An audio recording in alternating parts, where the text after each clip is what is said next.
If you are here to present on an item today and have a presentation, please go to the podium to ensure that your presentation has been received.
Please take your seats. The meeting is about to begin. Remember to speak into the microphone, as this meeting is being recorded for public record.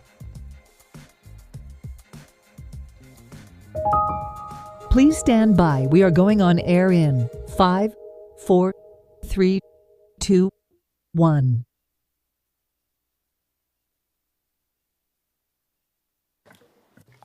Okay, good morning, everybody, and welcome to the October 29, 2024 Planning Board meeting. I'm going to start by, we received this morning, I hope everyone had a chance to read the minutes from the last meeting. If I could get a motion to approve those. I'll motion to approve. Second. Okay, all in favor? Aye. Aye, anyone opposed? Okay. Okay, I'll turn it over to the Mr. City Attorney. Nick? Thank you, Mr. Chair.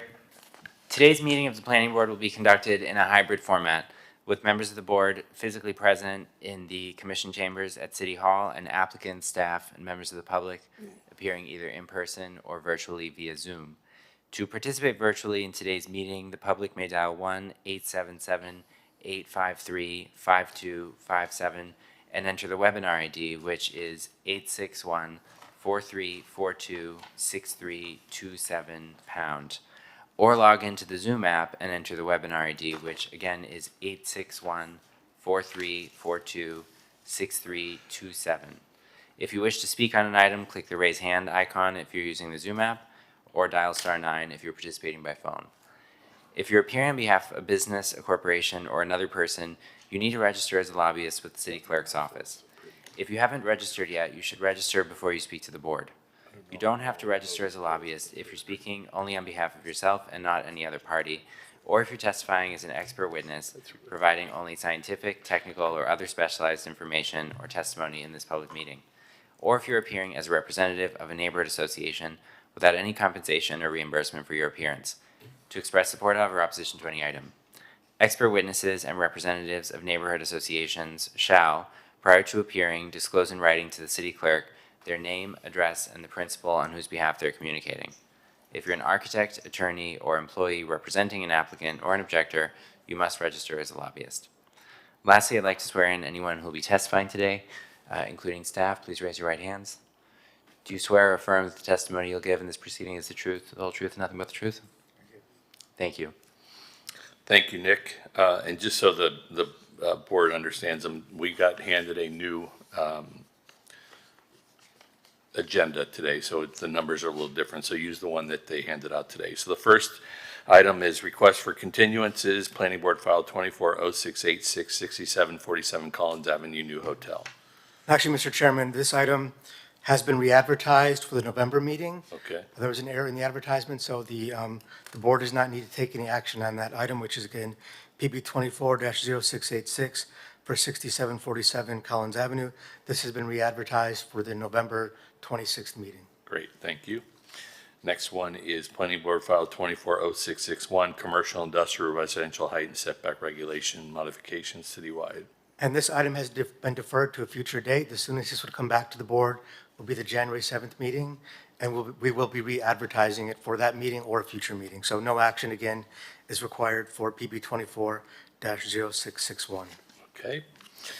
We are deferring the discussion item on loading, including truck sizes and safety, till November as well. So we will move on to progress reports. First one is Planning Board File 220542, 200 South Point Drive, The Catch Restaurant. Mr. Chair, but before we start with this progress report, I just want to let the members of the public know we have updated the agenda. I believe you wanted to move one of the items. Yeah, For I'm the- just going to move item 9 to item 7. Thanks for the public's information. That's going to be PB 24-0662. This is conditional use regulations for grocery stores in CD3 zoning on Lincoln Road. That item will be heard under the first or previously continued applications. It'll be heard after the progress report for the MOXIE. Right, and it's an accommodation of one of the attorneys. So that will continue with the progress report for PB 22-0542, 200 South Point Drive. This is a progress report that's required by the planning board after a certain time frame since they started operation. There's been no violations or complaints in the public record for code compliance for this property. Well, I'll turn it over to the applicant to provide an update and progress report on this item.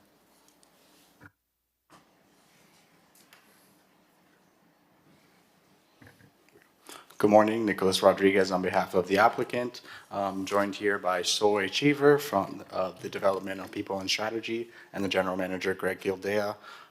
Catch opened in May, just in time for Formula One. So far, so good. No violations. In terms of compliance with our conditions, we did submit an updated analysis of our valet operations. It was in summer, so things were a little bit slower, but all of the numbers came in under what our valet analysis had predicted. So far, have been no queuing issues with the valet. And I know we've been in communication with Mr. Goltanoff about our TDM strategies. We are complying with our TDM conditions, and we supplied a survey to Mr. Goltanoff of all of our employees' modes of transit. So there's a mixed bag of using transit, using scooters, shared ride services.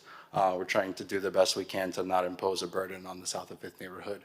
But so far, so good, and we're hoping to keep it that way. Yeah, and Michael, you probably mentioned this, I was reading something, but I think the board knows this, that they're here because when they first opened, we wanted them to come back to just see how everything was going. There was no issues or problems. So with that, is there anyone in chambers to speak on this item? Anyone on Zoom?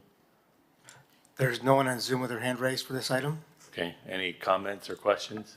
Yeah, so first, Nicholas, thank you so much for providing that information. And just for the benefit of, for my colleagues on the board here and anyone watching, this information which was provided this morning, I did a quick analysis. Obviously, there wasn't that much time to do this, but about 115 employees.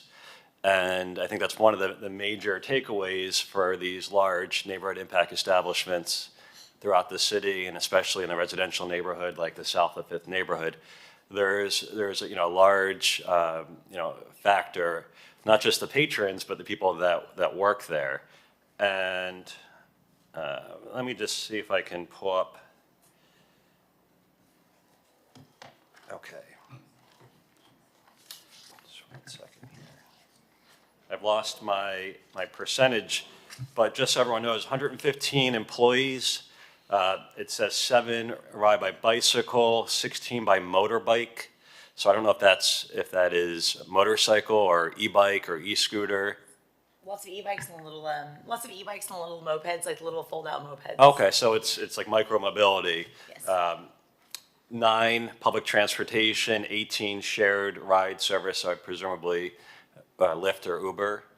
Some of them share rides. But these are together. numbers that you've reported of how your employees get to work? Yes, sir. Okay. Yep. Got it. And then five walk. So, off the bat, about half the people drive in their own personal vehicle.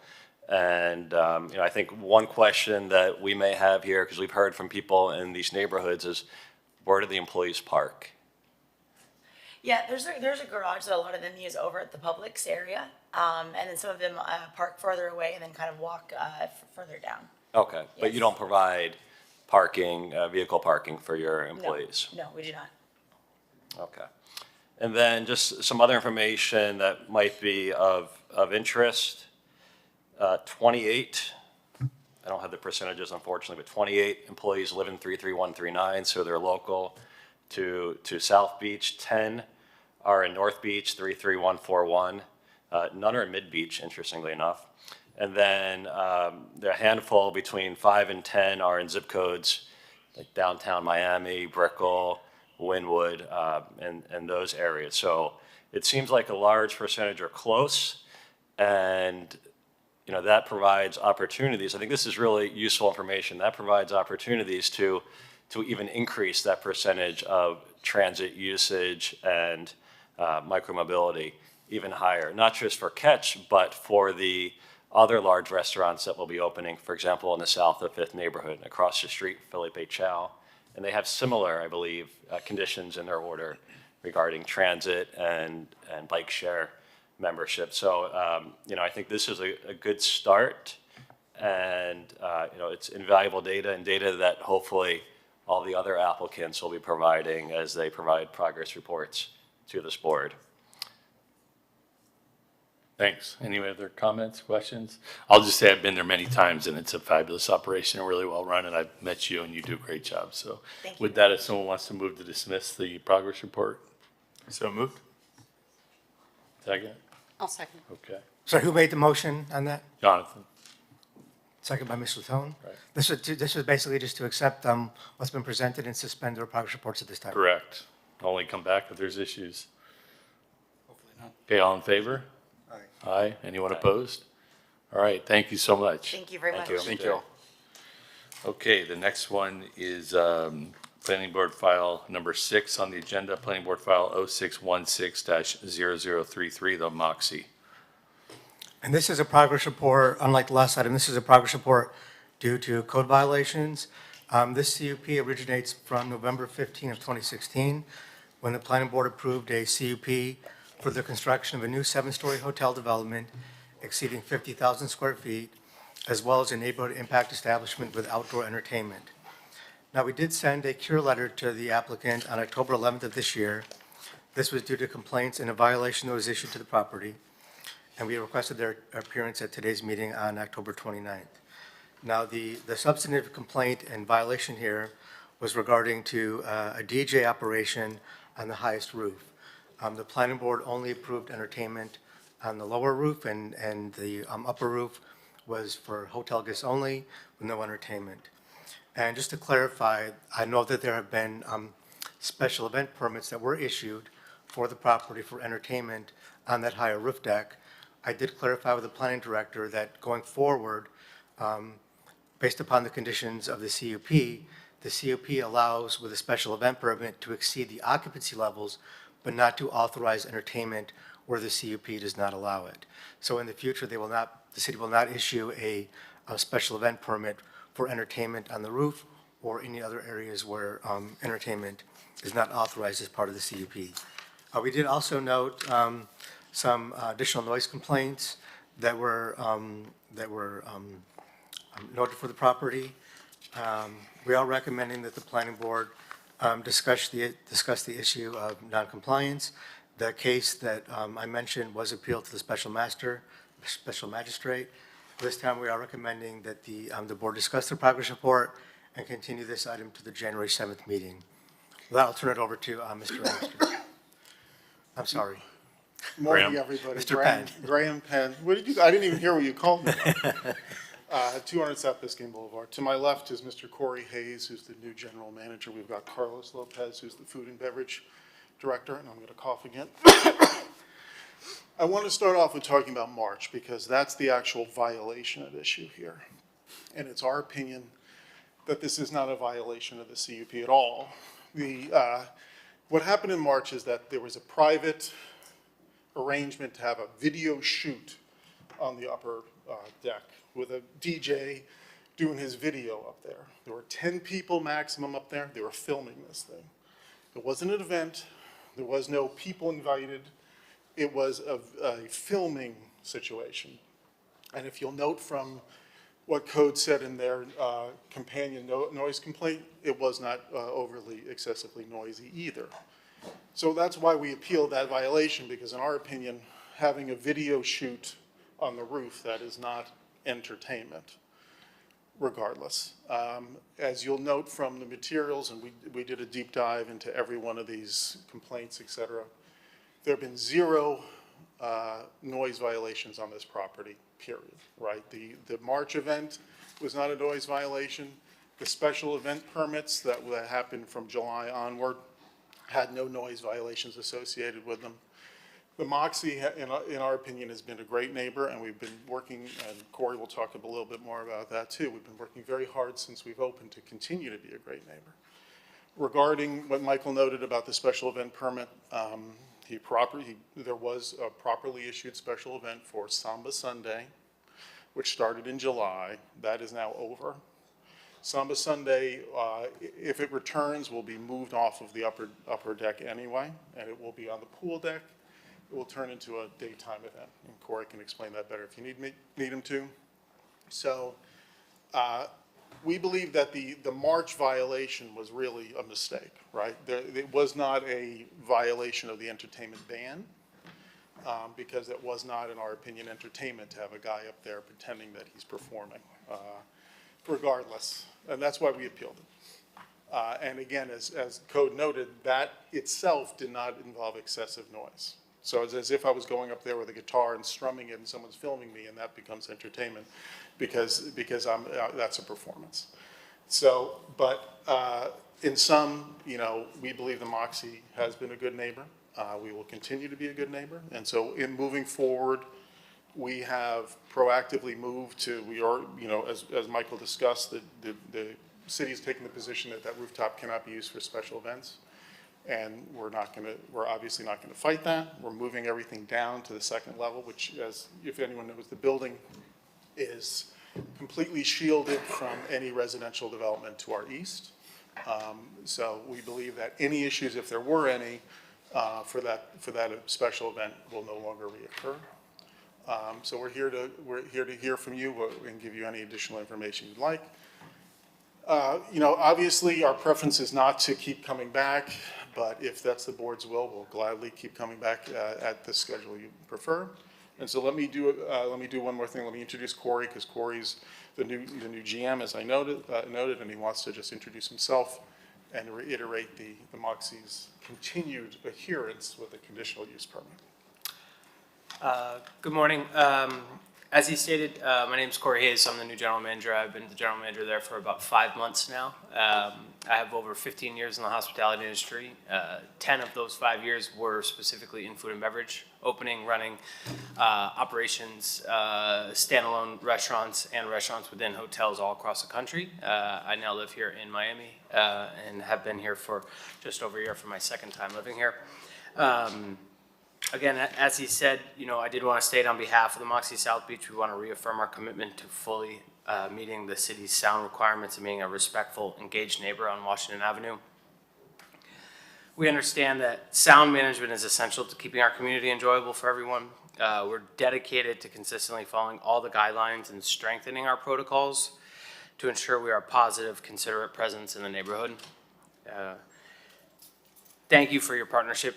Truly, in this effort, we look forward to working together, and we want to keep Washington Avenue a vibrant part of the community here in Miami Beach. So, Thanks, Corey. Before we wrap it up, I just want to note one more thing to gild the lily a little bit. The city obviously has been engaged significantly more intensely on Washington Avenue, as we all know. And as an example from this property, on the 20th of this month, which is the last Samba Sunday event, there were 5 proactive investigations from code enforcement for noise. 0 issues with noise, right? So we have been, this is not a circumstance where, in the old days it was, people complain and it doesn't turn into a violation and no one's really paying attention. There's a lot of attention on Washington Avenue. There's a lot of attention on this property. And I can tell you, again, 5 different visits in one day and no violations. That's why, again, we believe the Moxie's been a good neighbor and will continue to be a good neighbor. So with that, we're here for any questions you may have for us. And I guess I'd like to reserve time for rebuttal because I see Mr. All right, thank you. We're going to open up to the public. Mitch, I know that's what you're here for, so we'll start with you. Good morning, everyone. Mitch Novick, 36-year resident, 35-year business owner. My property sits roughly 300 feet away from the Moxie, and I lodged complaints in, I believe it was August and September, which were precipitated by some hotel guests which had arrived and requested a room change because they came in from Europe. They could not sleep. I called code. Code did not issue a violation for this intrusive noise, which was clearly audible. And my gripe isn't so much with the Moxie. It's with the code process. The code officers required my windows and doors, which can withstand up to 200-mile-an-hour winds, to be closed. In the old days with my old windows, if someone were to sneeze from below, I would hear it. And some of my neighbors have non-impact windows, and they would be afforded relief from a noise complaint, whereas I was not. So I believe noise issues begin right here. For the last decade, I've appeared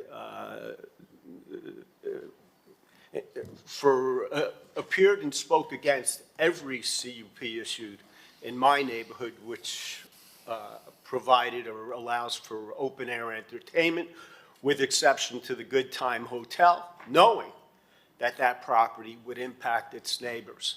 So I would just urge this board to be more cognizant of noise, knowing that noise attracts noise, and it should be contained to the property lines. Thank you. Thank you, Mitch. Anyone else in chambers to speak? Anyone on Zoom?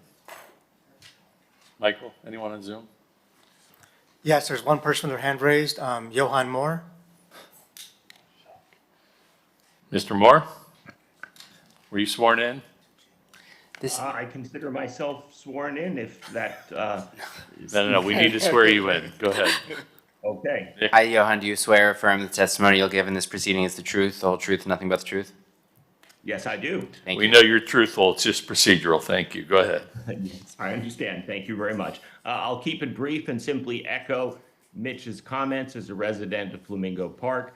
The other side of Washington Avenue, the noise needs to be contained, and I really urge Planning Board to deny any future CUPs that would involve the possibility of nuisance noise affecting the neighbors. Thank you very much. Okay. Thank you, Johan. Anyone else on Zoom? Anyone join in?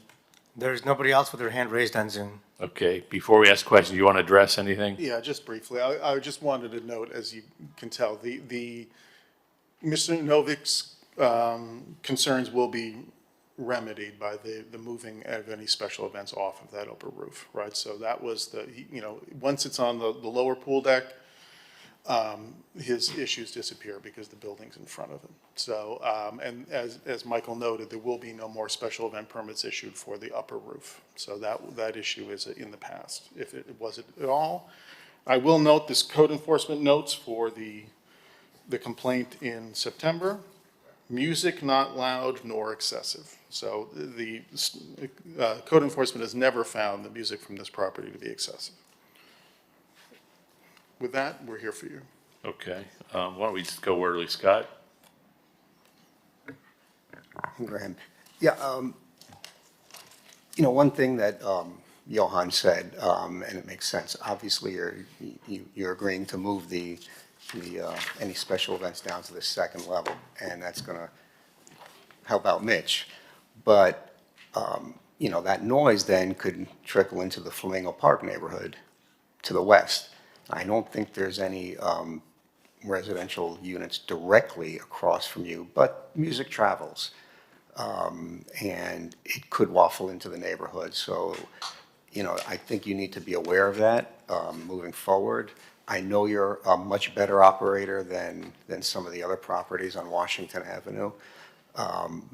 But it's something that I think you really need to be cognizant of. I mean, obviously, we're doing this to help Mitch, but I don't want it to have any effect on the residential neighborhood. So, just moving forward, just be aware of that. And I know you mentioned that you don't want to come back to us, but I think maybe after a few months, I think probably you should, because we've got to, just get an idea of what's happening after a couple of events on the second level pool deck. I always love seeing everyone. It's just the client doesn't like paying for it. Yeah, all I would note, Scott, just as again, as another detail, the Moxie has a modern CUP that requires a unified sound system. There's no independent speakers, et cetera. All those speakers on the second floor have already been there since the building was built.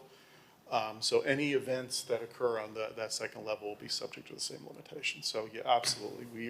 And I guess the value of having Corey and Carlos here is that they're hearing it directly from the board, and they'll make sure their folks understand it clearly. Okay. Matt? Yeah, I'll echo Scott's concern about any potential unforeseen noise issues heading towards the west from the second level. However, there isn't really a history of noise complaints from that area, so I'm open to either bringing the Moxie back in a couple of months or closing this out today and let's let the process play out. I think that this has been a successful example of where there has been an issue or discrepancy in special event permits and potential code violations. It's come to this board and they've agreed to take actions to remedy that. So I'm comfortable going either way on this. Happy to see it close out today as well. Just a little interesting note here, later on in the agenda, we have an item about incentivizing residential use along the same street. So I think that is something that we all have to be aware of is when you mix uses such as residential and entertainment, these sorts of items can appear more frequently. But with respect to the Moxie, I'm happy to hear that we're making progress. Thank you. Jonathan? Yeah, no, I'm glad the situation is being remedied. Hopefully, I would suggest, I don't think we're ready to close it out, but I think if we can continue it, if there's no other issues, then we don't even need to have a long discussion about it. But it sounds like you've got the issue taken care of. And I guess, just so I'm clear, the complaints that have been issued for the noise complaints, they've all been related to the rooftop? Is based on what I can tell, right? You see when Samba Sunday started, which was in July, there was reliably a complaint that Sunday every month, right? So that was on the roof. So that's basically where we anticipate the issues are coming from. We haven't seen it from anything else. Okay.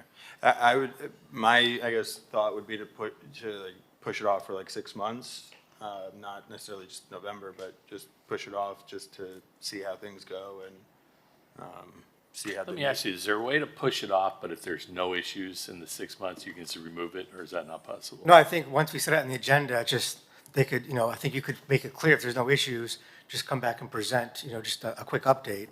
But I think if I the know, board. but then they gotta pay them to do that. I'm asking you is if we put it on the agenda, is there a methodology for putting it 6 I guess months? you could And if say- you tell us there's been no issues, it can be removed automatically? Yeah, I think if the board is clear that if we set a meeting date and if no violations have been issued, we have to make it clear, is it complaints or, or are valid noise complaints or complaints deemed to be valid by code. Right. If there haven't been any, then the progress report does not have to come back. Okay, administratively, Yeah, I can be think just, all right. I would, I mean, to Mitch's point, though, there's an inherent issue with code. There's a DJ on the roof. Code comes to the hotel. I'm not well, saying. we can say customer, I just hate to, if there's really no issues, to make them pay a lawyer, because I know how expensive I completely he is. agree, but what Michael's saying is that to do that, we would require an actual violation issue. No, I'm saying we could decide as a board, it could be complaint from the residents Yeah, right, that's, okay. without an Okay. actual code violation. Yeah, so we could say if there have been no complaints, Right, no residential complaints, then we'll remove it administratively. If not, we'll put it on the calendar for 6 months. so you want to set it for 6 months from now? Yeah, let me finish with her. I mean, I just don't know if Michelle or Melissa, okay, you have not, okay, go ahead, Melissa. We'll get to that in a minute. Go ahead. I'm on- Okay. I'm on board. Elizabeth? Hi, I have a different question. Am I to understand that there's no entertainment on the roof, On the upper roof. on the upper roof? The And that's lower- where this complaint was? Why was there a special event permit issued? Because there was some miscommunication or misunderstanding of the conditions of the CUP and where the special event permit could allow entertainment or not. How is it unclear when it says hours of entertainment and none on the roof? I don't know, but I'm just saying It seems that, to me that there's a special permit event process that's broken, that needs to be addressed, because if they're being issued and I don't, they that's, can't determine from the CUP that, then there's something that has to be addressed. And I think that the manager, I understand that it's being addressed now, but I think the manager needs to also understand the ramifications of not complying with their conditional use permit.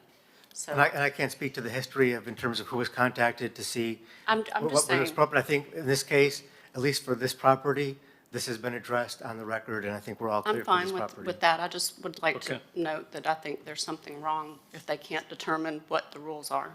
So one of the things we have done, you'll see it in a CUP we have later on in the agenda, or I did try to clarify what a special event, so it's crystal clear what a special event could authorize. So again, it's to the staff of the hotel. I mean, they are aware now, so it sounds like that's being taken care of. So Yes, again, on the record, good we with have that. no issue. All right, so Jonathan's going to make a motion that it be moved 6 months, and if there's any residential complaints, we'll come back, and if not, it'll be dismissed. So go ahead, Jonathan. So moved. Well said. This would be, we would schedule then, anticipating for the May 6th Yes. agenda. And if there's And if no there's no- residential complaints, it'll be administratively dismissed. Okay, got it. I'll second that. Good? Okay. Thank you. Thank you, everyone. All righty. Neeson, you're up. Planning board file, we're moving this out of, it's number 9 to 7. It's planning board file 240662, conditional use regulations for grocery and convenience stores in CD3 zoning on Lincoln Road. And before I turn it over to Mr. Kazan, I just want to go over our staff report and our recommendation. Of course. Again, this is PB 24-0662. This is for conditional use regulations for grocery stores in CD3 zoning on Lincoln Road. This application was before the board last month. The applicant requested a continuance. The initial application included a request for both an option for both grocery and convenience stores in this area. This revised application now only pertains to requests for grocery stores in this area. On page 1 of our staff report, we did outline some prior history regarding uses and how convenience stores and grocery stores were previously prohibited in this area. Now, with the applicant's revised update, they're now requesting approval only for an authorization to allow a grocery store subject to conditional use review. So any sort of grocery store in this area that was proposed would come to the planning board for review. We are recommending, however, that the ordinance as drafted is too open-ended. We believe that the definition for grocery store is overly broad, and we do believe that there should be some more constraints to ensure that someone doesn't try to game the system and have something that's masquerading as a grocery store, that's not really a grocery store, and result in something that is not really beneficial and could, be negative to the area. So we are supportive of this general concept, but we do believe that there should be some further development so that we have a definition, for example, for a specialty grocery store. It may have minimum size requirements. It may have minimum percentages of food items or specialty food items, and probably would have a restriction on the overall square footage and percentages of accessory items to ensure that really meets the intention of a specialty grocery store. As the board knows, once a use is approved, although we may, an applicant or a change of operator may have to come back to the board for review, the board can't necessarily then deny a new owner or property owner if they meet the requirements of the code. So we just want to make sure that we tighten up those requirements. So for that reason, I recommend that the board provide some comments and feedback and continue this application to the January 7th meeting. I'll turn it over to Mr. Caston. Thank you. Good morning, Mr. Chair, members of the board, Neeson Kasdan and Cecilia Torres Toledo of Ackerman, representing 420 Lincoln Road Associates. We have a presentation. If we could put that presentation up so I could go through it. There we go. I'm going to try to use this newfangled equipment here to make sure I know how to do it. Whoops, not so fast. So I think many of you know that this block, the 400 block of Lincoln Road, is owned by Ambassador Paul Sejas. He has owned the property for decades, and he has done a magnificent job in restoring and curating the property over that period of time, including complete restoration of the facade, the historic facade of the building, as well as bringing in quality tenants. Most recently, the Zara store, which is on the corner of Lincoln and Washington, is being greatly expanded and will now become a flagship Zara store, which will occupy most of the ground floor on the Lincoln Road side. I think you're familiar with the property. It really is two properties that encompass everything from Lincoln to 16th. from Drexel to Washington Avenue and includes the space known as the Timeout Market.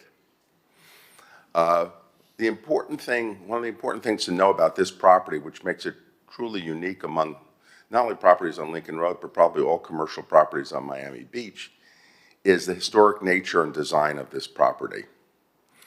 It's a massive building. It was originally built as the Mercantile National Bank building.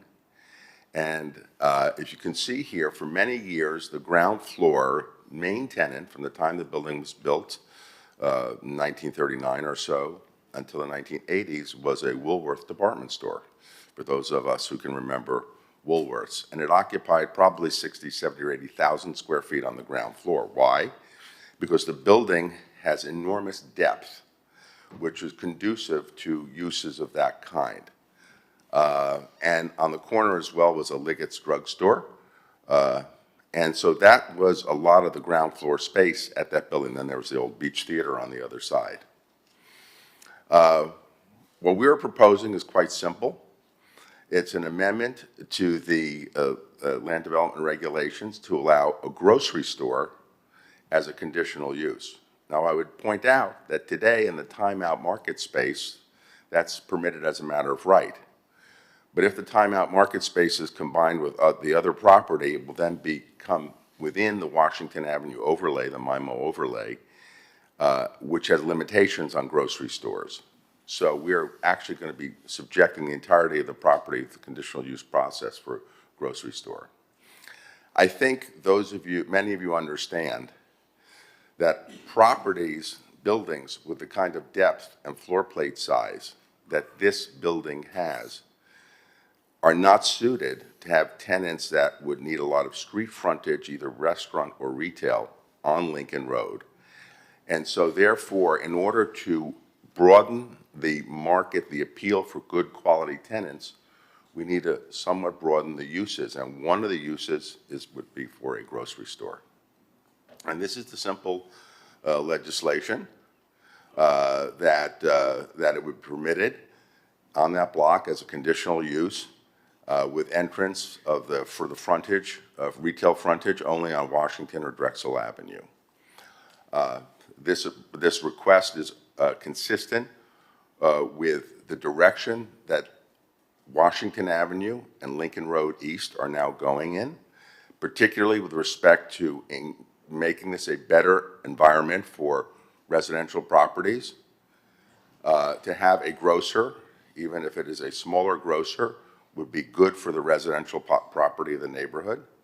The conditional use process, which is the process that you are the judges for, is a significant check to make sure that the use that comes in is the appropriate use. And again, to repeat, the historic floor plates, I mean, if we are serious about adaptive reuse of buildings, given their historic character and nature, there must be allowance for larger floor plate uses in buildings of this sort. As I mentioned before, it's consistent with the city's plans with regard to Washington Avenue, the overlay, which you are maybe not considering today, but will be considering shortly to enhance residential development, redevelopment of Washington Avenue.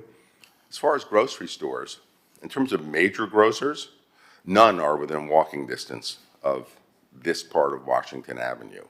And so this would be an amenity for residents of this area. Now, I would tell you that this is not going to be probably like a Publix or a large footprint market, but probably a smaller, tend more towards a higher end market, but that would still service the needs of residents in the area. Another thing that's very important, remember when this first was proposed, we were going to include convenience stores. Convenience stores could include like a CVS pharmacy without a pharmacy. There was pushback from the planning staff. They did not, in their last recommendation, when this came before you, was going to come before you, was no convenience stores. That was the only recommendation by the planning staff. And there was some pushback from some of the people on Lincoln Road who don't want to see convenience stores in the area, even though it wouldn't front on Lincoln Road. But what we have now is there's a very distinct difference in definition between grocery store and convenience store. You're looking at it right now, what is put up on the screen. A grocery store primarily sells food. A convenience store is stocked to sell a mixture of goods, and it goes on to list a whole number of them. So a grocery store is not a convenience store, and that is in the city's code. As I mentioned, the conditional use permit is a check which you will oversee. And among the limitations imposed by conditional use permit requirements are the public health, safety, morals, and general welfare shall not be adversely affected. Maybe more importantly, necessary safeguards will be provided for the protection of surrounding property, persons, and neighborhood values. You can look at that when you're approving a conditional use permit. And finally, concentration of similar types of uses shall not create a negative impact on the surrounding neighborhood. Geographic concentration of similar types of conditional uses should be discouraged. You can use all those, apply all those criteria in reviewing the conditional use permit. I would say we do not favor having a a specific definition of gourmet grocer. I mean, I will tell you, quite frankly, that's a rabbit hole that we should not go down, because if we get so prescriptive about what is and what is not, first of all, how can you come up with language that is actually legal, enforceable language? But second of all, if you get so prescriptive, my experience is you'll miss something that either doesn't account for something or accounts for something that's a problem. And you know, if you would notice, none of the other retail uses on Lincoln Road or restaurant uses have that kind of provision. Why should grocery stores, which would require conditional use anyway, have specific defining language, which I believe, not I believe in my experience, very often, more often than not, misses the mark. Let's not be overly prescriptive. And finally, as I've mentioned to you before, the existing space, because of its large floor plates, is specifically designed for uses that are somewhat larger. And here we're looking at the historic pictures. I think if you look at the one in the lower right-hand corner, it might be me when I just graduated law school, getting a hot dog at Woolworths. But that was the main ground floor tenant, and Liggett's, the drugstore, was the other ground floor tenant. And this is a look inside the innards of the property. You can see the size of the floor plates and how far they are off of Lincoln Road. As a result, there needs to be an accommodation for somewhat larger uses that are not typical of street retail in Lincoln Road or even Washington Avenue. And then, of course, the other part of the property is the Timeout Market, which is a large space, obviously is ideal for being used as a market again.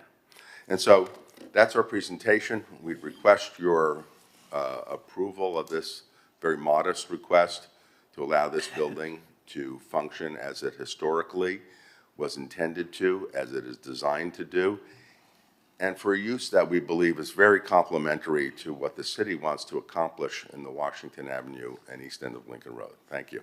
Thank you, Neeson. Anyone in chambers speak on this? No?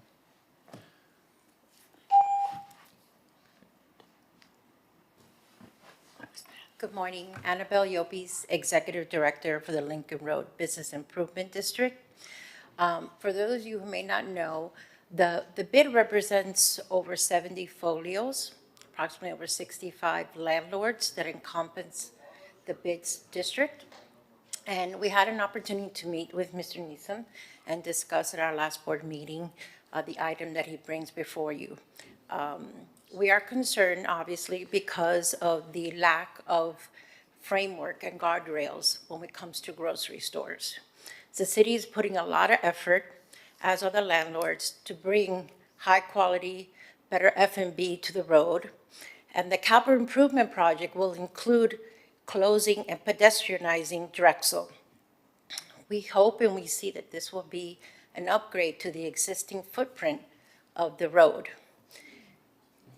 The applicant, obviously in the beginning, presented convenience store and grocery store. And that really raised a big red flag for everyone on the board. And our concern is there isn't enough guardrails to what a grocery store can be. Right now, a convenience store can be considered a grocery store. As you know, you go to any grocery store or convenience store, you can find a lot of the same things. I think we all want the same things as having a gourmet grocery store. We're aligned with the applicant on that. We're just concerned that it's not specific enough and that it can leave room for other things to come in. And frankly, also for the city. No, I'm gonna make sure I understand what you're saying. So Yeah. even if we eliminate the word convenience stores, you're concerned that just generically grocery store could be a convenience store? It's not a, it's not a one-size-fits-all. It's not a one-size-fits-all, so Right. there is a little bit ambiguity, actually a lot, of how that could be addressed. So I think, So is your argument you'd want a more definitional correct, word verbiage for what a grocery store is? So that his ending point was that'll pigeonhole, and you're saying, no, we need to make it clear what constitutes a grocery store. yes. And I think the board, along with the staff recommendations, were very much aligned. We all came to the same conclusion as the staff. We would like to see a little bit more or a lot of what does that gourmet grocery store look like?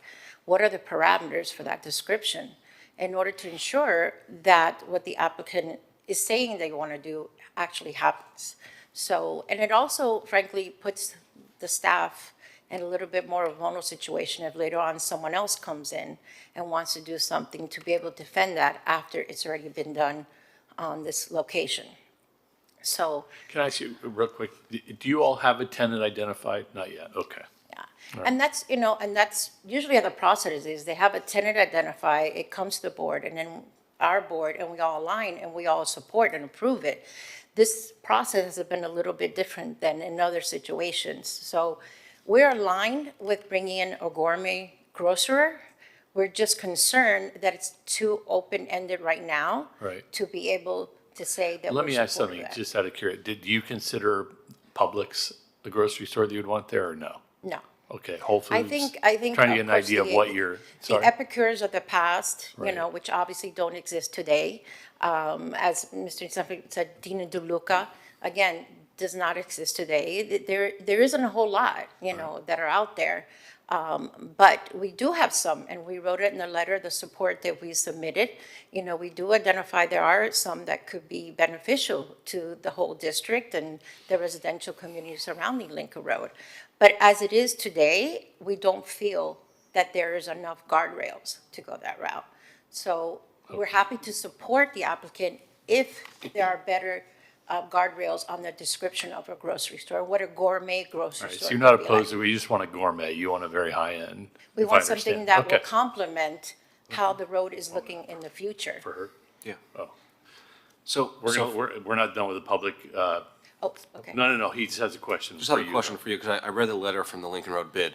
I guess, what would the concern be for Publix, who's generally been known, once they go into an area, to really kind of revive it? What would the Lincoln Road bid's concern be specifically for a grocer such as Publix? Well, to be honest with you, I don't think a Publix would go in that location because it's not big enough for that type No, of but they have grocery their store. Greenwise, options, which are usually smaller, footprints that we've seen in different cities kind of pop up. So let's say something like Publix, again, let's say it could fit, or they wanted to go there, what would the concern be? Again, I think what we want is a more elevated grocer, something that would bring the right audience and it could support the elevation of where Lincoln Road is going today. Again, we're supportive of bringing a grocer. It's just the right grocer that would fit with what is happening, all the great development that's happening on Lincoln Road. You know, in that corner alone, we have Andres Carnes is opening up on the 31st. Obviously, we're getting Negroni, we're getting Mediterranean Medusa, which is a high-end restaurant. You know, down the street, we're getting Nice Guy. So there's a lot of great things happening on Lincoln Road, and we want to make sure that what other development that happens aligns with that growth and not become detrimental to what already is Right, happening. no, I understand what you're saying, Mr. it's a Chair. balance, because if you over-define it, then you're really limiting the universe of potential tenants, but I understand what you're saying, and so I think his question's a good one, is what You know, that's why I was trying to understand, it's a Whole Foods to you at higher end, or are you talking about just the Dean and DeLucas of the world of the? Well, again, we're just echoing what the applicants have said that they want. Right. You know, they say they want a high-end grocer. Right. So we are aligning. Right, I don't know that. if everyone knows what that is, that's what I'm Right, asking. well, again, it's not an Right. Aldi, it's not a Winn-Dixie. Yeah. It's not, you know. It's a Plum Market or something like that. Right. It's a unique, something, a niche retailer that sells, you know, that doesn't sell food service, it sells food items. Right. That are unique Yeah. and different, and they can be defined. I've done retail leases for 30-something years. It can be defined, and it can be limited to what you guys are looking for, and I think you're right. If you are looking to upgrade the area and to have residents, then you need to have something that can support that. All right, hold on one second, Lou, we're gonna get to the board, go ahead, Nick. I know the board knows this, but we should avoid making legislative decisions based on particular brands. I think you can define a use as broadly or as prescriptively as you like, and you can include in your definition the kinds of things that you would want to see in a grocery store Okay. or a specialty store. But I would avoid making decisions based on the brand. Yeah, no, I was research. just trying to get an idea of what her vision is of a grocery store, but anyway, are you finished? And I just Go want to ahead. say, you know, what we're recommending as a board is to come back with the staff, with Mr. Newsom, and work together to define that. You know, we are open to working with him. I mean, we want to support Mr. Cejas and his vision, but I think as it currently stands, it's a little too broad, and I think it could really have unintended consequences down the road. Okay, thank you. Okay, thank you. Anyone else in chambers? We do have some more callers on Zoom. Yeah, I was gonna get there. Sorry. Go ahead. Our next caller is Lyle Stern. Good morning, everybody. Thanks for your time this morning. Lyle Stern, 730 Lincoln Road. I won't restate the bid's position. Annabelle's already done that. I think your planning staff, as usual, nailed it greatly, which is the current definition for a grocery store is very broad, and it could apply to a wide variety of merchants that sell food on page 6. I think that, and I have great respect for Mr. Kasdan and Ambassador Cejas, but I think that, you know, Mr. Kasdan's concerned about going down a rabbit hole really just doesn't hold any water here. This is a very simple type of use to define. We shouldn't be concerned about attempting to define what we want in our community. And more importantly, with what the city is looking to do with increase the residential density along Washington Avenue and along Lincoln Road, and with the $3.5 billion of residential development along Collins Avenue north of Lincoln, we should all be careful about what we're looking to put here. We think that a grocery store is a great idea if defined appropriately, and I'll follow council's advice and not start naming names, but I think we all know the kind of food service that we would like to see here that benefits the community. All your staff is asking for and all the bid is asking for is let's all huddle up and come back on January 7th. It's around the corner with a better definition. Because if you don't, then it just goes through the CUP process, but then you'll have to live with what the definition of a grocery store is and curtail your listing at that point to the current definition, which just isn't appropriate here and probably is not appropriate in some other places in the city. So I thank you for your time. Thanks, Lyle. Michael, next. Our next caller is Johan Moore. Yes, good morning again. I want to caution us about this grocery store's intended public. No implication meant by that word, actually, but yes, indirectly. There has, in fact, been rather strong request from neighbors of Washington Avenue for some kind of a grocery store. I'm not sure from two angles that there isn't a concern here, though.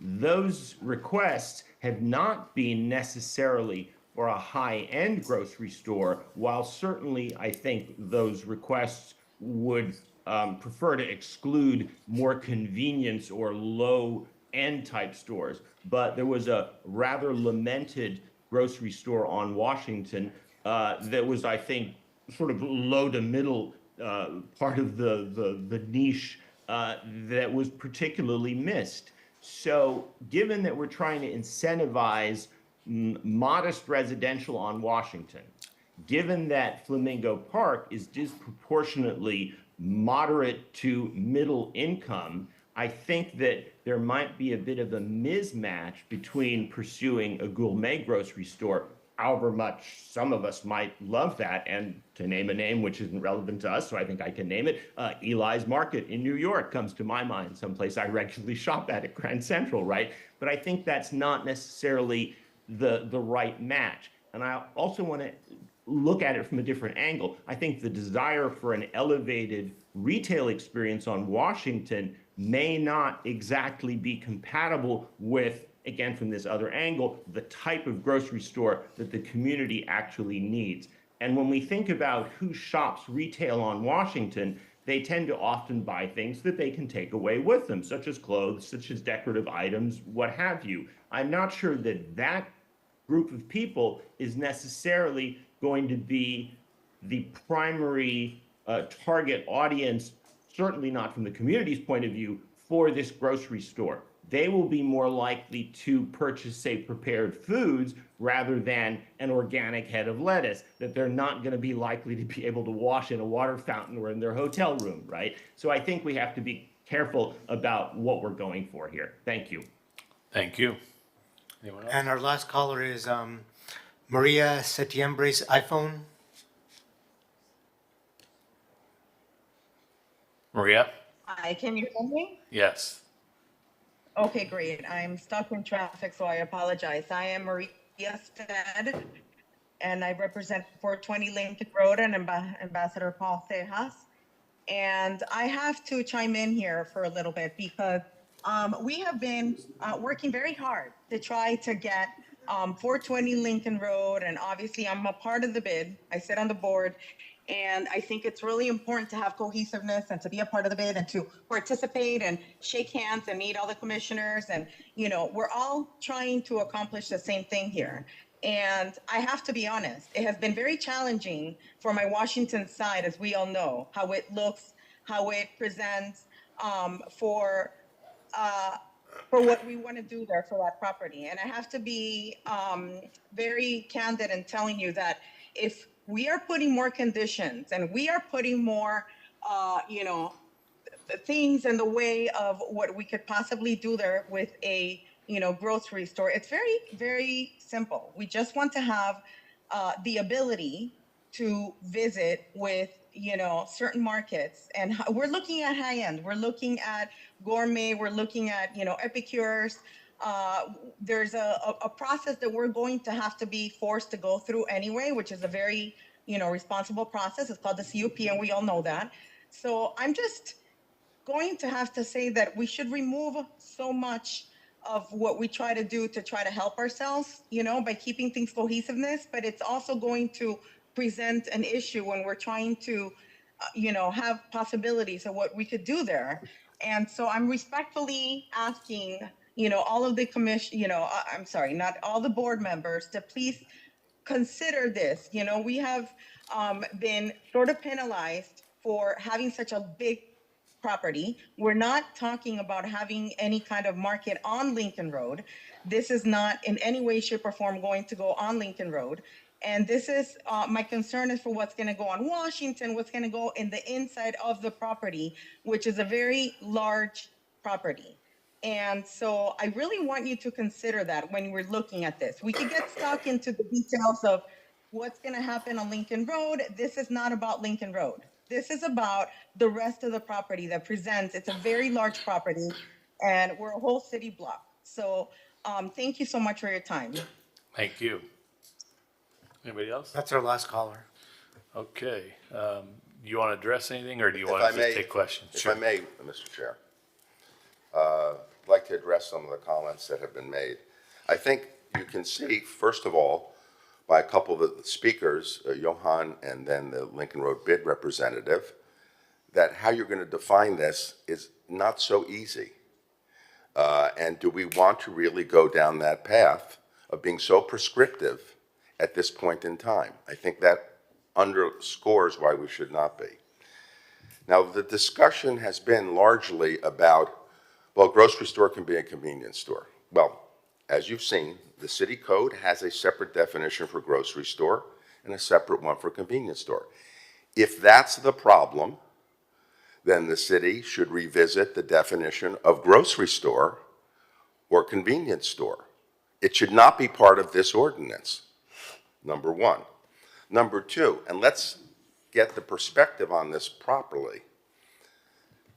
This is not going to be on Lincoln Road. It does not allow entrance on Lincoln Road. It is only Washington Avenue or Drexel Avenue. And it is true, as Maria was saying, that Ambassador Sejas's property is penalized because of its size, because it's probably the only property on Lincoln Road, on the south side of Lincoln Road, that extends all the way to 16th Street. There is a situation there due to the size of the property. And that is what creates the problem, because there are these vast spaces, these vast interior spaces. So they need this particular treatment. And as Maria also mentioned, if this is one of the options that is taken out of the quiver for tenants, Maria was quite candid. Washington Avenue is the most difficult place to tenant. What you're doing then is perhaps forcing the market to get more, I should say, less desirable tenants for Washington Avenue than when you have more options for uses. And finally, I'd like to point out that Ambassador Sejas has had an incredible track record as the owner of this property for many decades. From his restoration of the property, some of you probably remember what that property was like before he bought it 30 or so years ago. He completely restored it. He's done a wonderful job tenanting it. It is a unique property because of its size and its floor plate. And as a result, it needs to be able to be properly tenanted. So bottom line is, it's not on Lincoln Road, it's the side streets. Number two, if there's a problem with the definition of grocery and convenience store, then deal with it in those sections of the code. Don't make it specific. But Nisa, not to play semantical games, I just want to get an understanding from you as well. So under the definition that you would like, could a Publix go there? Yes. Okay. A Whole Foods could go there? Yes. All right, so you're not envisioning only like some high-end, okay, I just want to No, understand. they could go there, although, as was pointed out, practically speaking, given the size of the floor plates that they have, they will never go there, and the lack of parking, et cetera, so. How many square feet is it? It depends. I mean, there are many different spaces. I think I showed earlier on the diagram that there's the Timeout. By the way, Timeout Market was a tenant that Ambassador Sejas bought, which was very fine tenant for that area. They range from like 5, here we go. And I can bring it back up. Let me, if I can get the. I mean, they're functionally obsolete. You're saying it's too small for a Publix type grocery store, is that I what mean, you're if you saying? combined everything. Here we go. Oh, that's just. If you see here, the orange on top, that's 8,300 some odd square feet. That's the old Beach Theater building, which is an interior space. On the Washington Avenue side, you see the light orange. That's about 10,500 square feet. And I'm not saying that all these are necessarily. But is your available. concern that if we further define it to be more high-end grocer, there won't be enough tenants out there to potentially take advantage? I just want to understand, we're just being open here and trying to figure out what's your concern? I'm thinking it gets too prescriptive and that it might, as a result, limit the universe of potential tenants. I got a question for you, Nisan, because I think what it's not so much we're trying to be specific about who we want to see there. I think overall, we're trying to avoid certain kinds of businesses that, so I think there's a narrow window of businesses we're trying to avoid versus pigeonholing this space to be, what do you call it, gourmet specialty grocery store. Is there any way in your wording without going down a rabbit hole where there's a we can include something that would avoid a certain kind of grocery store that we don't want to attract there. Now, I understand based on the location, based on the size of it, we're already eliminating some of those, but I think the concern for Lincoln Road, and it's valid, I mean, we're trying to develop Washington and Lincoln Road to go into a positive direction. So without penalizing your client, there's got to be a way that we can word something where we avoid the types of tenants that the Lincoln Road want to with keeping it broad. You know, what I would have to do is, of course, remember, the other thing is it would be conditional use, so it would come back to you. You'd be able to look at those impacts, the concentration, things of that sort. Between now and this going to the city commission, we'd be willing to, if this board recommends we do something to sort of further define. Again, I would suggest that change in definition should be in the city code for the grocery store provision. But we could, between now and going to the city commission, take a look at language, if that is your wish, which would sort of further define it. But I really, I'm concerned, you know, about going down in that direction. And the other thing, by the way, and I know the comment was made that, well, if you have a tenant come in and then go for the change, that's really not fair either, because remember, what we would have to do is two things. Let's say a tenant wants to go to Lincoln Road today, a restaurant. They may not need to go to any city board. If they change the facade, they need to go to the Historic Preservation Board. If they're over 300, they need to get a conditional use permit, but the use is allowed. So you know, when you're dealing with a potential tenant, that use is allowed, this is the process.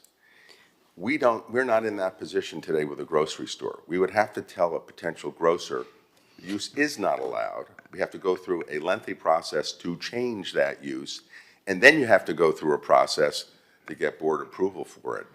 That's that's unfair in terms of disadvantage, and no other tenant, landlord on Lincoln Road has to face that with the other kind of tenants they have. Yeah, I think, so, listen, I know Ambassador Seaz, he's an amazing guy, and he's been a great neighbor. There's no question about that. And I understand your concern. As a lawyer for him, I don't blame you.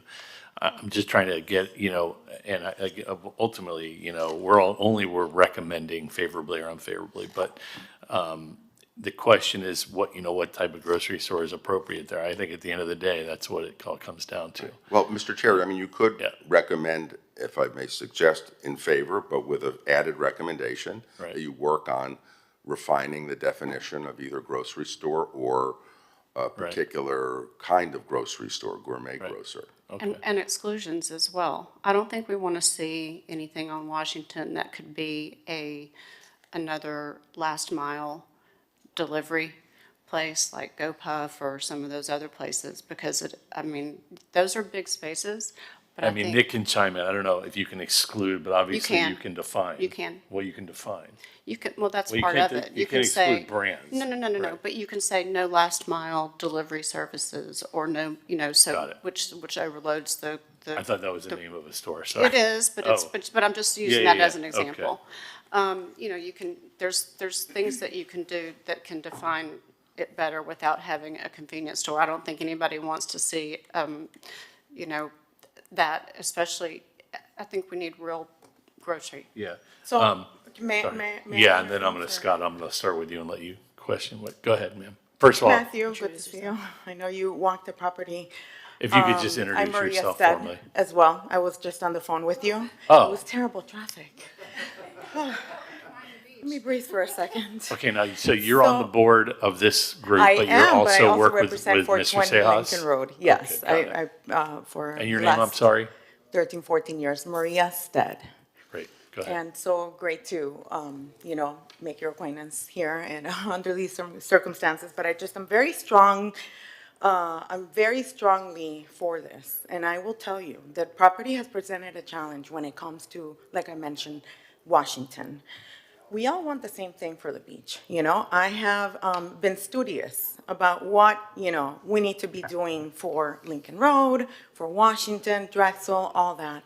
And when I tell you that when it comes to the property and having to bring possible tenants, okay? You have to secure them, you have to find them. They don't just all come and know about the space. You don't even know. Most people that are on Lincoln Road have no idea that Mr. Cejas, Paul Cejas, owns a property that is a whole city block. In fact, the funniest thing, when I spoke to Commissioner Greco, okay, he told me with his whole, that he didn't know that he had, penalized him by making this very important, agenda of ordinance of trying to avoid any kind of, convenience store, grocery store on Lincoln Road. I get that, but this is not going on Lincoln Road. Let's not confuse that.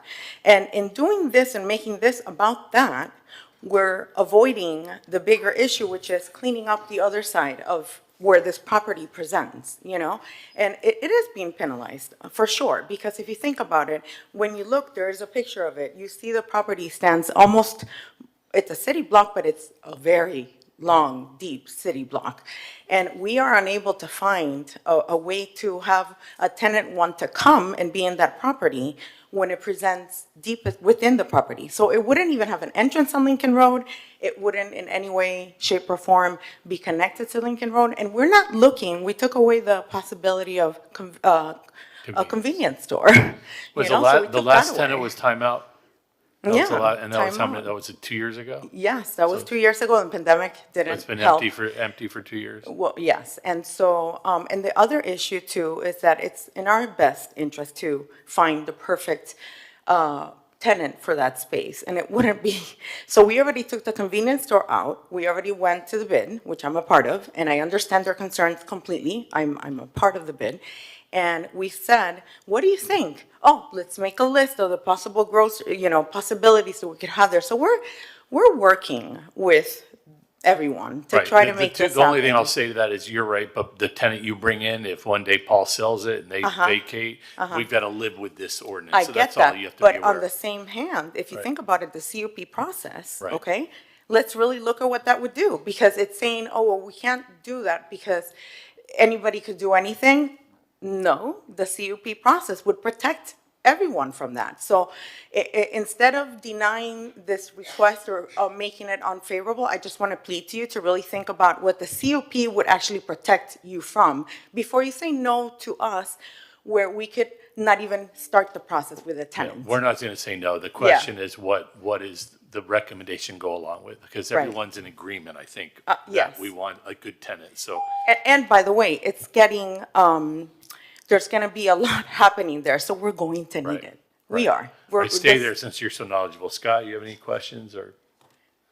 Yeah, I think the idea of a grocery store in that area is a great idea. I think the neighborhood needs it. It seems like the question is going to be, how do we describe a grocery store? It's obvious we don't want to see 7-Eleven, It can't. bodegas, It or can't because we don't the have last mile convenience. things, anything like that. We don't want to see that. Can't. The convenience store is not on there, and the CUP process would But not allow it's, you to. applicants can get, they can read an ordinance and find loopholes and things like that. So, we need to be careful how we go about doing it. But the idea is a great idea. We talked about a gourmet market or whatever. And I think we heard Johan mention earlier, what we're trying to do on Washington Avenue is incentivize residential. The people that live in the neighborhood would love a place to go to buy groceries at a reasonable price. I'm sure a lot of them will go for, a high-end market, but honestly, I would like to see any good grocery store there.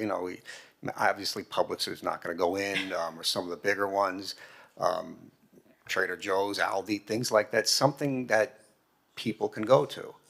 People that live in the neighborhood, that work in the neighborhood is a good idea. But again, it's how we define grocery store. I think- Your decision for that today is going to either delay that from happening or not. It will. We'll see how it because- goes with the board, but we need to, I don't think we're going to do it today, but there needs to be a definition.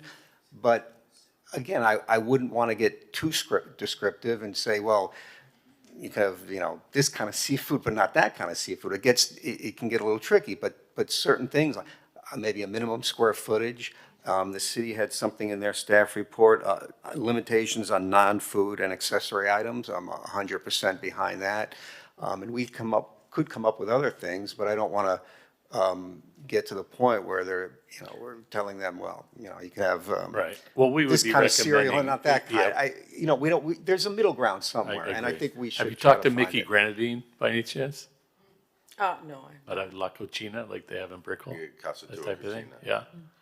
I will tell you that I've got the other planning board member, I don't know her name right now, anyway, she's trying to come to look at the timeout space to see for a grocery store, because apparently they're in desperate need of it.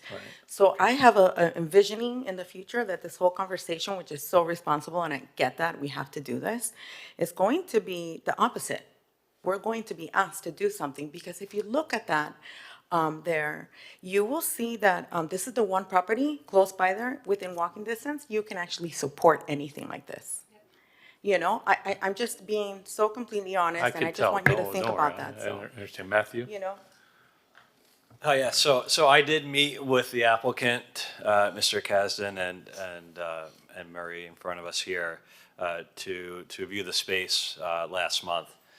Before I give my thoughts, I do have a question that I wrote down and I've been thinking about the whole time. You stated, Mr. Kasdan, that a grocery store is permitted by right today at the timeout space at 1601 Drexel Avenue.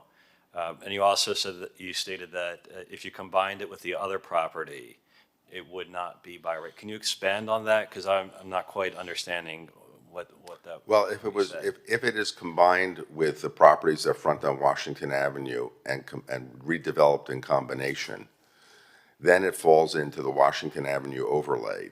I think it's called the MIMO overlay. And that has strict limitations on grocery stores including distances and such. So we're actually, right now we can do it as a right on timeout market, but looking at the potential redevelopment of that portion of the property, combining with Washington Avenue, it would prohibit timeout market, for instance, from being recreated. So that's why we are including that. But the timeout market building is 10, 15 years old, correct?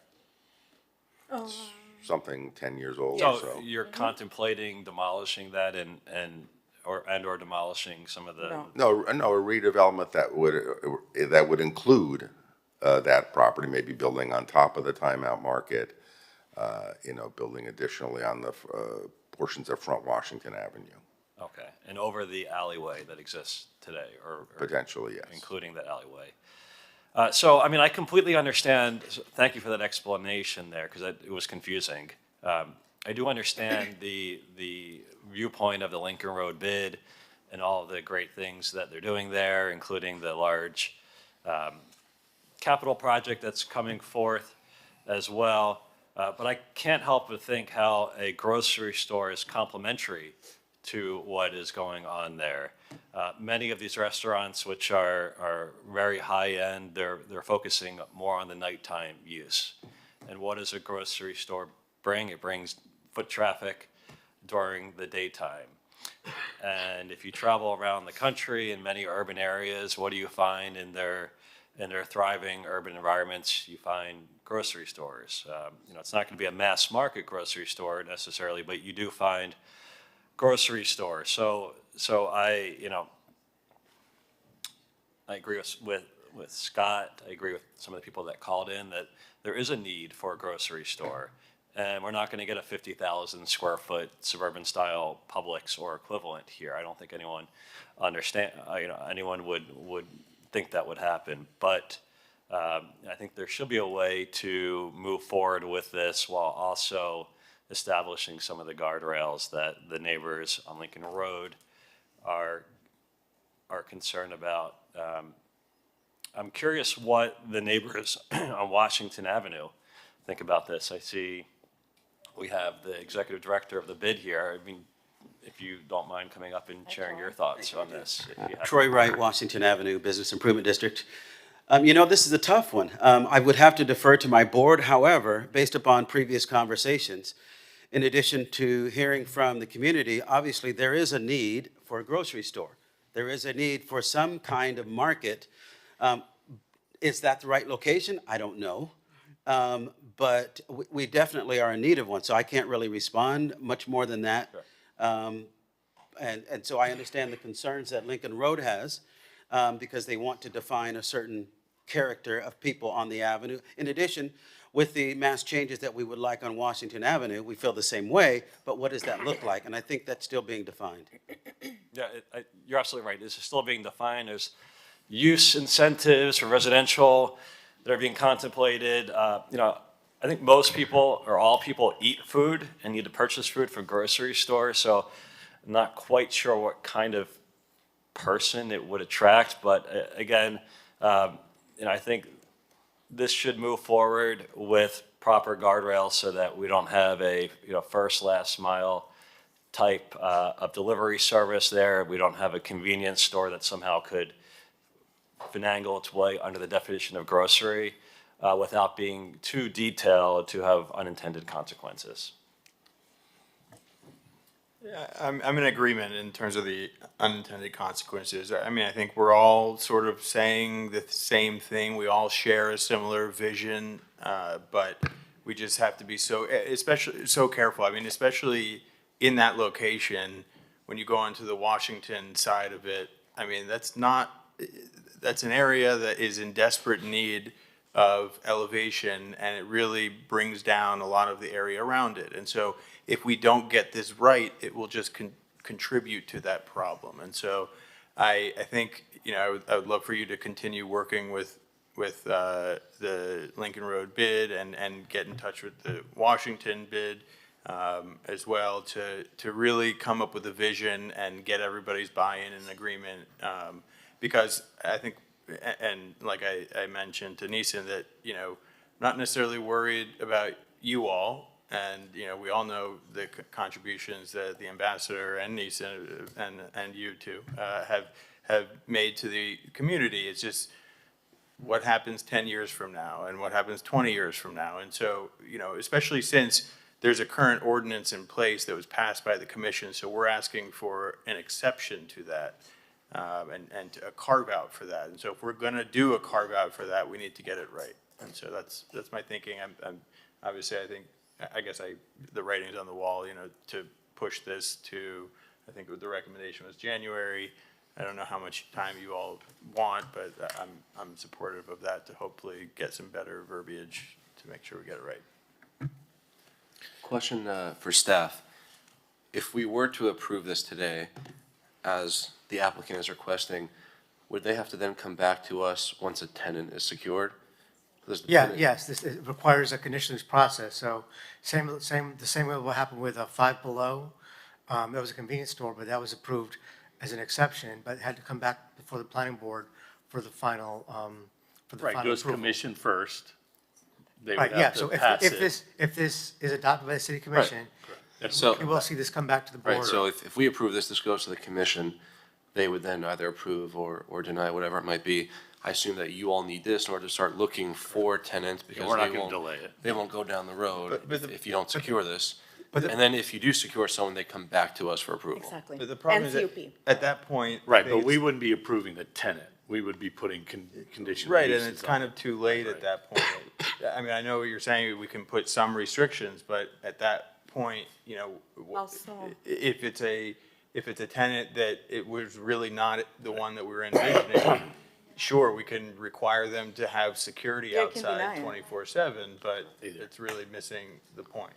Deny the CUP if there's enough, that doesn't meet the criteria. But you can't do it based upon the user. I mean, if it meets, if it We're meets not the choosing definition. a tenant. It would just be, but I have a We know question. Have you come in front of us and say, technically, according to the, language, Let me ask, you would have to approve it. since you're on the board and you're on the, have you sat together, try to come to an agreeable compromise on a definition? Yes, we have a letter from the BIN that actually specifically was requested of us to pigeonhole exactly the kinds of. Right, but you don't want that. We are very happy to even do that.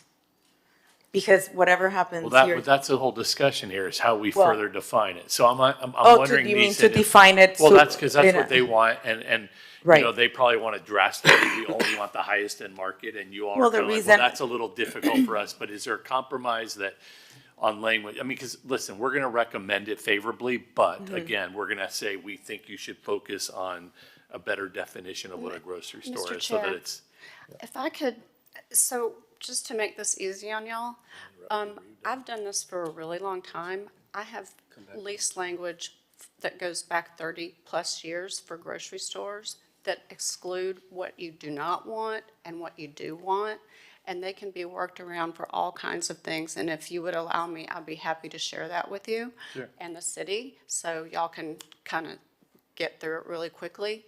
I think that we are all in agreement. We do not want to see any kind of actual convenience stores or any kind of, you know, first, last mile type stuff, warehouse, that kind of thing.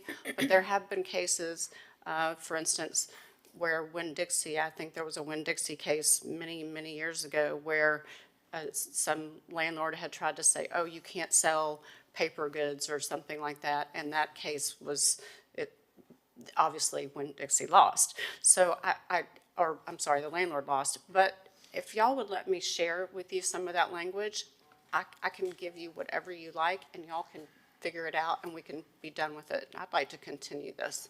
Okay, well, we'd appreciate receiving that language. I know you have a lot of experience in the area. And the only thing I would say is the distinction between leasing and zoning. Certain things Right. you But- can't, but- that you but put in this leases that you language- can't put in But zoning. this language would encompass that particular use. So, and I think that's what you're looking to do, is it not?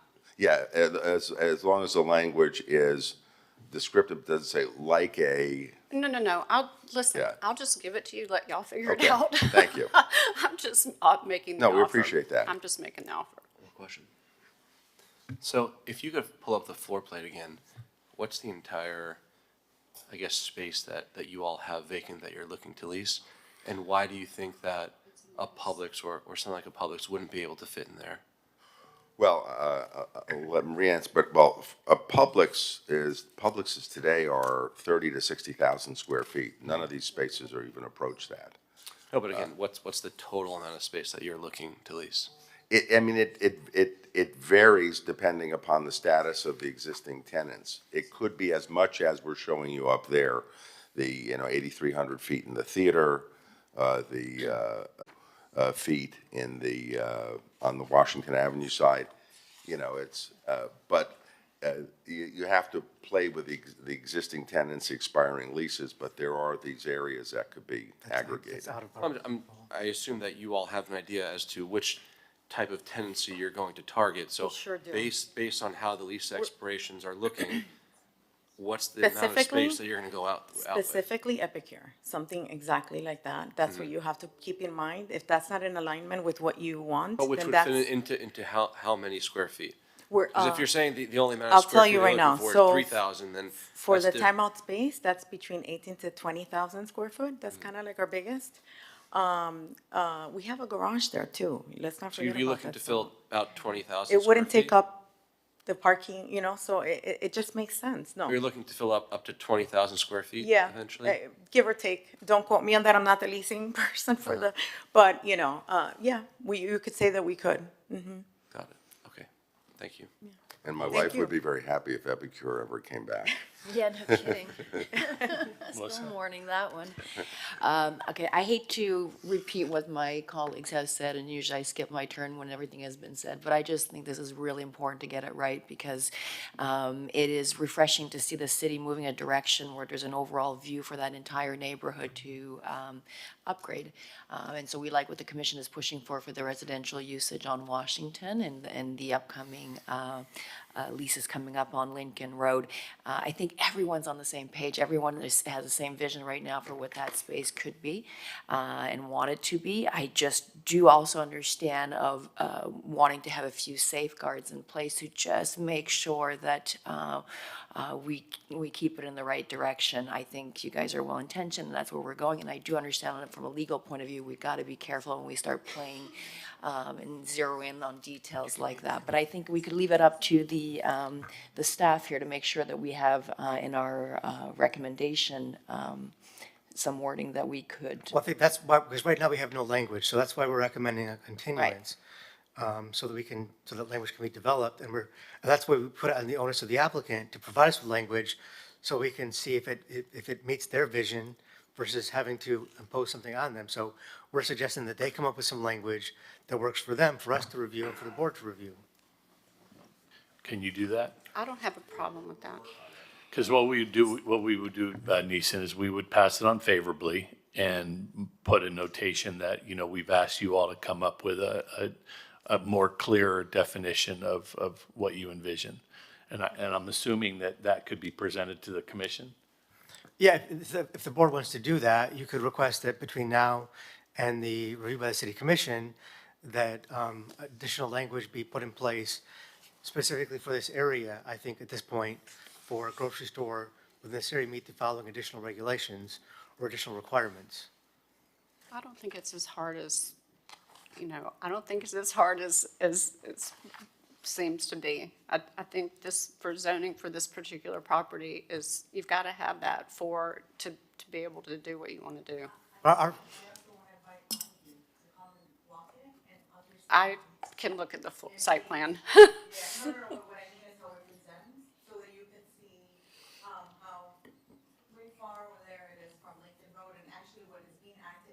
Around us is allowed, so that's why I'm I sort of. think it's going to be great, all the changes that are coming. Mrs. Lozano, we welcome your language. And we will, I think our thrust, though, would be to try to keep it fairly simple and not too dense where you're overly prescriptive. And we're not suggesting that either, but I do think that what I don't want to have happen is that, because, the commission is relying on you to provide a recommendation, and we don't have this language developed yet. So I could delay things if this goes to the commission and they send it back to the planning board to review the language. So I do think, since there is no tenant identified, it's wise to continue this application to January, develop the language. That way the board has weighed in and provided a recommendation on the language, be supportive or not. Couldn't you all develop the language between now and, let's say, next meeting? Couldn't we? In other words, unless, are you, is putting this to January onerous for you, or? Well, look, they are actively dealing with potential tenants. Right. So We can come up with language in a few days. Yeah, I hate to make them wait another 3 months for a. If you want to continue it till November, we can continue it till November. Right, if we can get it next month. If you want to continue it till November, we can continue it till November 26th. Would that be fine with That you? would be Do 1 better. month, Yeah. and then you all try to come up? Yes. You understand whatever. Absolutely. I think everybody wants the Yes. same thing. It's just, but I understand prescripting it too much could be very detrimental to the value. I get all that. There's got to be a compromise where we can, accomplish what I think you all envision. Right. But they're just scared that you may be not envisioning that, and that there will be a bait and switch. That's the only thing I can think of. They don't want, No, it's so- not necessarily them, it's whoever comes after. Correct. Correct. Because whoever, it's got that ordinance, unless it's changed again, has to live with, Yeah. But Well, we you should want prob- the property you to should be probably do the successful. same with retail merchants on Lincoln Road, if that's your concern. If that is the concern of Lincoln Road, they should do it with the retail merchants, because that can really go, as you've seen, Right. very off track, more so off All track. right, so then Neeson, let's move it a month, and because we want you to be successful, believe me, and we want you to have a great tenant, and so we'll do Motion? that. Thank you. All right, so move to.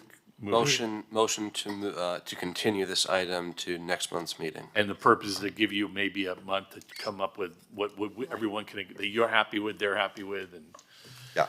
with language that'll just. Some further defining language in Yeah. terms of I'd second grocer or Yeah, and I think, particular grocer. Elizabeth's I'd gonna share. second that. Okay. And Yeah. All in Elizabeth favor? will give us All right. her. All in Yes, I'll favor? be happy to.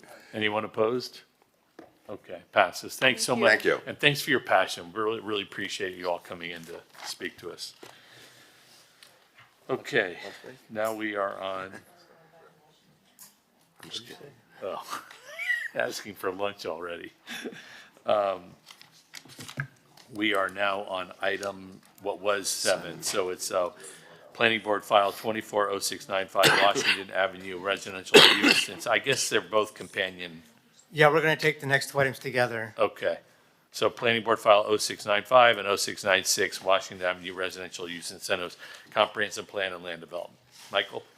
Sure, so just, this has some complicated history, and the board has seen this before. So, and just some background in terms of the process. Since this does include an FAR increase, the city now has in place a 6-step process. It's, the first step is a meeting before the planning board, then a community outreach meeting, a second meeting before the planning board, city commission review, another outreach meeting, and then a final review by the city commission. Now, in this case, the planning board did review this application previously. We did have a public community outreach meeting, and we did provide the summary of that meeting, which occurred on July 30th. I'm sorry, that meeting was on September 10th, and on page 12 or page 30 of the board packages, we provided a summary of the comments provided by the members in attendance. Now, since that time, the commission sponsor has further revised the proposed FAR increase. The prior increase was to allow up to a 3.0 FAR. This current draft allows up to a 4.0 FAR. So because of that, this whole process is starting over again. So this now is the first reading at the planning board for this, these incentives. And I'm going to go through and outline these incentives again. And then after this meeting, there will be another community outreach meeting, and this will come back to the planning board in November for the planning board's final review and transmission to the city commission. Michael, can I ask a question about process before you start? Sure. Are we required to continue this item? Yes. Yes, Okay. this now is, and that's why we have already scheduled the second outreach meeting, and in order to avoid delaying this further, we have scheduled this for the second reading next month. So we do believe that this timeframe can occur without slowing the process down. So again, what this ordinance does is allow for tangible incentives for non-transient residential uses on Washington Avenue from 5th to 16th Street. Now, this area does include a variety of zoning districts, and I'm going to go through some of the changes that are proposed as part of those districts. Now, again, these incentives would apply to projects that have non-residential apartment uses only. Some of the requirements are that they're non-residential, that no residential unit shall exceed 1,200 square feet in size. It does require a minimum micro-mobility component within the interior of the structure accessible by all residential units. It does now require a minimum lot size for an eligible project of not less than 13,000 square feet. Now, we did provide on page 6 of the board, page 6 of the staff report, or page 24 of the board packages, a comparison between the prior approval and what's proposed right now. There has been a sort of carve out for a property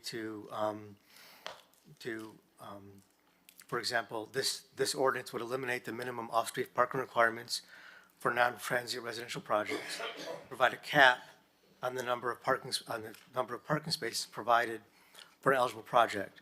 However, this would not apply, for example, to the property we just saw, located in the CD3 zoning district, that has parking facilities which the prior property, the Sayas property, included a parking garage that was approved by the city prior to January 1st of this year.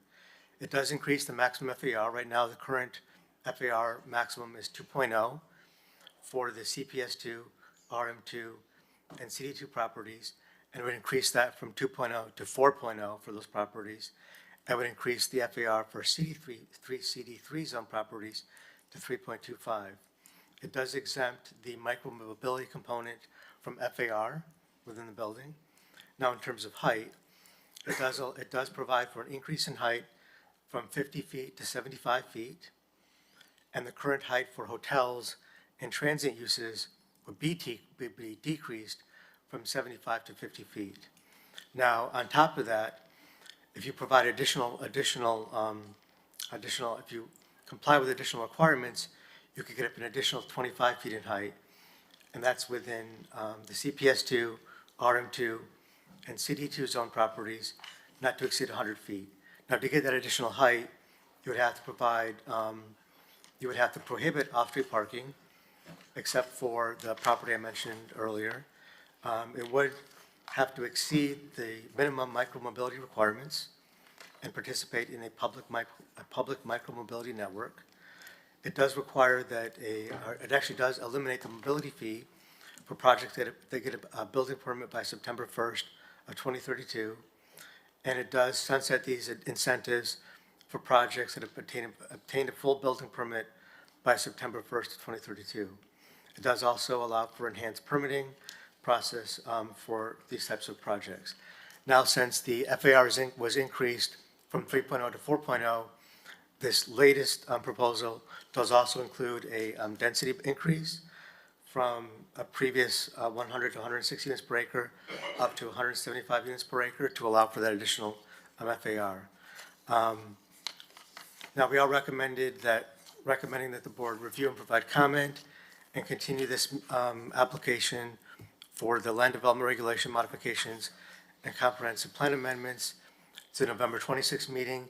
In the interim, we will have another public workshop meeting and provide you the results of that meeting at the November 26th meeting.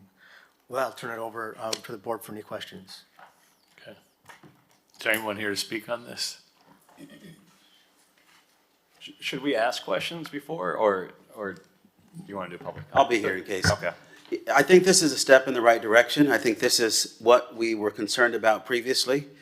And Washington Avenue Business Improvement District definitely supports the idea now of doing some great things with residential on Washington Avenue. There were a few things in there that we didn't agree with, but I think since we have to start all over again, and based upon the Sunshine meeting that happened, I think now we have a great foundation to really start doing what we would like to do on Washington Avenue. Thank you. Can I ask a question of Troy?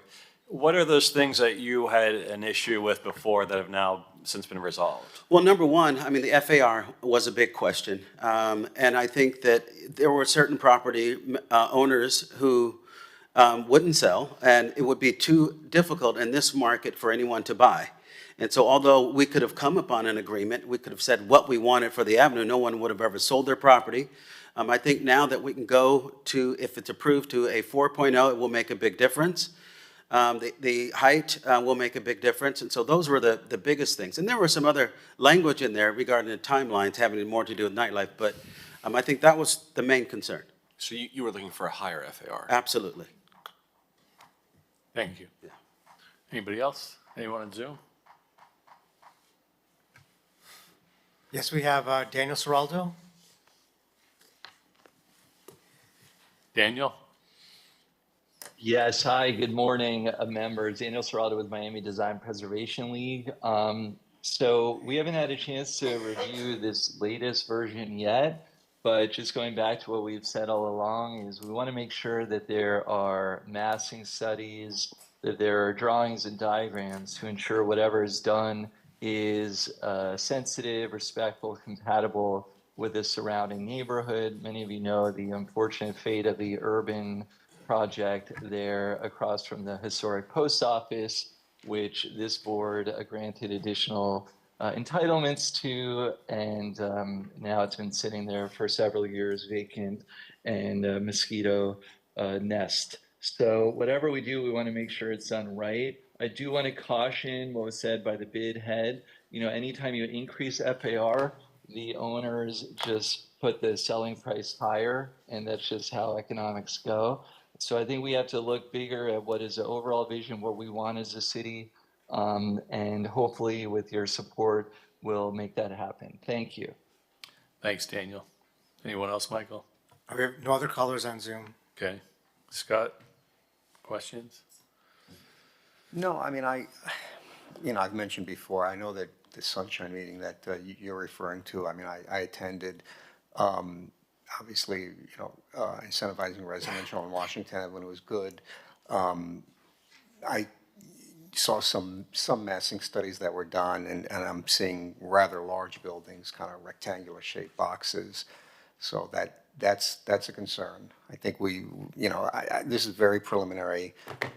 We should move forward, but I mean, at least personally, that's a concern of mine going forward. But I'm sure some of these things can be, discussed and maybe further refined.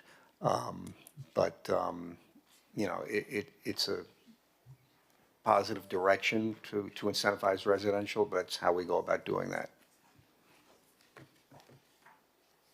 Matthew?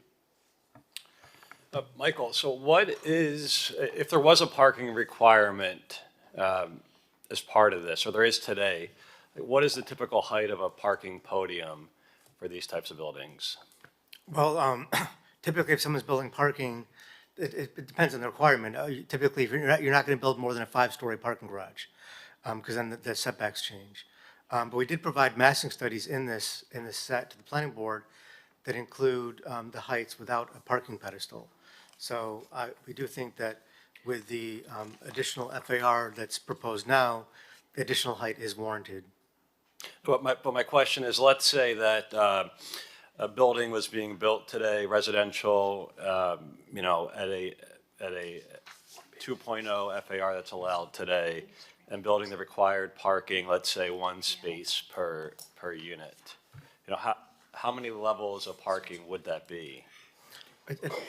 We have to take a look at, we can probably take a closer look at that for next meeting and see, based upon the current requirements, how many parking spaces would be required and what that would entail in terms of a parking garage. But it really is site-specific, depending on the number of residential units and the size of the lot. But it would be like 1 to 2 levels, presumably, of parking, correct? Depending on the number of units. Now, of course, the more units you provide, the more parking spaces that would be required under the current code requirements. But what we're reviewing today, is there any required parking for that? There's required parking for loading and for staff. So whatever the required parking is for loading, you have to double that to also consider some required parking on site for staff that may be needed. But it's very minimal. It's very minimal. Very minimal. So I think the point that I'm trying to get at is, if residential was built today in the current zoning, you'd be required to build perhaps 20 to 30 feet of parking at the ground level. Yeah, or more, depending on just how efficient the site is. Yeah. Of course, if you have a larger site, you can be more efficient and do it in fewer levels. So I think, 100 feet, 90 feet, 80 feet might be very reasonable for us to consider. And then we take away that parking that we're not building. So if it's 20 feet of parking, take the 100 feet and subtract 20 feet. You're at 80 feet. And presumably, we could still, within that same volume, meet an FAR of 3.0 or such. I attended some of these public meetings with the community, and I think one of the big concerns isn't so much the increase in density or the increase of FAR, it's the height. It's the actual, impact that you have on the built environment when you're walking around. And, it's a good idea to incentivize more residential.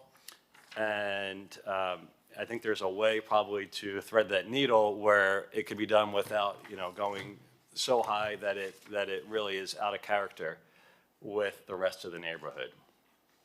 The other thing is, I think the question was answered by the Washington Avenue bid, the increase in FAR from 3 to 4, I think probably surprised many of us up here when we were reading through there, since there wasn't necessarily any context.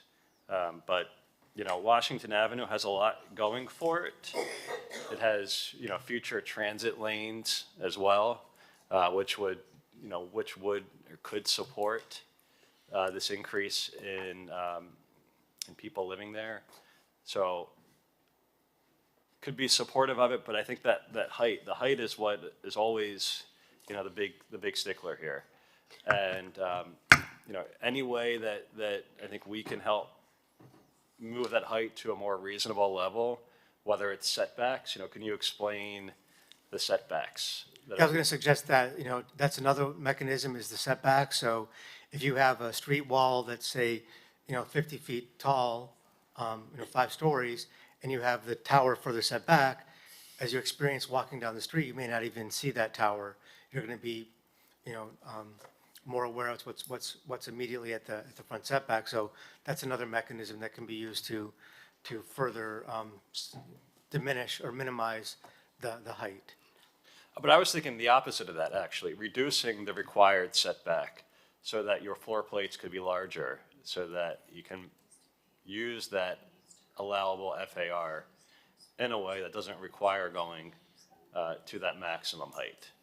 Well, generally, right now, in the commercial districts, the setbacks are pretty minimal already. So I think that typically, if you were in a residential districts, that's when you have the higher setbacks that kick in. For example, we'll talk about later on the agenda, 1250 West Avenue.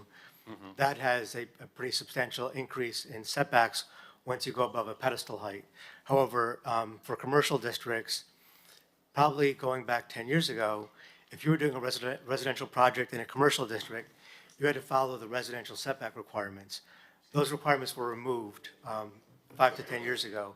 So now a residential project in a commercial district typically can follow the commercial setback requirements. So that's something that I think we could take a look at if you want to have an increase in setbacks above a point, or if you don't, if you want to have the building, be able to max out the setbacks, then you don't need to modify the setback requirements for a residential building in a commercial district. However, you also have to consider that you want to have light and air, so you don't want to have a larger floor plate. Typically, if you're doing an office building, yeah, you can have a very large floor plate, but that floor plate may not work for a residential building where probably a more slender tower is more appropriate.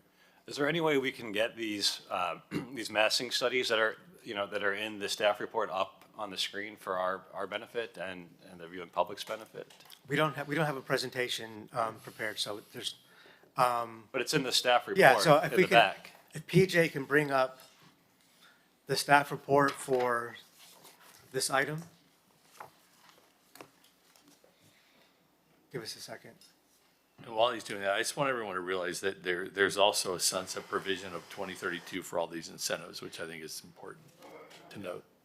I mean, look, I'm only the second one in here, but, I think this is, there is some really good, ideas behind here. We have a housing shortage in the city. The population keeps going down. The price of housing is increasing in the city, so more supply is a basic way to help combat that. But just like a grocery store, we need to make sure that we get this right here.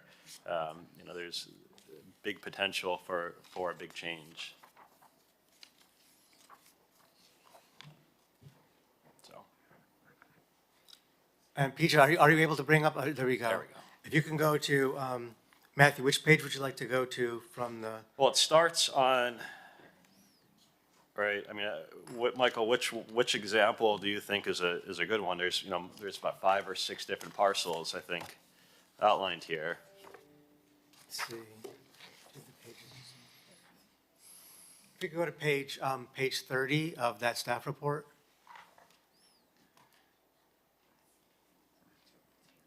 And I don't know if it's possible to rotate it.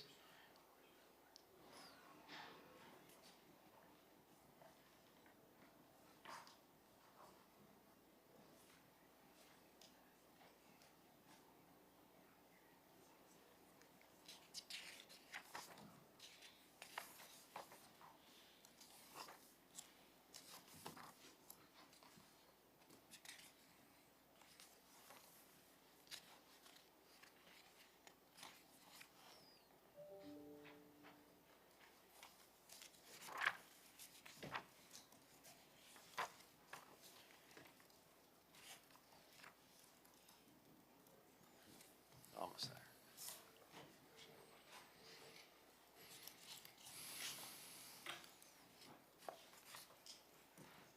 Yeah, so this is an example of the property at 1260 Washington Avenue that shows a 4.0 FAR and 100 feet in height. And then the prior slide before this shows a 4.0 FAR at a height of 75 feet. Are there any other examples of a 4.0 FAR? Yeah, we in provided Miami this Beach? currently. So I know it's just because we did this for our analysis for 1250. The Waverly Hotel has an FAR of about 4.2. But but typically the maximum currently in the city is around 3.25.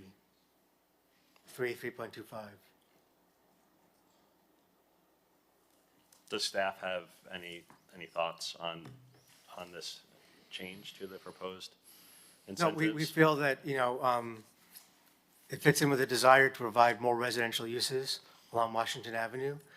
And ultimately, any sort of new tower or demolition will require review by the Historic Preservation Board.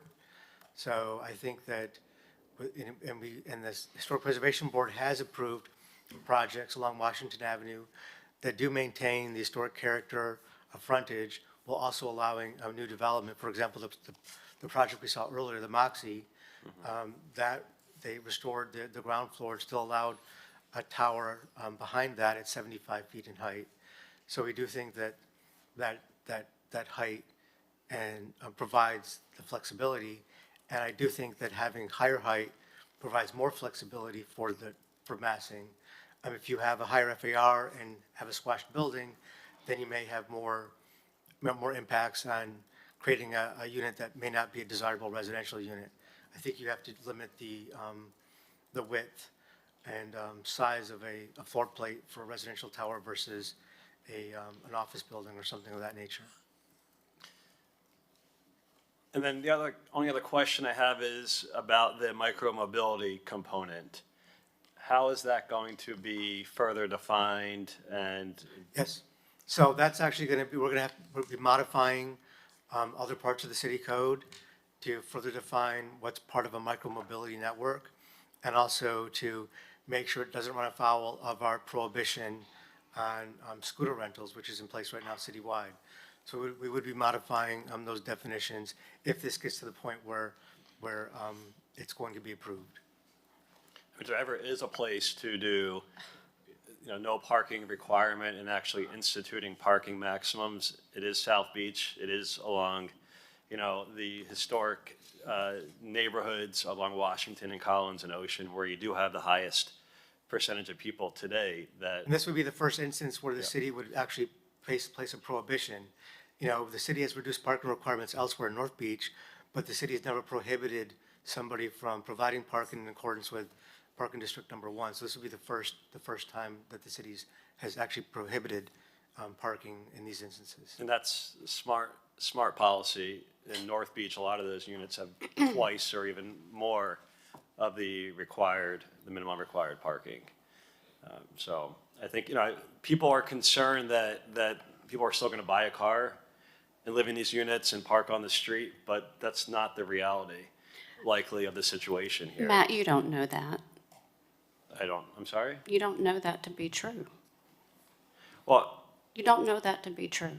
I'm sorry, I'm not quite following. Just what you just said. You do not know that that's the reality. I think if somebody's buying into a building, understanding that there is no parking there, they buy into that building with that understanding. And if parking is not readily available in the neighborhood, then that's going to dissuade them from buying that or living in that unit. So I do think that this is the area where that micro-mobility component can work, and where right now, if you look at the most buildings in Flamingo Park, there's no parking. Limiting 50% of the floor area ratio of the first floor to micromobility is not the highest and best use of a development. But I would be supportive of removing the parking requirements and letting them decide what to do. That's another good comment. I think, we still can fine tune the micro-mobility component and what that looks like. I don't think prohibiting anything. I don't think telling a owner of a property, you cannot do this or you cannot do that. I don't think that's the right way to go at all. So maybe you should come, I know I spoke to you about this before, Elizabeth. You had a concern with limiting the maximum unit size to 1,200 square feet. I think that needs to be raised to 2,000 square feet. I think that if we're really serious about having families live here, that we need to we shouldn't have a ceiling, we should have a floor. And that floor should be 650 square feet. I think that we should raise that to 2,000 square feet and make it actually livable for families. I don't think 1,200 square feet is, I live in 1,200 square feet now, and it's not enough for me and my husband. So I think that if you're gonna do something like that, you need to get it right, and I think that would have favorable approval. I think the intent in doing that was to avoid, luxury. But it's not 2,000 square feet, it's not gonna be luxury, especially not in South Beach, and not for a family.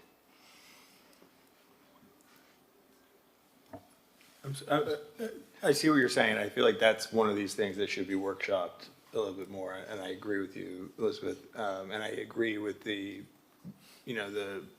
I agree that there should be some minimum square footage to make sure that we're not, creating an environment that's sort of inhumane, just to live on South Beach. Yeah. But I think this is an important proposal and ordinance to push forward. We've seen that incentives work by the amount of office space that we have coming to Miami Beach. And I think this is important to move forward for the future of our city because we need this housing space. So I'm in favor of it. The only thing that comes to mind is like all these new residents, they're really gonna need a grocery store. That was the whole point.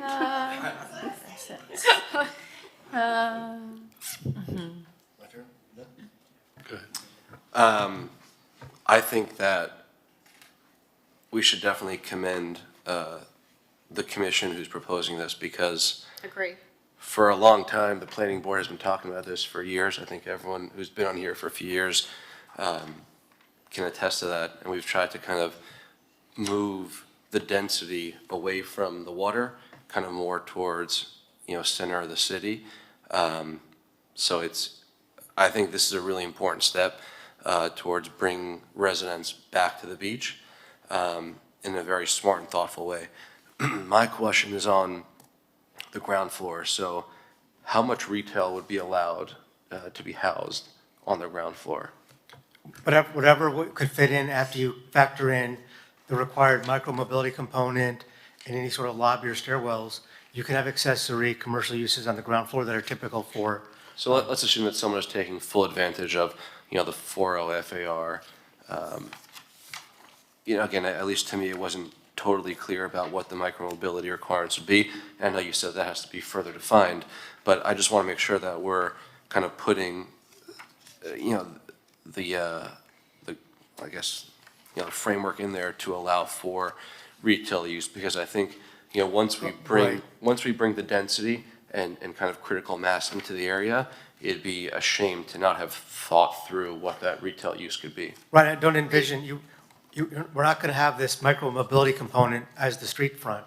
That's something that would be like within the interior of the building. Correct. You would still have your active uses along the street. Right, so I'm meaning, is that just going to be, a 500 square foot space, or can you kind of have more of a space? Because if anything, I'd further promote that retail use versus the micromobility, even though I think that the micromobilities are important, and it's going to go a long way towards reducing the, driving and parking requirements. So I just want to make sure that we can kind of balance both. Other than that, incredibly supportive. And you have to have enough depth to have viable retail also. Yeah, for sure. So I just want to make sure that kind of as we push this forward, we can proactively think about how to balance both the, Right. Retail needs, obviously the residential needs, which is going to totally, in my opinion, start to change the fabric of the city in a positive direction, while also balancing, the micromobility, which I think all forward-looking cities are starting to incorporate. Agree. It's important because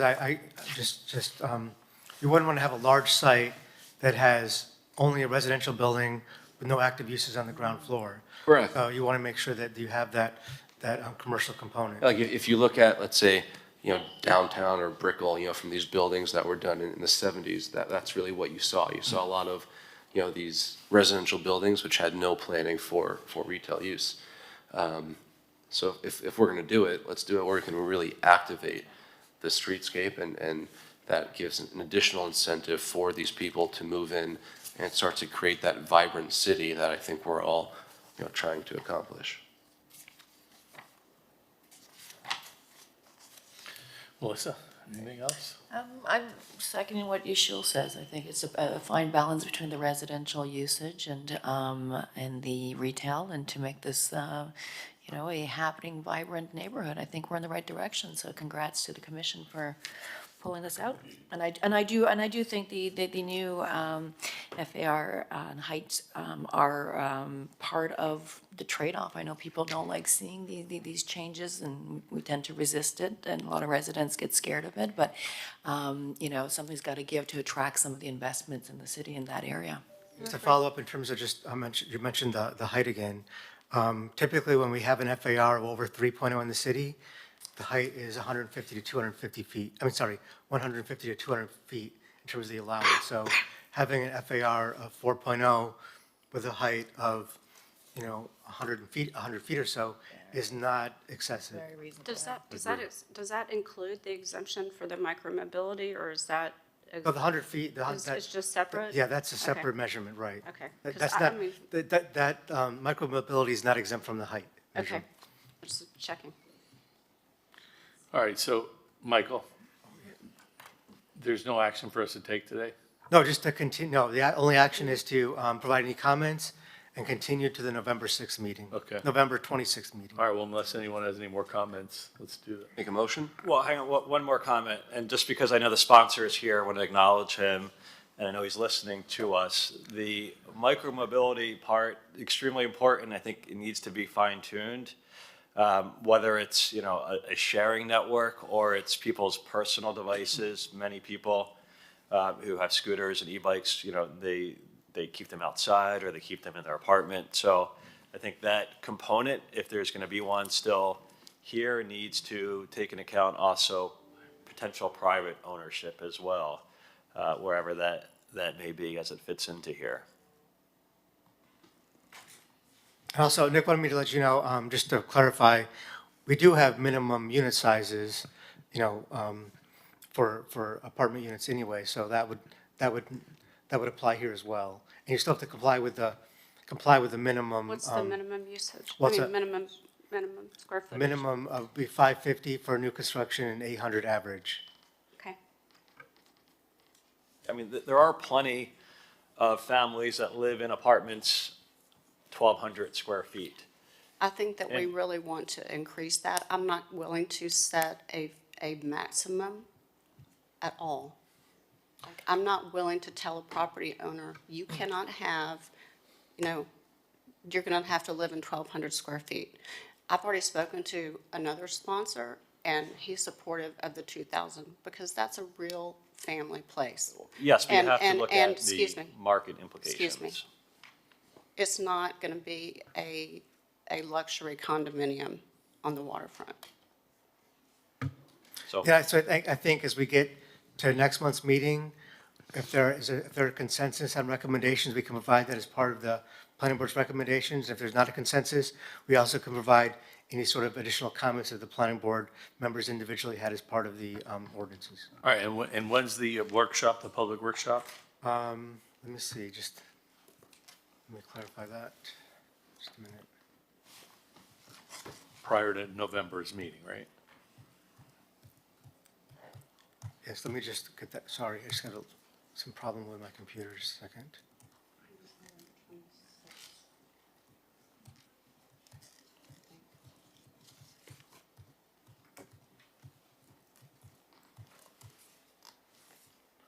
Just a minute.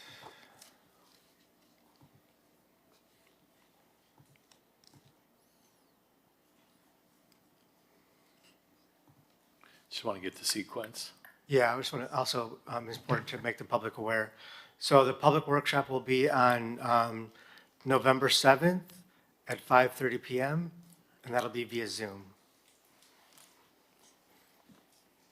With that, was there a motion to continue the All right, ordinance? so after that workshop, then Come back to the planning board on November 26th. if planning's going to tweak the proposed ordinance, or? No, we're gonna, we're gonna probably look into further the micromobility component and the massing studies again, and that's it. And then Okay. the planning board will make its final recommendation Okay, and on next November month? 26th. right. Okay, great. All right, so we want to move it to next month? I'll make a motion to move this item to next month. Second? I'll second it. Okay, all in favor? Aye. Anyone opposed? Okay. And that, just for the record, that's for both items, PB 24-0695 and PB 24-0696. Correct. Okay, the next item is under previously continued applications, Planning Board File 240670, 0519, and 0008, 4041 Collins Avenue Hotel. Give me just a second to find this report. Thanks. You can just read that description yourself. The next item on the agenda is an application has been filed requesting modifications to a previously issued conditional use permit for a neighborhood impact establishment with entertainment. Specifically, the applicant is requesting approval for the renovation and reconfiguration of the previously approved venues in the hotel and the expansion and introduction of outdoor entertainment in some of the venues pursuant to Chapter 2, Article 5, Section 252 of the Miami Beach Resiliency Code. So as noted in our report, starting on page 105 of the board packages, staff has outlined the various venues on the site. At what page, Michael? Page 105 of the board packages. This applicant is requesting modifications to a previously issued CUP. This property has a long history. Most recently, the Historic Preservation approved renovations to the building, including reconfiguration of the entire exterior portion of the building as it faces the ocean. As part of that modification, the applicant is requesting an expansion of the occupancies previously approved by the board. Now, originally, they were requesting expansion of the entertainment component. Currently, the CUP allows for entertainment at an ambient level, so they can have a live band or a DJ outside, but never to exceed ambient levels or a level that would interfere with normal conversation. Originally, they wanted to expand upon that. They have since withdrawn that request. So this request only includes modification of the venues, just to clarify where some seating has been moved around, occupancies have moved around, and they are requesting to increase the overall occupancy. Now, just to go through the summary of our staff report, the notable changes start on page 109 of the board packages. That's where you can see the proposed pool deck, as well as on page 110, an expansion of an outdoor venue. Now, as I mentioned previously, the CUP that was previously approved is something that we would not recommend in favor of today, which does authorize ambient outdoor music up until 3 a.m. And that's how they've been operating. On page 113 of the board packages, you'll see a comparison of the prior approval on the upper left and upper right, the proposed venue. As it relates to the pool deck, the applicant's requesting an increase in occupancy of approximately 400 people. That's largely due to a solid covering which could be placed over one of the pools for a larger dance floor to expand that occupancy. So we are recommending that not be approved without a special event permit. So we're recommending that the applicant maintain the current occupancy, which is 1,590 people, and only be allowed to increase up to the proposed 2,043 persons as part of a special event permit, only up to 8 times per year currently. Likewise, the applicant's requesting modification of an outdoor venue, shown on the bottom of page 113. Previously, this component was only indoors and had approval for indoor entertainment. Now they're proposing an expansion of that area with the construction of a new outdoor deck, and they're requesting that outdoor area be allowed to have entertainment like the rest of the site. We are recommending that for this new component, that outdoor entertainment not be permitted, and any indoor entertainment be limited to the indoors of the establishment. So in summary, we are recommending that there be no expansion of the outdoor entertainment venues, including for the pool area, and for what's called as the Andes Lounge or venue number 5, except as may be permitted with a special event permit up to 8 per year. Now, we did provide, starting on page 116 of the board packages, a red line or underlining and strike through of the prior conditions of approval and any sort of modifications. The only disagreement or discrepancy between what the applicant's proposing and what staff is recommending is the issue of the occupancy to go above the approximately 1,600 at all times, as well as to allow outdoor entertainment, even at ambient level, for the area they're referring to as the Andaz Lounge. I'll turn over to the applicant for their presentation. Good morning still. Javier Vigneault and Nick Noto with the law firm of Bills and Sundberg, 1450 Brickell Avenue, here on behalf of the owner and applicant. I'll dive into, just to respond to Michael's presentation, we are in agreement with staff's revised or modified CUP. We're comfortable with the occupancy remaining at the 1590 and using special event permits to the extent that the occupancy exceeds that. As Michael indicated, there's also a modification to what is the Andaz Lounge that includes an outdoor component that wasn't previously existing. We're also comfortable with not having entertainment uses in that area. So we are in agreement with staff's report as proposed, with one minor request, which actually has to do with a transportation-related condition. I'll leave that for a moment. Our request would be to allow us to work with city staff, city transportation staff in particular, to come back after operation to review our proposed valet attendance.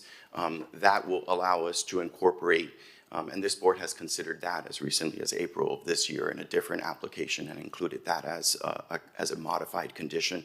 That'll allow us to be able to provide data that substantiates rideshare and other components that can't be included until you have actual trip generations and until the property is actually operational. So that would be our request. I'll provide some language. We've actually provided some language to staff. I think they may have they may have some modifications to that language. I'm not sure. But just to dive a little bit back, this property is the Historic Confidant Hotel. It's been operating as a Hyatt for some time. The Hyatt remains as the operator, but we are repositioning this hotel as an Andaz, which is part of the Hyatt brand. It's a higher end luxury component of the Hyatt brand. And so we're particularly excited about this renovation, which is ongoing.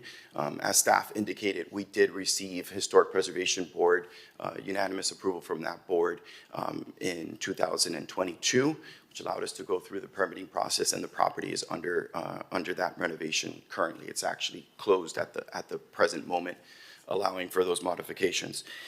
They're both interior and exterior modifications. The exterior modifications are repositioning of the pools and the pool deck area, as well as an exciting piece, which there's a historic 1940s home, or 1930s home, I should say, that had been placed in one location on the property. It's been lifted and relocated to a different place, which through consultation with the Historic Preservation Board and planning staff, it's a much better suited location for both use and enjoyment of that historic home. So we're quite excited. I'm going to go through quickly this is the location, 4041 Collins Avenue. This is the existing CUP. It's color coordinated. You could see that these are the venues, the pool deck area. The 1930s home is in blue towards the middle. That was its prior location. Then you have what is the two of the restaurants. And then on the second floor is what is now we refer to as the Andaz Lounge. It's actually being repositioned to a new, that's the new entrance and lobby area. You'll actually go up a flight of stairs, and that'll allow those folks, as they come in, to be able to enjoy the terrace area and see views of the water as they check in.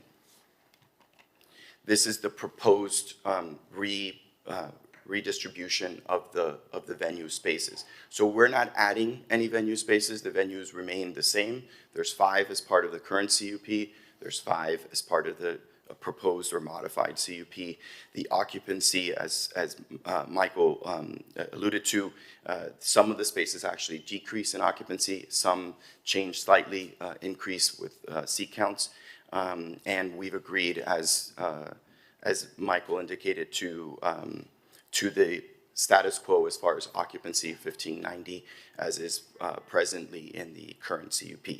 You'll see the relocated in blue, the relocated historic home now has a more prominent location towards the water, which really will allow, you know, those that walk down the boardwalk to be able to view it and enjoy it.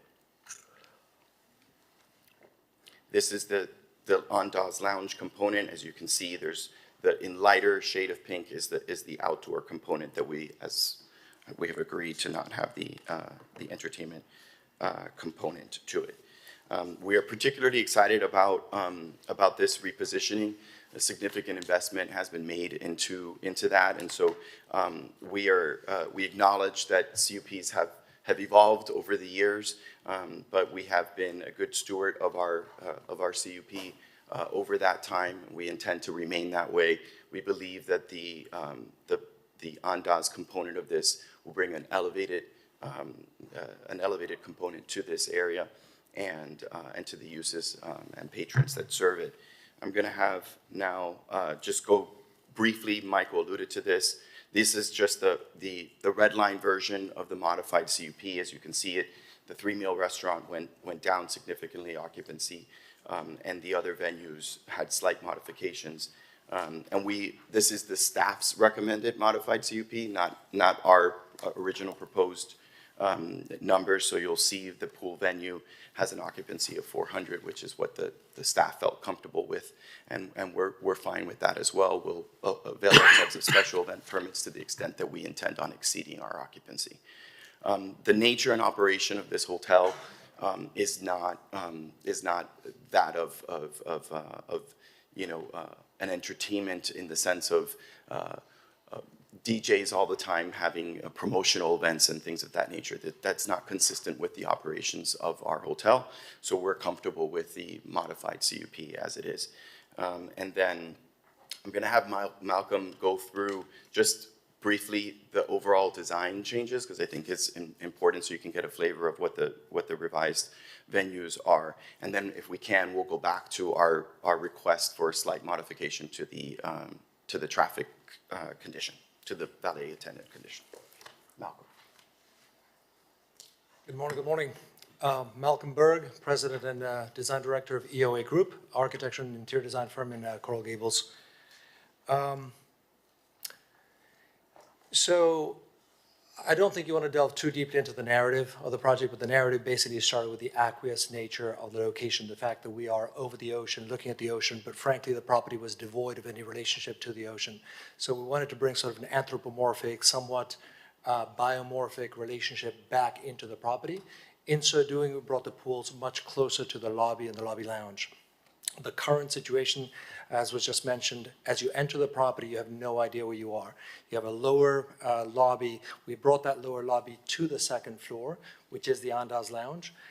So you come in through essentially sort of a jump entry, take the elevator straight up, beautiful grand stairs that take you up to the second floor, go into the lounge, check in at the lounge, and that lounge takes you directly to the outdoor terrace.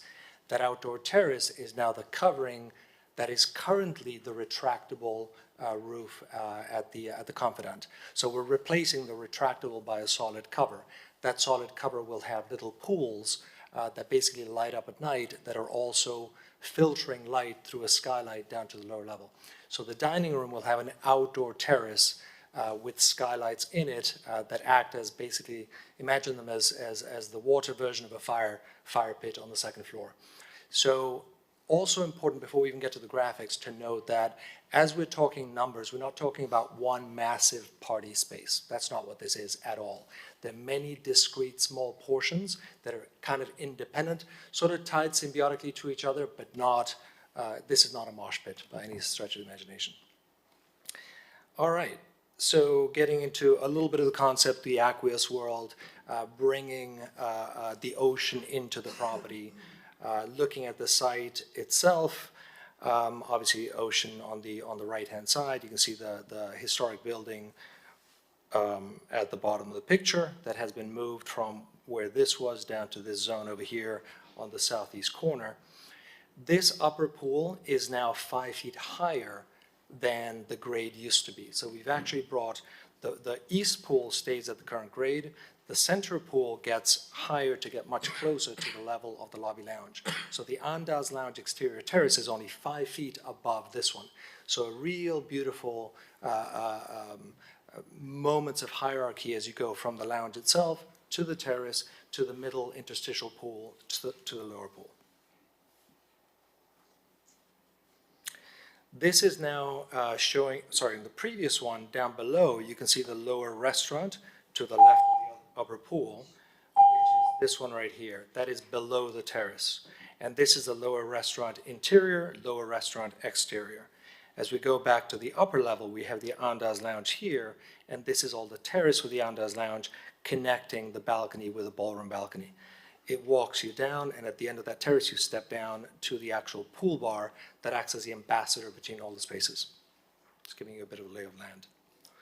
The entrance, this is that grand stair, historic stair that we are sort of repurposing, putting new chandelier, new materials on the wall, adding an elevator at the end, so very intuitive path of travel. That elevator takes you right up to the Andaz Lounge itself. From this lounge, we walk straight. I mean, there's a bar at the Andaz Lounge as well. And from there, we go directly out to the terrace.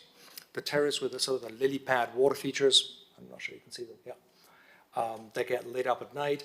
But you can see there isn't a lot of room for assembly space. It's really much more neutral as an extension of the lobby lounge. As we walk past the lily pads, we get to the end of the terrace, looking down on that interstitial pool that is now 5 feet higher than the grade is today. And beyond on the right-hand side, you start to see the bar, and then you start to see the pool and the bar next to it.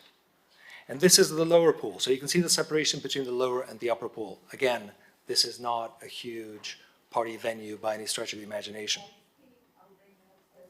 And this shows the image of the 1930s relocated home, much more visible from the boardwalk than it was presently. I think that's where we are. Thank you, Malcolm. I neglected to also introduce just some other members that are here. David Horowitz from Ownership is here, as well as Adrian Dubowski from Kimley Horn to address any traffic-related comments that there may be. I do have that language that can be distributed. It's consistent with an application that this board approved in April of this year. And it's consistent with language that's embedded within both our traffic analysis as well as the city's traffic review. So with that, we're here to answer any questions. I can distribute this. I will give it to Michael and he can distribute it. Okay. Thanks for the presentation. Anyone else in the chambers speak on this? Anyone on Zoom? Yes, we have one caller on Zoom, Daniel Seraldo. Hi, Daniel. Do you swear that the testimony you'll give in this proceeding is the truth, the whole truth, and nothing but the truth? Yes, thank you. Daniel Seraldo with Miami Design Preservation League. I just wanted to highlight this project because they have gone and moved a property, a 1930s single-family home. They've elevated it to the new flood requirement and moved it on the property. And if you have not seen it yet, I urge you to go check it out. This is an amazing example of what is possible with resiliency. And when you have dedicated owners that take care of their properties and do not neglect it, like way too many along the ocean. So just wanted to chime in and say thank you to the owners for their restoration and renovation project. Good to hear. Thank you, Daniel. Real quick, is there any disclosures any board members have to make on this one? No? Used to go to bar mitzvahs all the time at this property. Anybody else? No, okay. All right, so we're going to close the public. Anyone else on Zoom? There's nobody else on Zoom with their hand Okay, raised. so we'll close the public hearing. Any questions from anybody? Scott, you want to start? No, I mean, they, whatever the city recommended, you guys are going along with, so, I mean, that goes a long way with us, I think. Obviously, I think I read somewhere years ago, there was one minor noise violation, so, I'm in favor, and I just looked at I guess the language, you're talking about the valet operator, or the number of attendants, and, yeah, I know we've done that before where we didn't require, I guess initially there's a certain amount, but if you find you need Correct. fewer, then we're okay with that. I'm in favor of adding that as well. Thanks. Matthew? Beautiful project. I've stayed there pre-renovation and beautiful then, and certainly will be even nicer when it opens. I do have some questions. I was trying to find the TDM, the Transportation Demand Management Plan, in the packet, and I couldn't locate it. And so I just wanted to learn more about that. This is a large hotel, even larger hospitality type operation with hundreds of employees, thousands of guests, and it's a part of the city where they're used to having these big type operations, but it's still going to be impactful, and it's not easy for a lot of these employees to get to the area. So I want to learn more about how this is going to be controlled and mitigated. Please.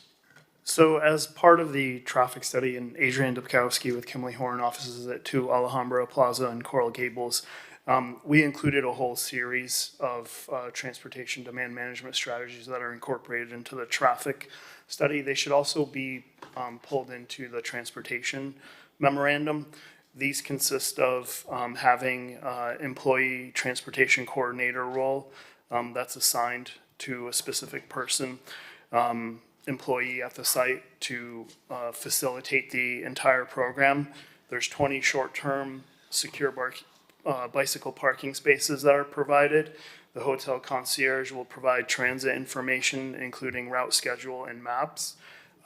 Dedicated scooter, motorcycle parking within the off-site garage. Carpool incentives for employees. Subsidized transit passes for employees. 10 rental bikes. Those rental bikes will be serviced and washed on a monthly basis on the site. Car and van pooling designated parking spaces also in that off-site garage. Lockers and for bicyclists to store and change clothes, and a shower facility for bicyclists to use on site. So I think that's great. And these are the kind of items that can help move the needle.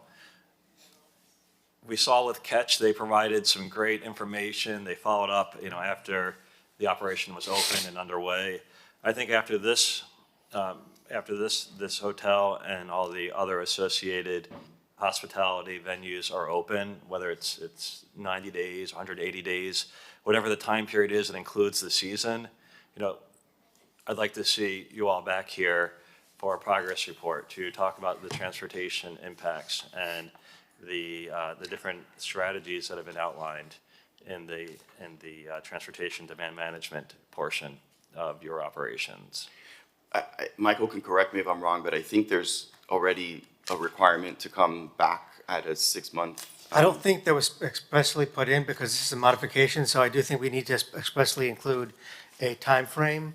Also, just so you're aware now, going forward in the future, that the city requires on an ongoing basis, on an annual basis, a progress report to the planning board. I think at this time, we should put in a condition that says after the site is, up and running, according to the plans approved herein, that you come back to the board for a progress report where issues such as the traffic valet and TDM is provided to the board and further evaluated. So I'll leave it up to the board at what time frame you think is most appropriate to come back to the board for that progress report. And then with that, I have no objection to the modified condition that you have in here, with the understanding that we are going to have a progress report now, maybe 90 or 120 days after operation starts. Matt, do you have a time frame in mind for that?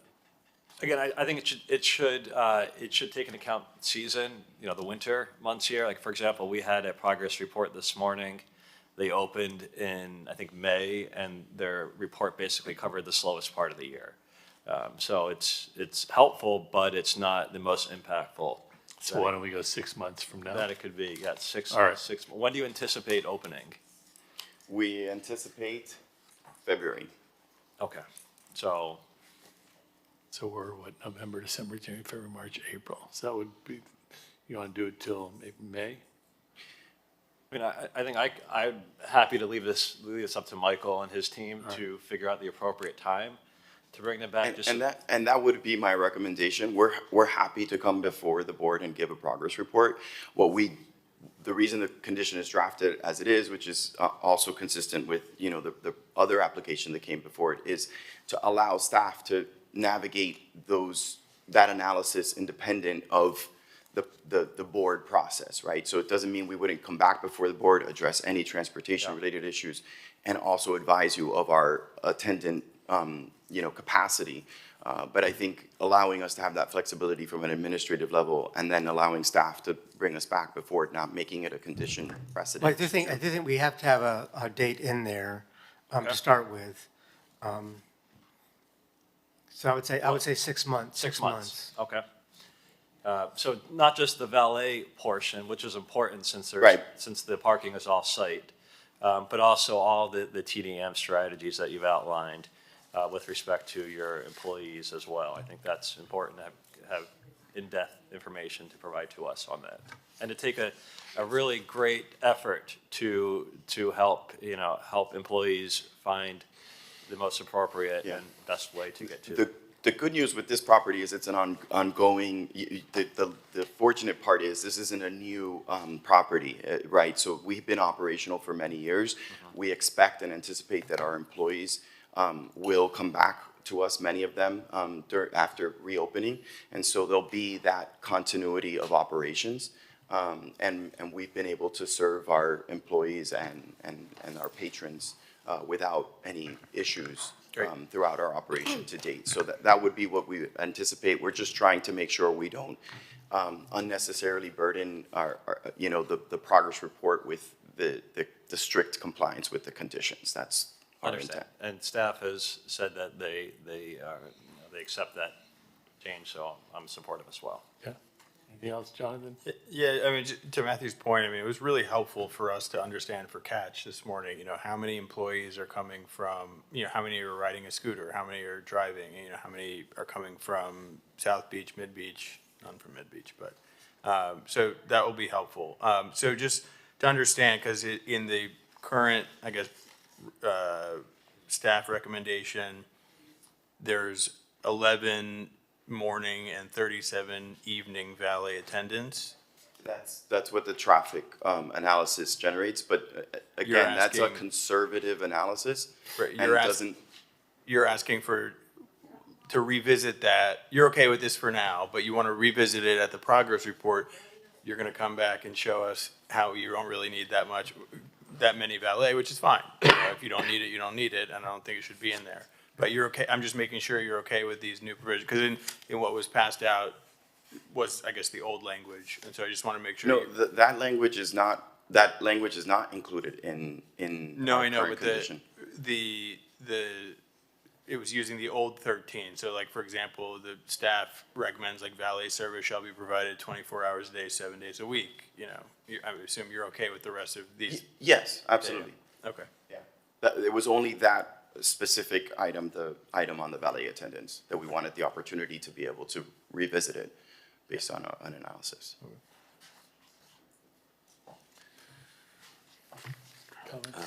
Nothing from me other than just to confirm with staff. So there's going to be no change to sound or music. I think that's all consistent. That's correct. Was there? Okay. Melissa? I'm just relieved that you guys pulled out the outdoor entertainment. You just saved an hour of your time. Sorry. And hours, thank you. Yeah, and hours in the future. No, I'm on board on it with everything, including the new transportation suggestion. I think it's beautiful. It's absolutely stunning. Thank you. She whispered she wants to move in there. Well, honestly, there's very few hotels around that are up to standard. Yep. So, Agree. Thanks to you, the owner back there. Thank you. All right, someone to move it with the added condition that they'll come back. What did you say, 6 months? 6 months after Okay. they start operations. I'll move Well, it forward. But Melissa, As okay, well Melissa as the moved it. condition Sorry, that I modifying the circulated. condition, right. We're going to add that, we're going to add what you included at the top of this page. Transportation condition. All right, so that, we'll add that as well as a 6-month. Correct. Correct. Correct. So Melissa moved it. Can I get I a second? second. All right, Yashil seconded. Can I do an all in favor, or do I need a roll? You can do all in call? favor. Okay. Anyone opposed? All in favor? Aye. Okay, great. Thank you all very much. Very nice presentation. Thank you. Thank you. We'll do one more then before lunch. What do we have next? New application, planning board file 240704, 1343 Alton Road for a daycare center. Is the applicant here on that? Let's see, the applicant should be here via Zoom. Michael, are you on this one? No? No. Yeah, the applicant's available via Zoom. Oh, they're on Zoom? Okay. The next item on the agenda is PB 24-0704, 1343 Alton Road. An application has been filed requesting modifications to a previously conditional use permit for the operation of a daycare center. Specifically, the applicant is requesting to change the owner, operator, and update the conditions of approval pursuant to Chapter 2, Article 5, Section 252 of the Miami Beach Resiliency Code. All right. We should note that this application actually has a long history going back to 1991 and hasn't had a change of ownership since then. So over time, our CUPs have changed and evolved.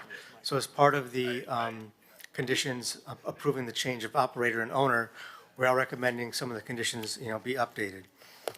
So back on August 27th of 1991, the planning board granted a conditional use permit to operate a daycare facility as a subject property. Now, at the time, this property was zoned CD1 and not located in the historic district. So at that time, an annual parking impact fee was required, which was being paid. Now, later on, this site became located in the Flamingo Park Historic District, and because it's classified as a contributing building in that historic district, there is no parking requirement. So one of the updates to the order includes removing the requirement that they pay the annual fee for the parking. Another requirement by the planning board was that they provide an on-street loading zone for the property. Now, since this property was initially approved, Alton Road was redone, and there's no longer any sort of loading areas or parking spaces adjacent to the property. So we're just recommending that as part of this approval, that the condition be updated to remove that requirement for an on-street loading. There is parking available at the front of the site as well as operationally along the alley for loading or unloading. So this application is relatively minor, it's just before you for a change of ownership operator. Now, just to note that this now is a non-conforming use in the RO, this is now RO zoning district. However, as long as the use is maintained and continuously operated, this use may continue. And since it has been in operation for so long, we don't anticipate any negative impacts from its operation. We are recommending approval. We have I believe the applicant or owner is online, if you'd like to speak on the item. Lauren Patow? And Lauren, I'd first like to swear you in. Do you swear or affirm that the testimony you'll give in this proceeding is the truth, the whole truth, and nothing but the truth? Yes. Thank you. You have 10 minutes for your presentation. Hi, yes, my name is Lauren Couteau. I'm the new owner of the property, and so I would just like to continue the operations on the property for a childcare center. My vision for the property is to provide a Montessori education for the community and just provide a higher standard of education in general in the community. And I'm willing to comply with any request from the board. Thank you. And there's nobody, I guess we're going to take public comment now. Is there anybody on Zoom? There's nobody on Zoom with their hand raised? Okay, anybody in here? No? Okay, we'll close public hearing. Any questions, comments? I'm fine with it. I'd make a motion to approve. Okay, Okay. got a second? All right, great. All in favor? Aye. Anyone opposed? Okay, Lauren, you're all good. Thank you. Thank you. Okay. Staff is hungry. Huh? Staff is hungry. Should we do the 1250 West Ave now, since that one went so smoothly? Yes, yes. Um, You want to take a lunch break now? Yes. Okay, we'll do a 15, 20-minute lunch break. So let's say it's 10 to 12, 12:10.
Please take your seats. The meeting is about to begin. Remember to speak into the microphone, as this meeting is being recorded for public record.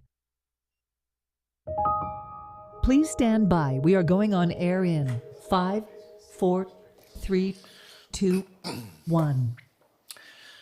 Okay, welcome back, everybody. We are on to new comprehensive plan and code amendments. The next item is item 12 on the agenda, Planning Board File 240717, notice requirements for land use boards. Thank you. And this application of the staff report begins on page 143 of the board packages. Now, this ordinance proposes to amend the land development regulations by replacing the current requirement for a 30-day published notice in a newspaper of general circulation with a 30-day online notice published on a website hosted by Miami-Dade County. This would include public hearing notices required for the city's land use boards, including Board of Adjustment, Design Review Board, Historic Preservation Board, and this board, the Planning Board. Currently, all required public notices are required to be published in a newspaper of general circulation, and these are done in the Miami Herald and the Sunday section. Previously, we had two options. We could do public notice on a Thursday in the Miami Herald Neighbors, or on Sunday. Over time, the Herald has removed that section from Thursday, so now we're limited to providing public notice on Sunday. In order to provide that notice, we have to give them our notice the Tuesday before the meeting. So there's a big time frame required for us to publish any newspaper that's any public notice that's required. This option allows us to do published notices online on a county website, which will also be more cost efficient compared to the current process. Right now, applicants pay, sometimes over $1,000 to publish their notice in the Herald. And the planning department spends tens of thousands of dollars every year in doing published notices for the Herald. This online process will be much more efficient, we believe, be more available to the public, and is actually a better solution compared to the current option. So we are recommending the planning board transmit this ordinance to the city commission with a favorable recommendation. Okay, is there anyone in the chambers to speak on this item? Daniel could have come for the last hearings. Anyone on Zoom? There's nobody on Zoom with their hand raised. Okay, we'll close the public hearing. Any questions? Someone want to move it? One question. Okay. There are no limitations or restrictions as to when things can be posted, meaning if I come to city staff and say, I want to submit a proposal, that day we can submit to the... Well, I don't know the technicalities of the county website yet, but I'm sure it's going to be much less restrictive compared to the Herald notice. Make a motion to approve? Hang on, well, you can make the motion, but we'll discuss, right, still? Sure, go ahead. Michael, the red notices that go out in front of the property? They're not changing. So we Okay. still do the mail notice to all property Mail owners. Within 375 feet, we still do the site posting. This would just take place of the Herald notice to do an online posting. This is just replacing the Herald. Herald notice, correct. Yep. Do you have any sense of how many residents, or whatever, rely on those notices in the newspaper? I guess the only thing I know- I'm thinking is if there's some people who religiously look at that, is there any way we're contacting people to let them know about this new website? I'm sure the city will be doing some outreach when this does go live, if it does go live. Right, and the city commission has already adopted this rule for actions that require newspaper notice under the city code. There's going to be a ballot question on the November 5th ballot to address newspaper notices for ordinances, because our charter requires that those be noticed in a newspaper.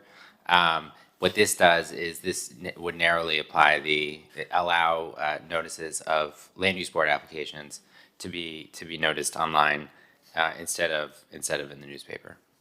All right, I'll second the motion. Yeah, I mean, I just want to make a comment about this. I completely understand the intent behind it.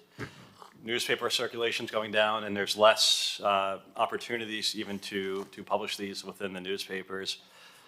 I kind of wonder, though, what's the impact to newspapers? It's, if a press is really important to a functioning you know, a functioning democracy, a functioning government, a functioning, you know, just general well-being of the population. So this probably will have an impact to the press by reducing the amount of advertising in there. So I'll be supportive of it just for the reasons that were outlined in the staff report, but I think there could be unintended consequences to the press that's so important to our region. Any other comments? All in favor? Aye. Any opposed? That passes with a favorable recommendation, 7-0. Okay, number 13, Planning Board File 240718, understory and height requirements in SF districts. And this report begins on page 151 of the board packages.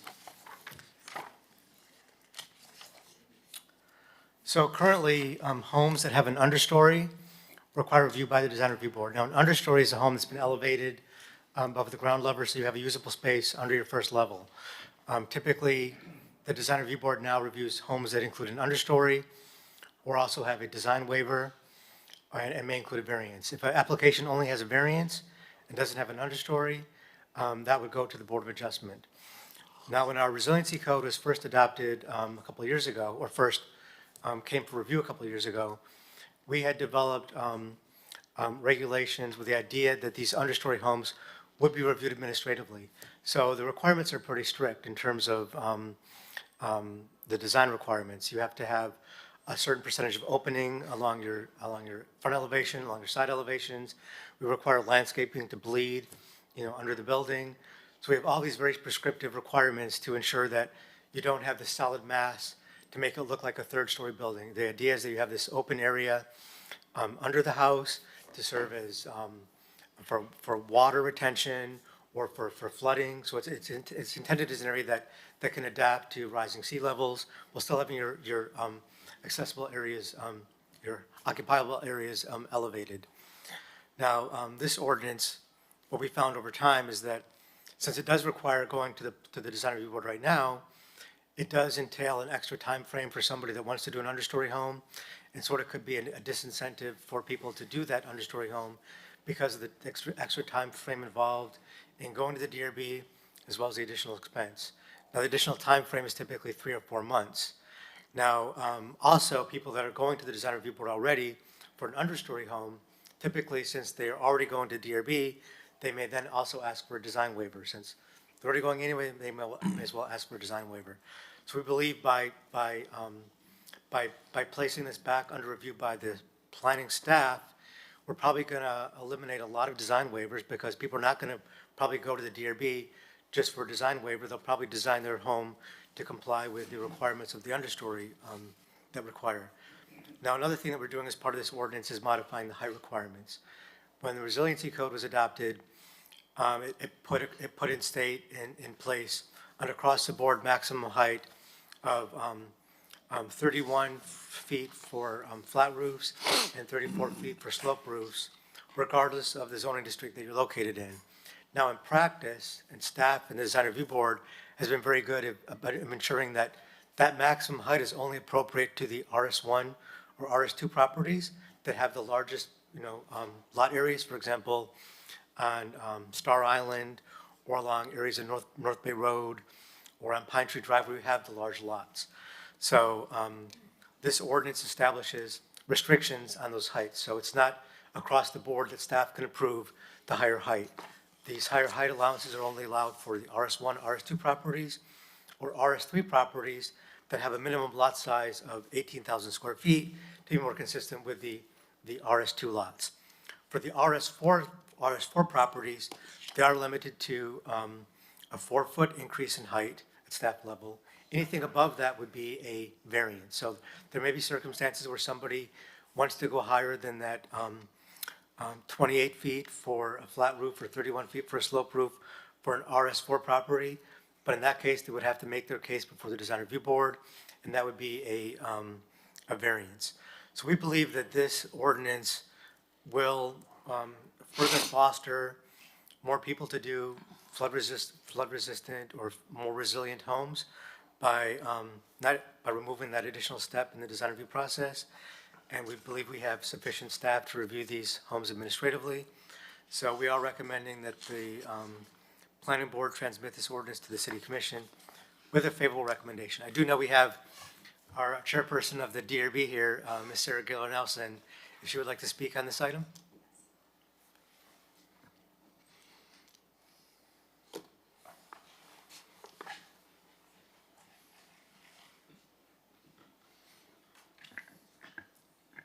Hello? This is exciting. I've never been on this side. So yes, I am Sarah Giller Nelson. I am the chair of the DRB. I have been the chair for the past 2 years, and 3 years previous, I was the vice chair.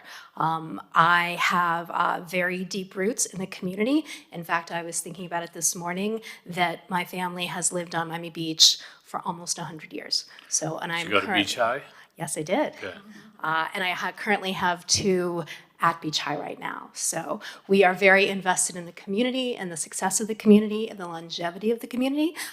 And I take my role, serving on the board, like all of you do, very seriously. Like, I really feel like we're contributing.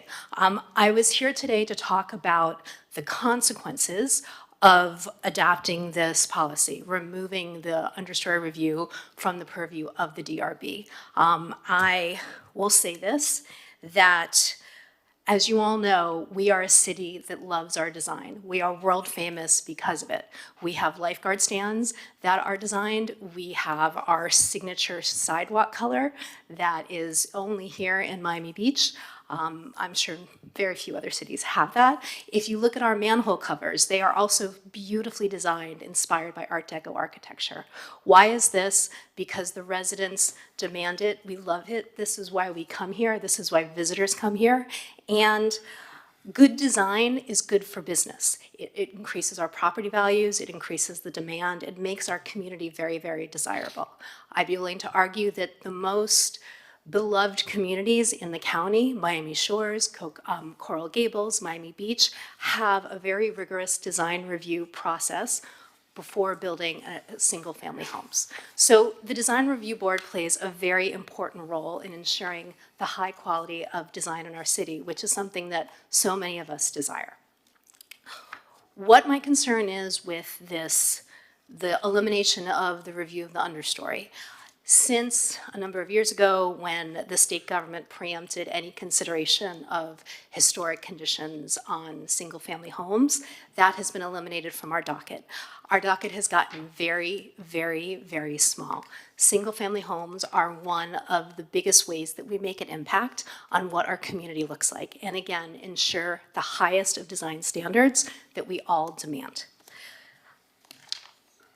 The understory is an architectural feature that is fairly new. There have been many conversations with me personally, as well as I'm sure with staff, just explaining to architects and designers, especially those who are not necessarily from South Florida, what this understory really is and how it functions. It's still something that very much is being worked through. I chuckle to myself all the time that because our design standards are so high, that simply putting, could I have a couple more minutes? Thank you. That simply putting homes on stilts would not cut it for the Miami Beach community. It's definitely not something that any of us would want, and that is why we have this sort of understory concept. However, it is something that often needs to be finessed. What has happened to us on many occasions is that we on the DRB see designs that of a home with an understory, and they appear, because of how it's designed, like a 4-story apartment building that's plopped in the middle of a single-family home neighborhood, which is, one of our main purviews as well is compatibility with the neighborhood. Does this new structure, is it compatible with its neighbors? Will it enhance the neighborhood? Certainly plopping a building that looks like a 4-story apartment building in a single-family neighborhood, especially with older homes that are only 1 story, is very jarring and is not appropriate. And one of the ways that the DRB has been very successful in ensuring the highest standards of design in the city is working with architects and developers to finesse the details, to make it look like, although this is a 3-story building, to make it look like a home that belongs within this community. And that is really where our expertise lies. That is really where our success lies. The staff does a fantastic job of checking off the boxes, of reviewing all of the projects, of working hand in hand with the applicant. And then, like you, we get to see it once they've reviewed it, and perhaps they're at an impasse, perhaps they've done as much as they could, as much as time allows. And then we, a body of experts in design and architecture, are able to finesse the details, are able to take this understory that is not successful and able to work with the applicants to make it successful. It is an essential part of the design process. My concern is that by eliminating the requirement to have us done, that everybody's going to lose, that the quality of design in our city is going to suffer. What I'm also very concerned about is, I will also say too, and I was just having this conversation, I cannot tell you how often we have had comments from applicants, developers, architects say to us, the enhancement that you work with us to make have significantly improved our structure. So what we're doing is contributing positively to the entire process. I would say this too. I hear and I understand that resiliency is a very important goal. Again, my family and I are here for the long term. We want things to be resilient. However, and I also understand that the permitting process sometimes does take longer than people want it to. What I'm urging you to consider is that eliminating the design, this is part of the design purview. There are other ways to speed up the process as well as to create and still maintain the high quality standards of understory structures. One of the ways, for instance, could be, I get the comment a lot, that we have applicants that come before the board that come to the city to get a permit that is a minor change. Maybe it's a different change in the window color or a railing cover, and instead of going through the entire, into a queue where you have people, where you have the planners from the city needing to review, say, a 5-story building, if there was a separate queue for just small-scale projects, that would speed up the permitting process. This is just one of many ideas of many alternative ways that we can achieve this goal of making the permitting processing faster without sacrificing the design standards that we've all come to appreciate. So I just wanted to urge you to not recommend to the commission to remove the understory from the purview of the Design Review Board. Thank you very much. I'm happy to answer any questions. Thank you. Daniel? Well, it's hard to follow Sarah Gillard Nelson, but I will try my best. Daniel Serraldo with Miami Design Preservation League. This is about resident input. It's about neighborhood community. I grew up, as many of you know, on one of the islands. My mom and my sister now live on them. I cannot imagine a home right next to them being knocked down now under this new ordinance. Administratively, you've got no idea what's approved. You've got no idea what their construction plan is, what's the plan for all their workers, the hours. You have nothing in the city's records other than an administrative approval to go by. And I know several of you are in community groups, and I hope that you will take this to heart, because I think it's well intended to try to streamline things, but what you're really doing is removing entirely the Design Review Board process. I would suggest an alternative would be, now that understories are still under DRB, but if you don't have an understory, you don't have to go to DRB, make it even. And so if you don't have an understory, you also go to DRB, because the point is having the neighbors be aware of it. I can't tell you how many mansions on Star Island, Hibiscus Palm, where the neighbors literally, their only right was to go to a DRB hearing. We had one case where they said, your window, spec home window, is looking right into my master bathroom. And that's something, with all due respect to the staff, that they're not going to notice if there's no neighborhood input. So we would say to you, just like she mentioned some of the cities, I don't know if she mentioned Beverly Hills, Palm Beach, all of the high-end cities have architectural review. It's just part of living in a high-end, high-value area, and you want to keep that neighborhood input. You don't want to silence the residents. A vote for this is a vote for silencing the residents. We urge you to vote no. Thank you. Thank you. Anybody else in chambers? Anyone on Zoom? No, before I forget, there's an applicability section that the commission sponsor would like included to apply for people that are in the process right now, because there may be some people in the process right now before the DRB that may be requesting a higher height.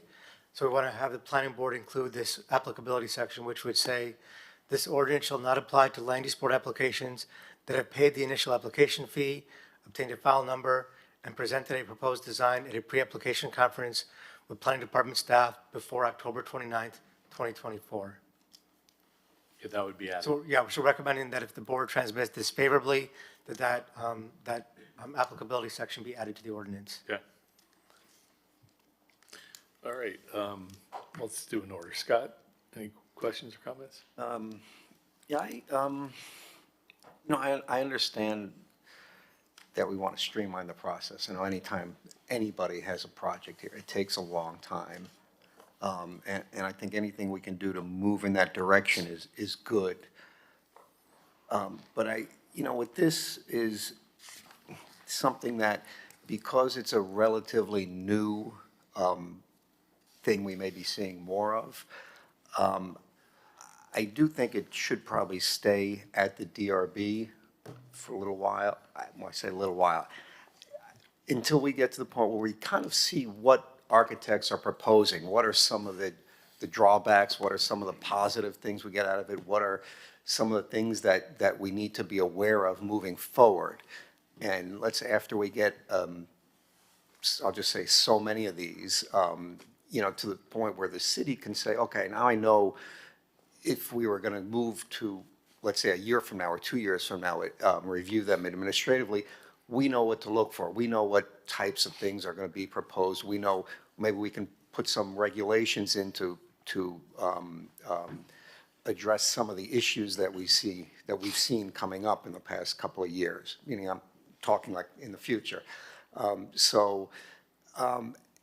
just don't think it's a good time, point to do this now. I don't know how many of these homes we've seen built in the city. Maybe you can let us know how many that have been permitted and built already. I think we have probably around 40 or so. 40, okay. Are most of them on the islands? They're all over the place They're now. all over the place, Yeah. okay. Well, let me ask you Typically, then. yeah, typically they started out as responses to waterfront homes. Yeah, that's- And then we saw them more now, even in interior lots.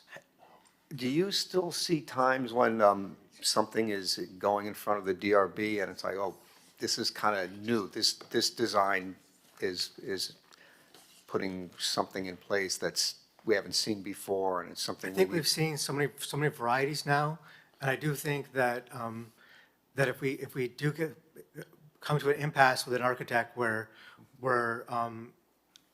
they're not willing to make changes that we recommend as part of their design, at that point we would take them to the DRB. So if it's not just a matter that you submit your plans and you automatically get approval. It's something that staff would still look at. And if the design is still a bad design, we would say you don't meet the review criteria, and we still can take them to the DRB or make them, make modification to their design. Okay, so that would be an administrative decision you guys can make in every instance? Yeah. Just like right now, if somebody comes forward with a design that doesn't comply with our criteria, we do have the authority to say, no, you have to make changes to the design, or else make an application to the DRB. All right, so then if I understand what you're saying, then this would give staff the right in any circumstance to make them go to DRB, but. Well, if we can't approve their design administratively, their option is to make modifications to comply with our design review criteria. Okay. Or go But to if the they did DRB. agree with staff, then they could Yeah, bypass. exactly, yes. Okay, so basically, we're putting a lot of discretion in your hands. We're reviewing all these homes now as part of the design review board process. It would make things less cumbersome to review, but it's something that we'll still be reviewing all of these at staff level. It sounds like you're saying that if things were still going in front of the DRB, if this was approved, the application would come to you, you'd review it, you would pretty much put forth the same comments you would as it was Yes. going in front. Yes. One of the DRB. But if they didn't agree to all of them, would you automatically send it to the DRB at that point? That's what we say. If you don't comply with our design requirements, then your options are to comply or make an application to the Full design review board. compliance. Right. Full compliance. Like oftentimes, if someone comes for us with a blank elevation or, you know, other design elements that are out of scale, or has a massive 3-story tall front entrance portico that's not consistent with the neighborhood. Those are all things that we can review, and we have in the code already, design review criteria that we could use to deny something or to require design modifications. So I'm just clear, Michael, so this does not give any relief to you guys of less work? It's really just for the process to be quicker for the actual? It's not really less work. It would be a lot more work if we're going to do the opposite and take more homes to the DRB. We would have to have more staff to go to DRB. But it doesn't really, it's going to require maybe less staff time at the DRB, you know, because there's things that can happen administratively versus going to the DRB. But there's still that fallback where if there's an impasse between the architect or the owner and staff, they have the option to go to the DRB to make an application. How many of these homes have you seen that you have had to send to the DRB? Well, now they all have to go to DRB. Oh, okay, And we have had impasses in the past. We have had times where we're not going to recommend in favor of the height being requested. Okay. That's why we did put in sort of limits. So you have that staff, safeguards in there. so staff can only approve these certain height limits. If they want to go higher than that, now the DRB can just grant them, but now it would be actually a variance before the DRB for the smaller lots. Have you seen any designs that you just completely object to? I mean, Yeah, is yeah. that- Yeah, to there's- Sarah's yeah, point. Sarah knows, there's been often design, plans where we're recommending a continuance, Mhm. that we believe that design is not sufficient and recommend a continuance. And that's worked better for everyone, or? I think in the end, everybody has done made the modifications necessary to get their plans approved. There have been limited circumstances where the DRB has actually denied the plans, and they have to start over again. I think, if I may, I think what the DRB offers is another layer of expertise and time to have another set of expert eyes review the plan and make sure that not only are the minimum design criteria being met, but that what is being put forth is the best possible solution for that property. And that also, that extra additional expertise and vision and contribution would be lost by taking it away. The staff does, what we often do is we'll get a design that needs some finessing. And that maybe in the discussions with the staff, the applicant, they've reached an impasse or it's still not really coming through. And we give them that additional ideas, insight, help to create a more successful project.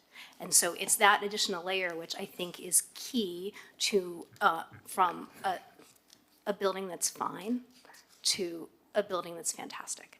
And that's something that people really appreciate and an aspect of what residents, visitors, everybody would love in the community. Got it. Mr. Chair, I forgot, we do have two other callers online now. Okay. The first is Matt Amster.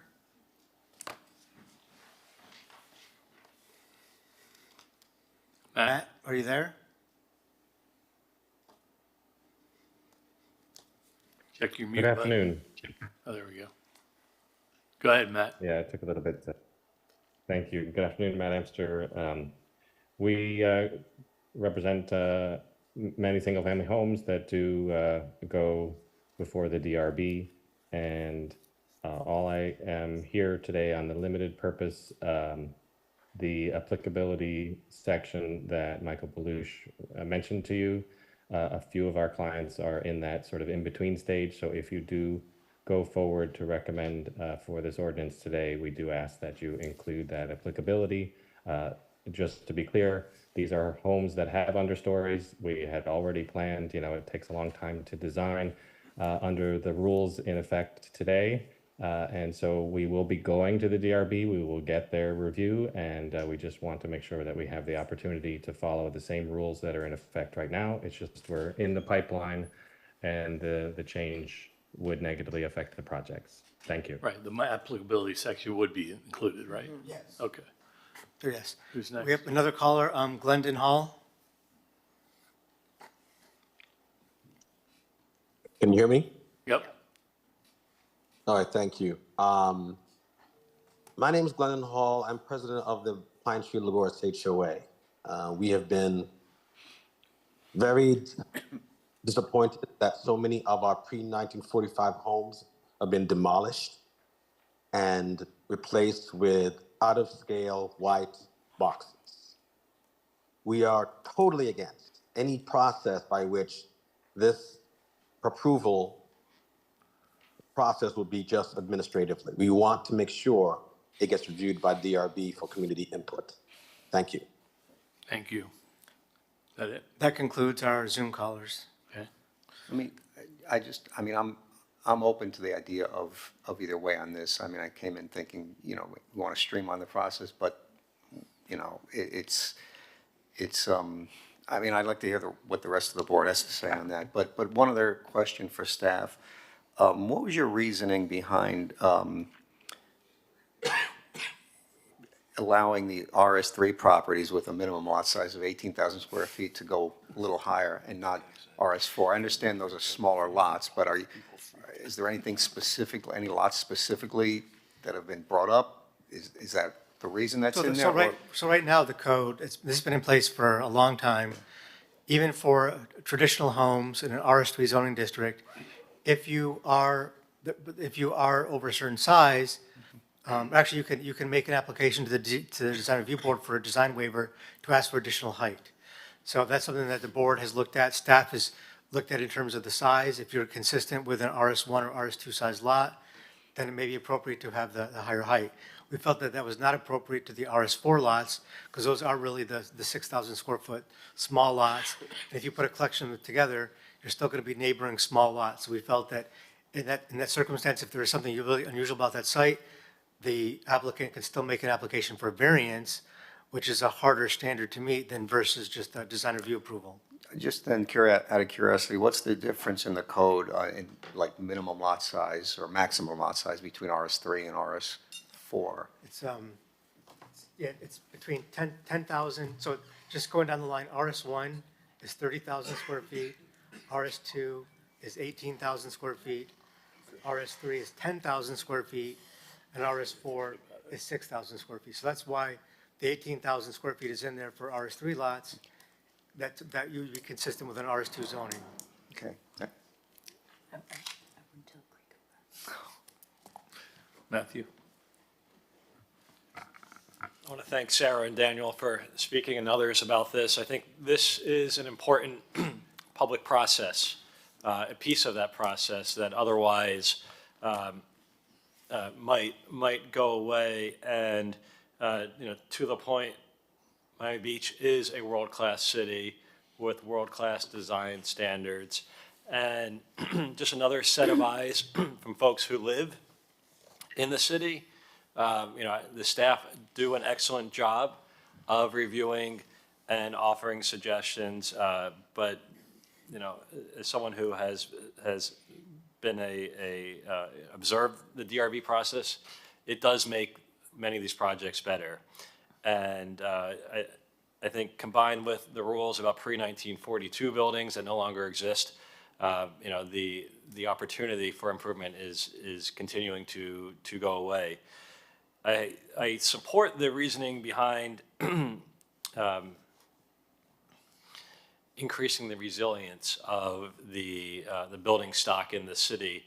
I'd like to know, are you aware of many situations where developers or homeowners were going to do an understory and because of the DRB requirement switch to a regular on-grade or amount?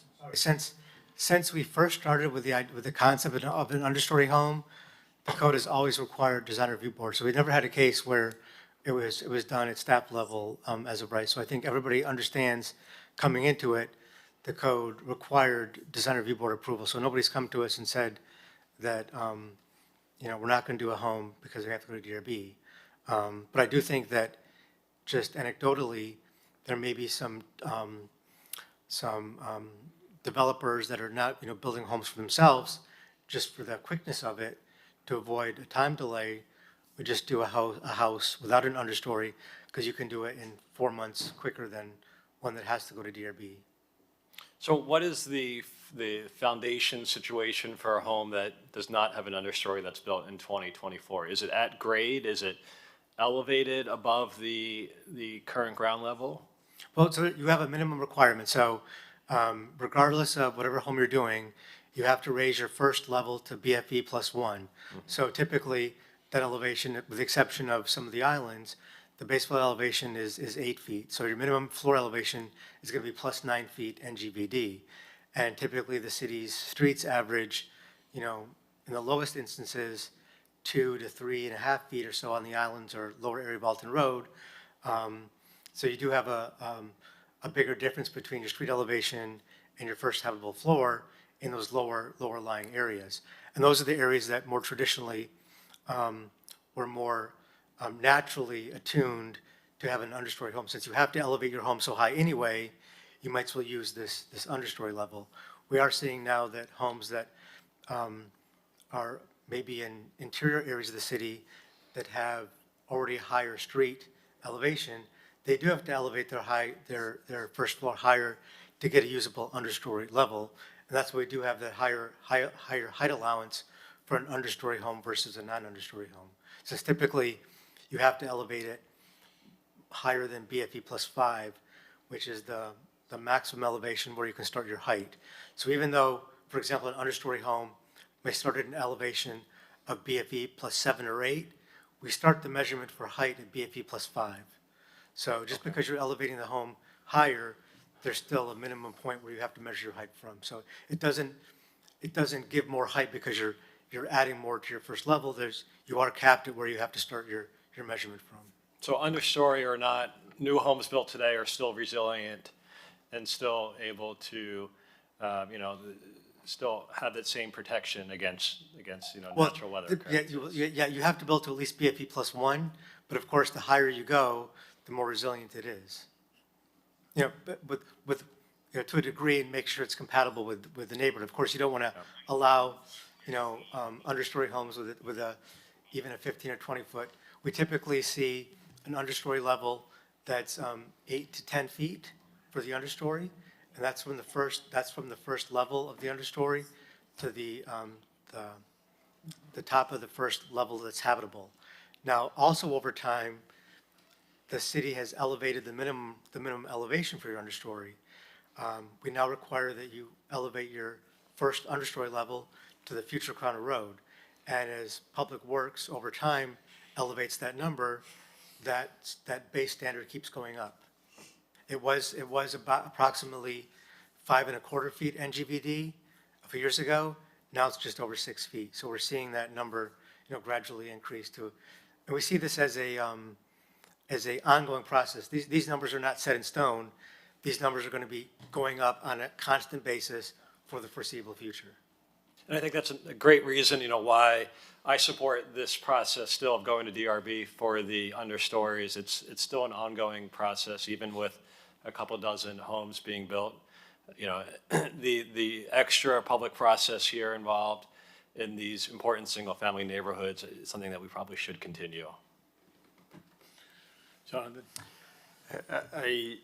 I'm sort of torn on this. I think there needs to be much more done to streamline the ability of residents to have, homes that are compatible with climate change and sea level rise. And I think it needs to be more accessible for people, not who are renovating a smaller size house, to be able to have equal access to this and not have to go through a really long, drawn-out process, especially, if it goes back and forth, it can take many months, and that obviously there's a lot of money that's being wasted as that's delayed. But I totally hear the comments by the chair, and I personally I'd like to learn more about this process. I'd like to learn sort of the average of how long it takes to go through all of these things, and to maybe see some examples.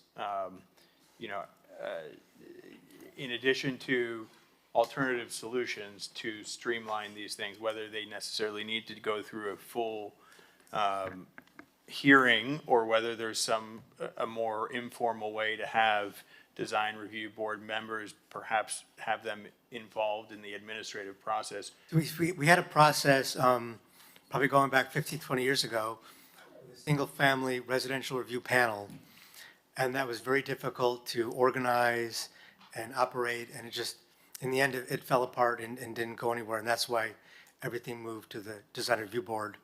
But we did try that, process previously. Well, perhaps they didn't have a chair like they have today. So I guess I'm interested, I don't want to push this through, and I also don't want to not do this because I think it's incredibly important, I think, and the commission is clearly, indicated by sending us through, a desire to make this process easier. And I think for many, an understory is out of reach for many residents, and I don't think it should be. Because it is the future. It is going to be, what new homes on Miami Beach are going to be looking like, and, in the future. And if we want to keep moving our city forward, we have to do some things to make this process easier.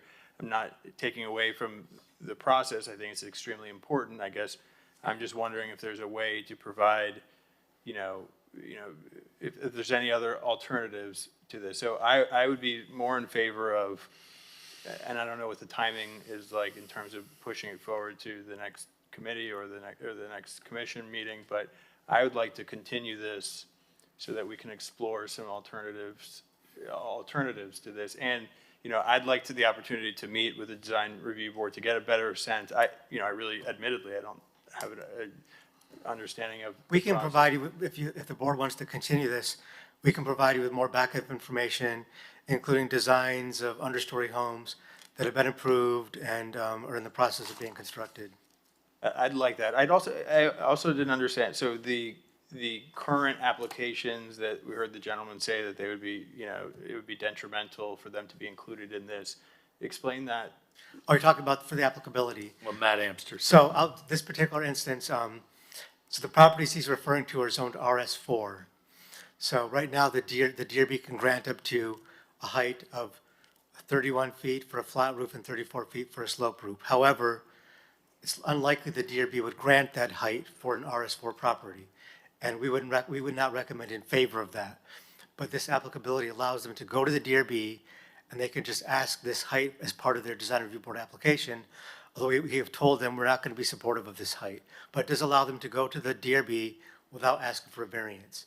If they were to fall under the current or under the proposed legislation, they would have to go to DRB and ask for a variance because they're asking for more than 3 feet in height. So this just allows them to go to DRB Without a under the current variance. process without a variance, although they understand it's not likely, or may not be likely that the DRB may grant Right. approval. Otherwise, he would probably be in favor of this.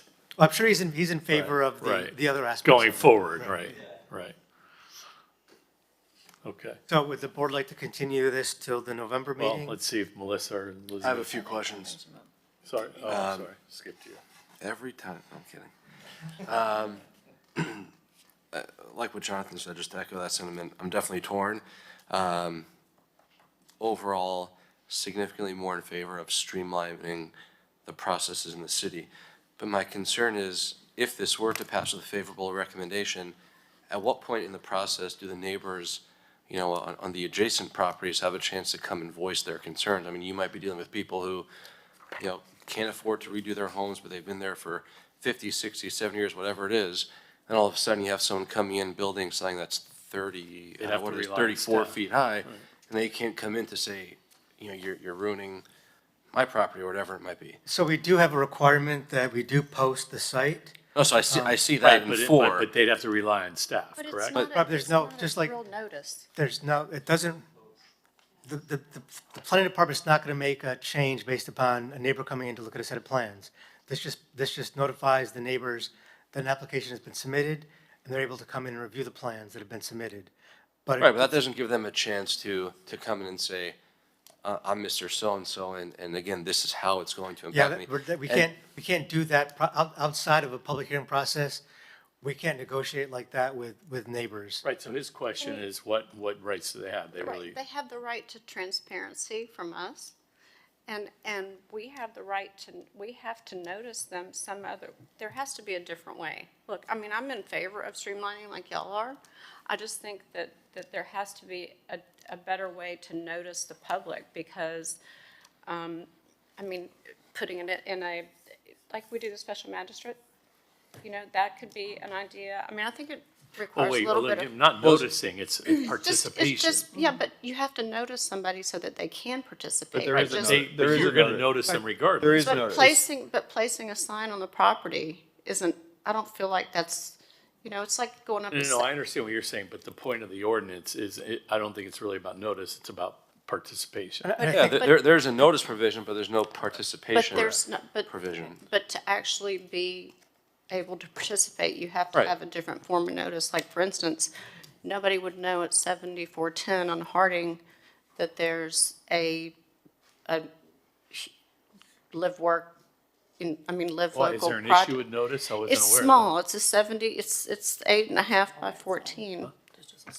It's Oh. 8.5 by 14, Would that's it my be possible, would it be possible, and this is a question for staff, would it be possible to, I'd say, you know, either pass this with a favorable or unfavorable recommendation, but if it's with a favorable recommendation, to say, okay, you know, or let's say unfavorable, where we want it to stay with the DRB, but we want the DRB to have a more streamlined process, meaning the DRB is no longer able to, I don't know, suggest substantive changes that requires them coming back. It's, maybe, Well, again, that I don't know also what makes the. it more complicated too, so I think once you put more kinks in the wheels here, it just may make things more complicated to then start another process that's outside of what's already been established. So I think that the commission sponsor would actually like a decision today, a recommendation today, whether it's favorable or unfavorable.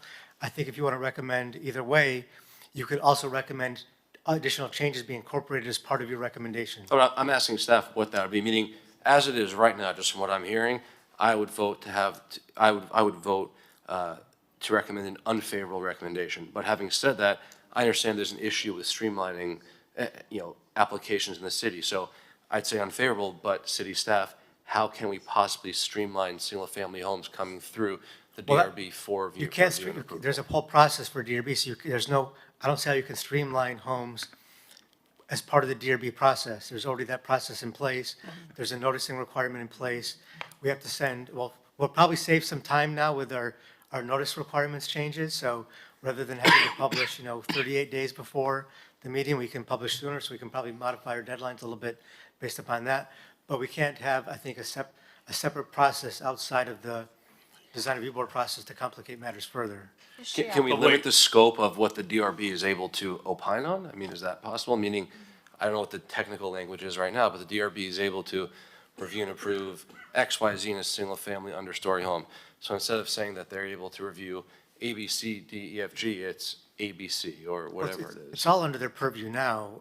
I understand, so I'm So then, saying Michael, maybe we so- can limit it, but there's still that opportunity for public input and opinion. So what about adding this is just an idea of, having this process as outlined in the proposed ordinance, but adding a proposal that a neighbor, and maybe even beefing up the notice provision, Elizabeth, but adding a provision that somebody, a member of the public or a neighbor can flag it or pull it from the automatic process to go before the DRB, so that if there is somebody who wants to be able to say that window is looking right into my, my window, that's something that can be worked out either before it gets to the DRB or at the DRB if it can't be worked out. But I guess my point being is providing an extra buffer so that if there, just so that there's not,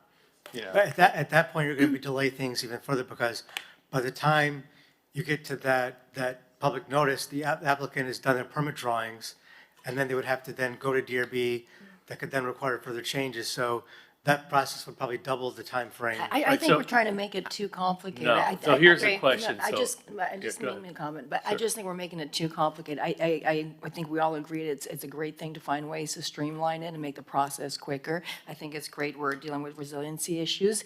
But at this point, the debate is, you know, does this play an important role and before these projects are approved? And it does. And I think, you know, we just spent, you know, an hour discussing a grocery store on Washington and how it impacts the whole neighborhood. Every house that gets designed is a semi-permanent building, and it does have a huge impact. And there's other ways we can find to streamline with it. But if we're adding all these kind of details and curves, we just make it complicated by changing the process for the residents, and I'm not sure it's serving any purpose. I think we got a process that works. What we're trying to save is time, and this is not seeming like the right way to save time.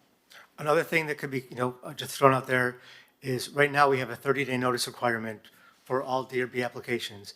One thing that we looked at in the past was a reduced notice requirement for certain types of applications.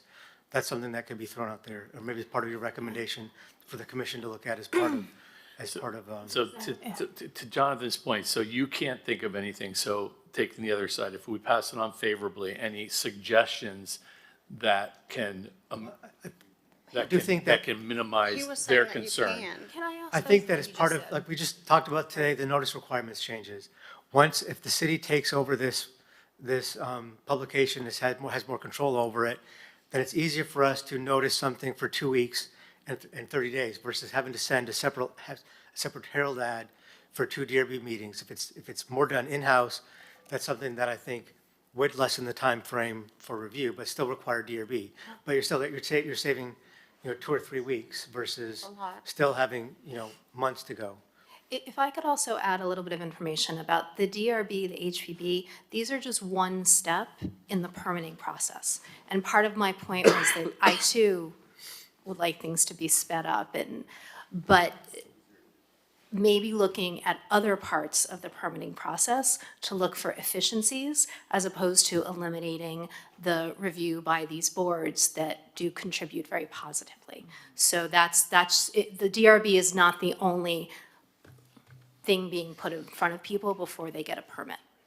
There's a lot that happens before and after, before construction actually begins. So I would make a motion to. Before we do that, actually, the commission sponsor would like to come and just speak on the item. If he's going to be in person or via Zoom, so we can just. I think he's going to be dialing in via Zoom. Yes. Hello? Commissioner Suarez? Hi, can everyone hear me okay? Yes. Hi, okay, I'd just like to mention, the reason I'm putting this forward is because we have unprecedented flood levels from these, from our storms that we've had, these 100-year storms back to back in Miami Beach. You know, the fact that we're not able to use this as a right, okay, it really puts a danger to single-family homes in Miami Beach. You know, I think when you build a mound and put a house on it, what does that do if your neighbor doesn't have, hasn't elevated to the proper standard? It's going to flood their homes. And that's why over the last couple of years, especially since I've gone door to door for thousands of single-family homes, they said, you know, flooding here has been so bad ever since my neighbors built this house. And those houses don't have an understory. So, you know, look, we have to plan for the future. You know, I have children. I want them to live in Miami Beach. And I don't want them getting flooded. And I think the previous guest that spoke mentioned something about the permitting process. This is one of the biggest hurdles in the permitting process for single family homes. And, you know, we don't have the luxury of waiting anymore with climate change and sea level rise, particularly in Miami Beach. So I just wanted to explain my position on this. I think it's, you know, it's about time. Hurricanes are only getting worse year after year. So I want to thank everyone for taking the time and and listening to me. Thank you, Commissioner. I think it's a great initiative to be thinking of ways of encouraging people to be developing their houses and making them more resilient. But I gotta say, when you're taking on a new project of building a house that's gonna be a 3-year project, adding on 3 extra months is not what's gonna make it a, do or die of this design. You either like the design and you're gonna go in that direction, or you don't. Like I said, the problem is 3 months here and then 3 months on the next permit, 3 months on the next thing. Those add up. But I don't think that this is necessarily a game changer where people will pull away from a certain design based on a delay of 3 months. I personally would make a motion to continue this. I know that the commission wants an answer, but I think we owe it to the process to understand what alternatives are. If we just vote this down now, I would second that. what? I would second that. Well, okay. We're saying if we Well, vote let me this- ask staff, I mean, it's well-intentioned, but the question is there really any middle ground? I mean, I don't see where there's a middle ground.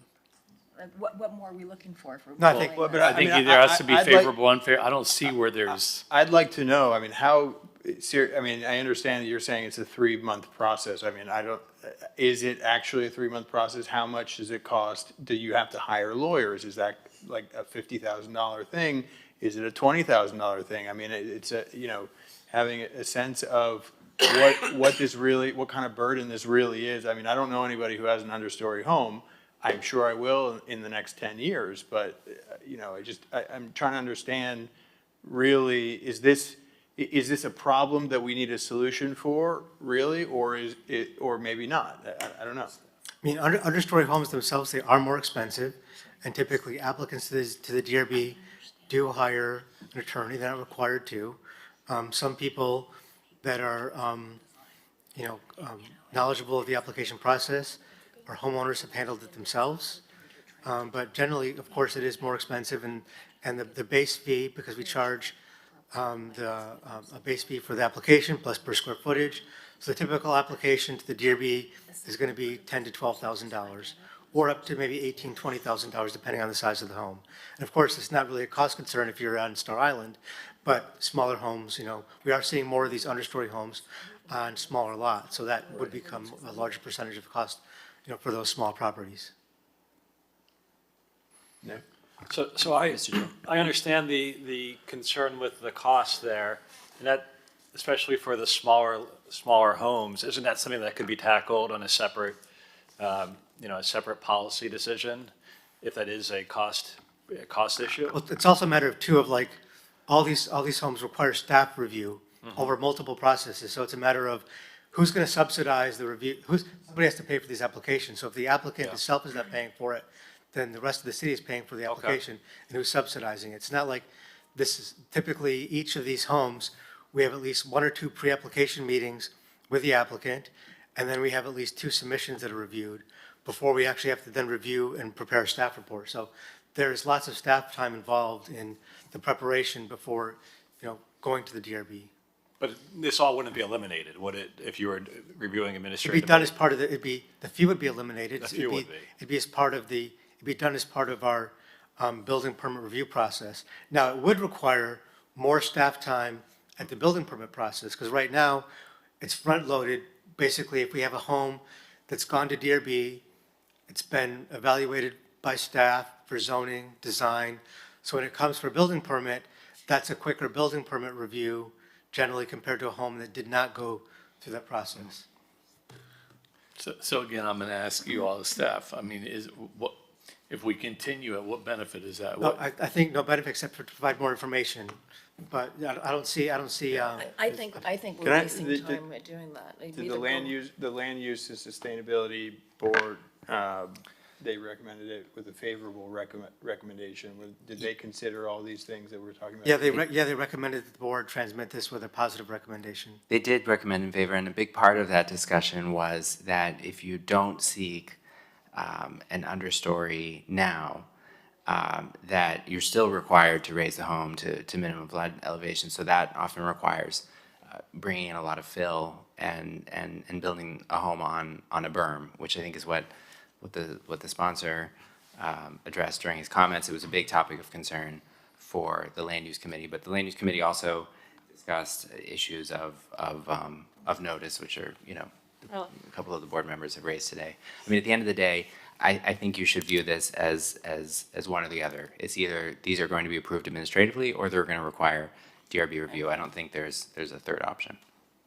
Would what's the difference in height between a home with an understory versus a standard home that could be built without an understory? It could be up to 3 feet taller, 3 to 4 feet taller. 3 or 4 feet taller. And the purpose of that is for the understory. So it's not to gain more additional height in the living spaces. It's to gain usable understory level. You know, initially back when we first had understory homes, we had a height limit of 7.5 feet for an understory level. That really is not a nice usable space for an understory. So that's part of the reason why we did raise the height, to have a more usable understory level, not just a dark area underneath the house. I guess, and part of Michael, my, excuse me one second. I'm being told, is there someone on Zoom? I'm being told that someone's trying to get on Zoom. I'm sorry, we have 2 callers now on Zoom. If you want All to, right, if you want give me to, 1 second. if you want to take them up, Please. Deborah Castaneda.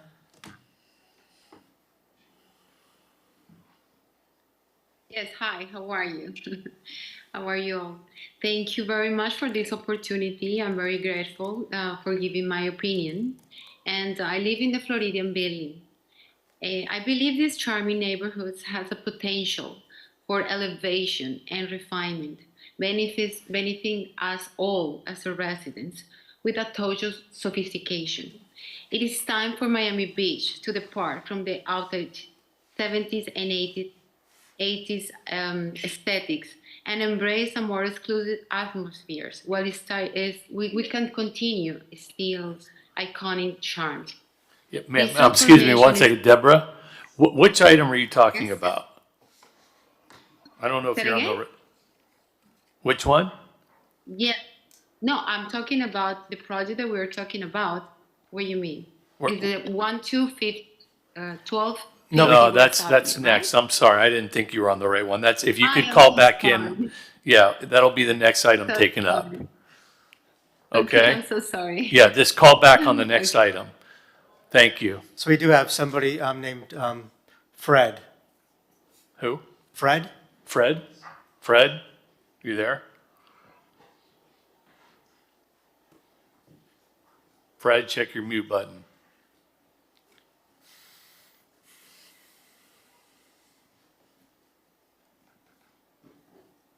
Can you hear me? Now we can. Sorry, if Can you you- could introduce yourself, Okay. please. Hi, Fred Carlton, how are you? We can hear you, thank you. Okay, great. Yeah, listen, I have had some experience with this understory.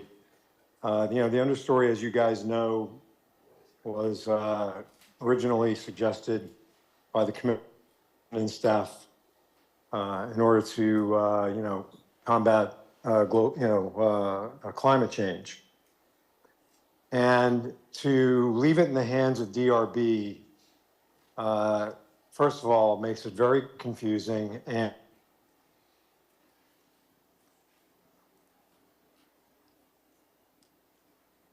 Fred? funds to even get it. Hey, Fred, we lost you after you said it's confusing in DRB, so we lost you. So if you could keep going from there. Hear me again? Now we can hear you. Go ahead. Okay. So, yeah, you know, to go to DRB for something that the staff and commission, were the originators of, I think is really an overkill. It takes 4 months to get into DRB. And if you go into DRB and they deny it, it's going to have to go back to staff, and then staff will have to send it back to DRB. You know, you're delaying people by potentially, 4 to 8 months. In the meantime, they have carry costs, they have insurance costs, they have taxes that they have to deal with. You know, if we truly are about, trying to create resiliency, then, you know, this was already put on the table. I just don't see why DRB needs to get involved in this. They originally were not involved in it, and for some reason, it got pushed off to them. And I've spoken to some of the people on DRB, and they don't even want it, some of them. You know, I'm sorry, I'm going to single out Ms. Geller, but when Ms. Geller talks about, you know, well, you'll be taking away some of the power of the board, you know, this is not about power. This is about how to serve the citizens of Miami Beach and how to make things easier. You know, the building department is upside down, you know, admittedly so. There are many other departments that are upside down, admittedly so. You know, this isn't about power. You know, we have to be able to move the process along. And, you know, we've become the city of no. And, you know, you look at other cities that have much better processes, they don't do this kind of stuff. You know, this is tens and tens and tens and tens and hundreds of thousands of dollars that we're causing people, okay, because of all these delays. So I would really urge you to vote to send this back to a staff level and take this around away from DRB, because DRB's got plenty other things to do. Okay, thanks, Fred. Appreciate it. Anybody else? All right, closing it. Tom? Good afternoon. I was following the discussion, and I just wanted to come up here and say a few things, because I know that you guys are struggling with this, and it is a difficult item. Historically, and I think Michael went over this, the understory homes have always been reviewed by the DRB, and one of the things that our consultant recommended when they were drafting the resiliency code in 2022, and staff recommended to the commission in 2022, was that the review of understory not be mandated for DRB review. And the reason that both our consultant recommended that and staff recommended that when the resiliency code was proposed in 2022 and 2023 is that in our experience, particularly on a coastal city like Miami Beach, understory homes are a far superior new building typology. Even though homes that are non-understory are more significantly elevated, that's not the most resilient way to do a new single-family home. And so we've seen outstanding examples of understory homes that are actually not just more contextually compatible, but also provide a much better alternative for neighbors that are currently lower, but at some point in time will likely either have to raise the home or build a new home. The other thing I want to mention is that I don't think it was staff's intent or the land use committee's intent to discount the role of the DRB. They've always played a very, very important role in design and development in the city. And in terms of commercial and multifamily development, they will continue to do so. And if homeowners want to seek a waiver from the DRB, they certainly would be able to avail themselves of this. But just like we had recommended in 2022, the primary reason for recommending that DRB review not be mandatory for understory is to encourage this type of typology. Because of the length of the process and the time involved with going to DRB, we have had instances where homeowners have just decided, I'm going to go with the other option so I don't have to go to DRB. And so I wanted to bring that to your attention. The sponsor did indicate that regardless of your recommendation, he would like this transmitted to the commission because he'd like to get this before the commission for their consideration in November. Thanks, Tom. All right, well, we have two choices. Let me ask a question, Michael. For the design of new understory buildings, the city has guidelines, or are they what's the word I'm looking for, regulations? If you look on page 158 of the board packages, you see a whole host of understory requirements and understory standards. You said we've seen about 40 of them in the city. I think one of the first ones, now that I think about it, was right up the road here on Meridian, just north of Day Boulevard. I remember it. Right, I think that was something that was approved before we had the understory standards in place. I guess the thing I'm still debating is, and you mentioned also earlier that we're seeing more of these now on smaller lots, on the interior lots, not so much on the islands or on the larger lots. And that was my, that kind of. I would say we're not seeing fewer on the larger lots or fewer on the islands. But We're seeing more on the increasingly- interior lots. Originally, we didn't see these homes on interior lots because they were actually penalized by height. Once the resiliency code was adopted to remove that penalty, now we are seeing more homes on these interior lots. Yeah, I'm still torn with it because, I still believe that on these interior lots, it's a relatively newer type of And just to add design. one point too, that the standards I mentioned, those were originally written with the idea of staff review. If we had originally thought that all these understory homes were going to go to DRB, we would not have been so strict with the standards. We would have been more open with the standards, because it is a tedious process now reviewing with the DRB. It's just, because it's very prescriptive. If you don't comply with this requirement, then you have to ask for a variance or do something else. So we do believe that we do have very strict standards in here that would apply now for staff level review. And it's not something that's just, arbitrary or undefined.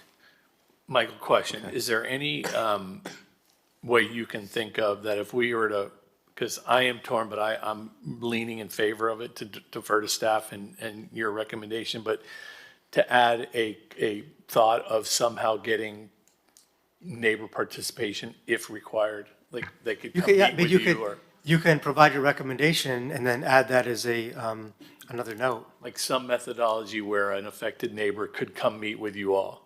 Well, I don't know, we're not going to be able to make changes to the plans based upon meeting with a neighbor. I don't know, Tom, if you want to provide.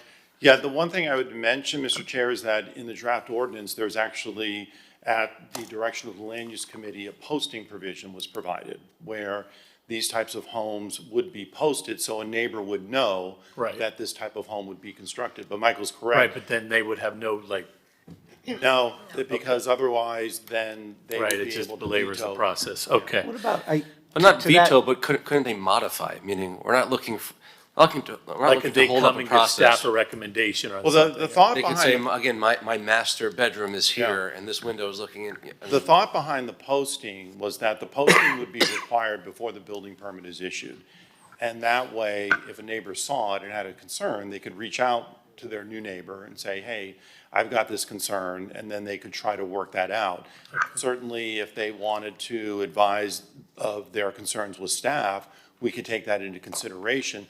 We couldn't veto it or require Right, that right. they make changes that are contradictory to the code. Right. But it is something that could be taken into consideration. All right, but if they don't fully agree with all of your you can refer them to DRB mandatorily. Yes, if they don't. All right, we all know the facts, so we just have to vote. let me you just know. mention one more thing, and this is, because if this passes, your workload would go way down. So I'm going to maybe add something. Maybe the Actually, posting. no, could- I don't think that's correct. Their workload won't go down. They're still reviewing every Well, I mean, application. as far as preparing for the board meetings, Okay.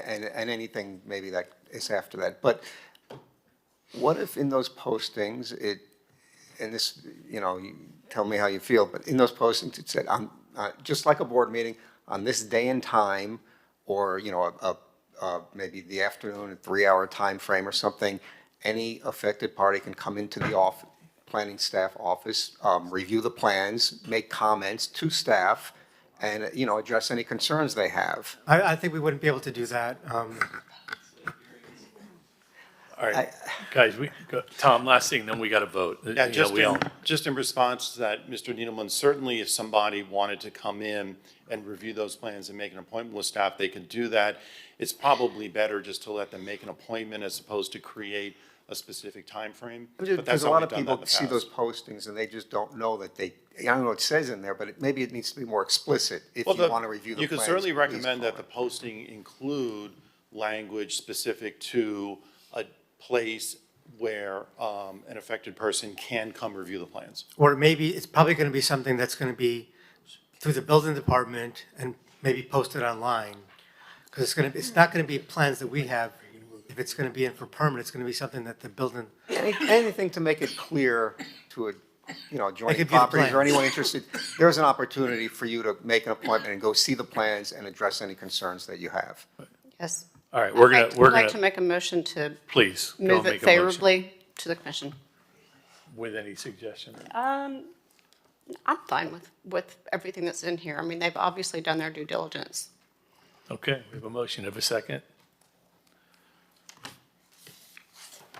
No second? Can I second? I'll second it. We'll get a vote. okay, I'll do a roll call for this. So this is, would be for a favorable recommendation to the city commission as drafted. Mr. Frieden, Yes. Ms. Beatty, No. Mr. Cement, No. Mr. Goltenoff, No. Mr. Needleman, I'm going to vote yes, just because I think It's- streamlining the process is important now. A roll call is just yes or no. Mr. Elias, Yes. and Ms. Latone. Yes. So that passes 4-3 with a favorable recommendation.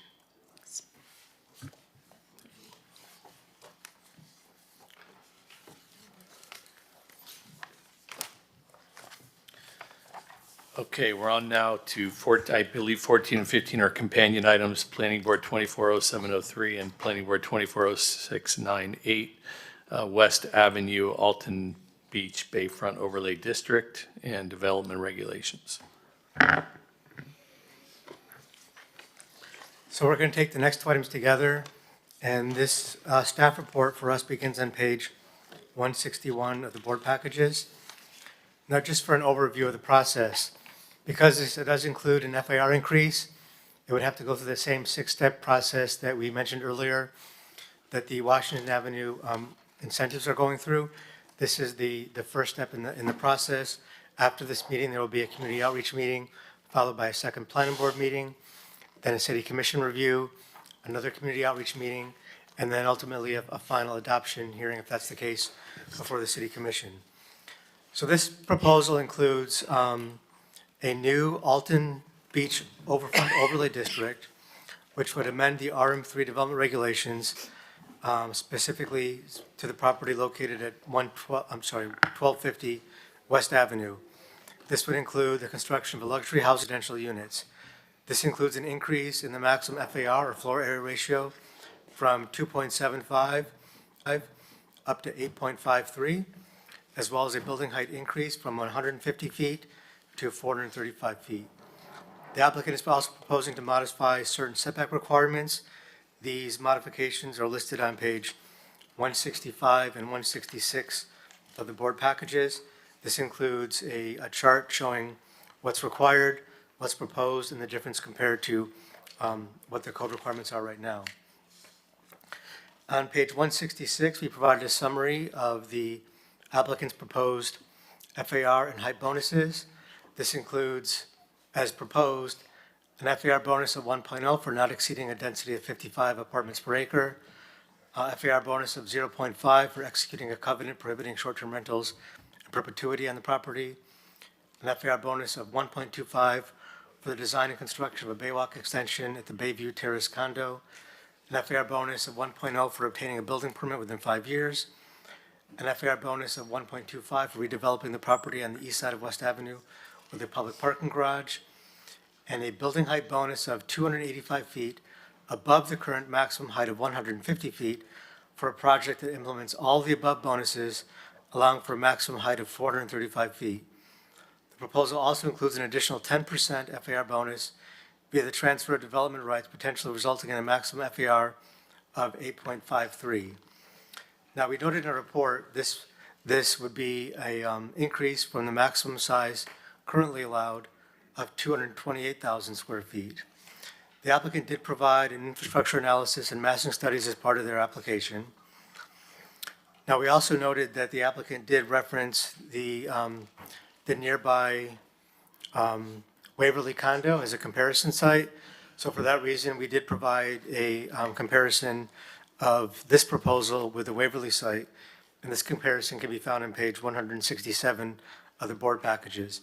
And just some things to note, the Waverly site has a height ranging from 279 feet to 334 feet versus the applicant's proposal of 435 feet. The FAR for the Waverly site is 4.2 versus what's proposed of 8.53. Notably as well, the tower setbacks for the Waverly site, as well as what the code requires. The Waverly and the code require at least 50 feet, and the applicant is providing a tower setback of 26 feet on the north and south side.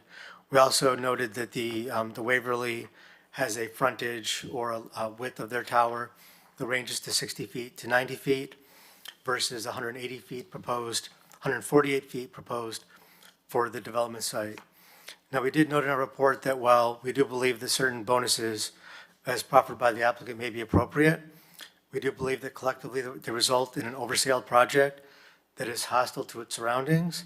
We believe any bonuses should be commensurate with the actual benefit and should not result in a project that creates an imbalance with the surrounding context in terms of scale, mass, and building height. We did provide some recommendations in our report in terms of the bonuses. We are recommending no change to the required setbacks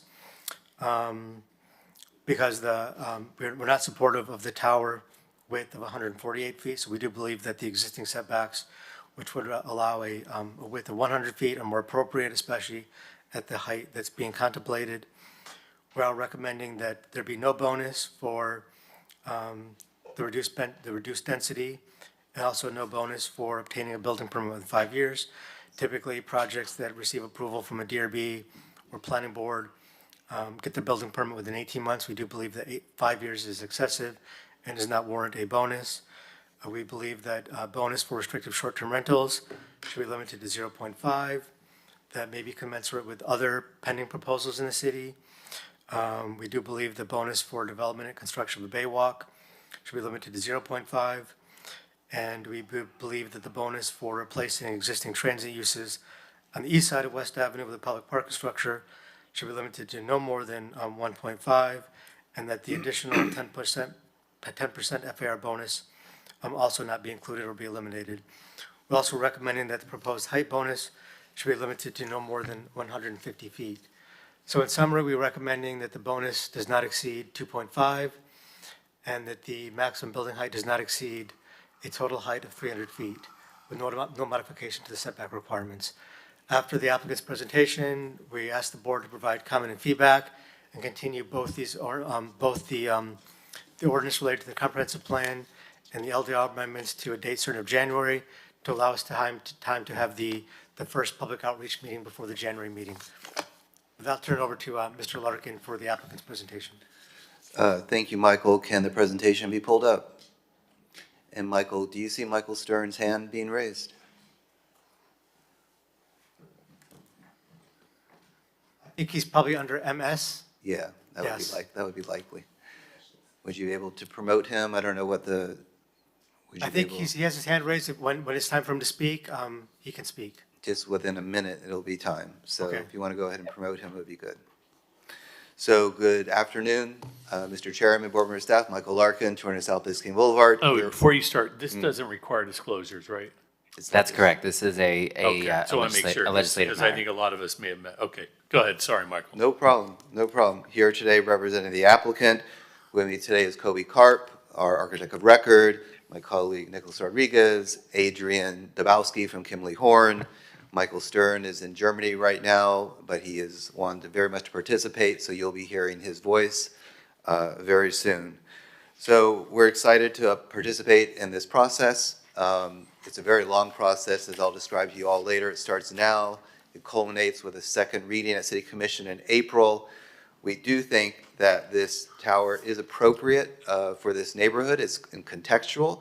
And we think that the public benefit package that we are offering to improve this corridor is commensurate with what we are requesting. So what I'd like to do is turn it over now to Michael. Probably go through the next slide. So just before I do, the zoning is RM3 for this section of West Avenue. That's Bayfront on the west side of West Avenue.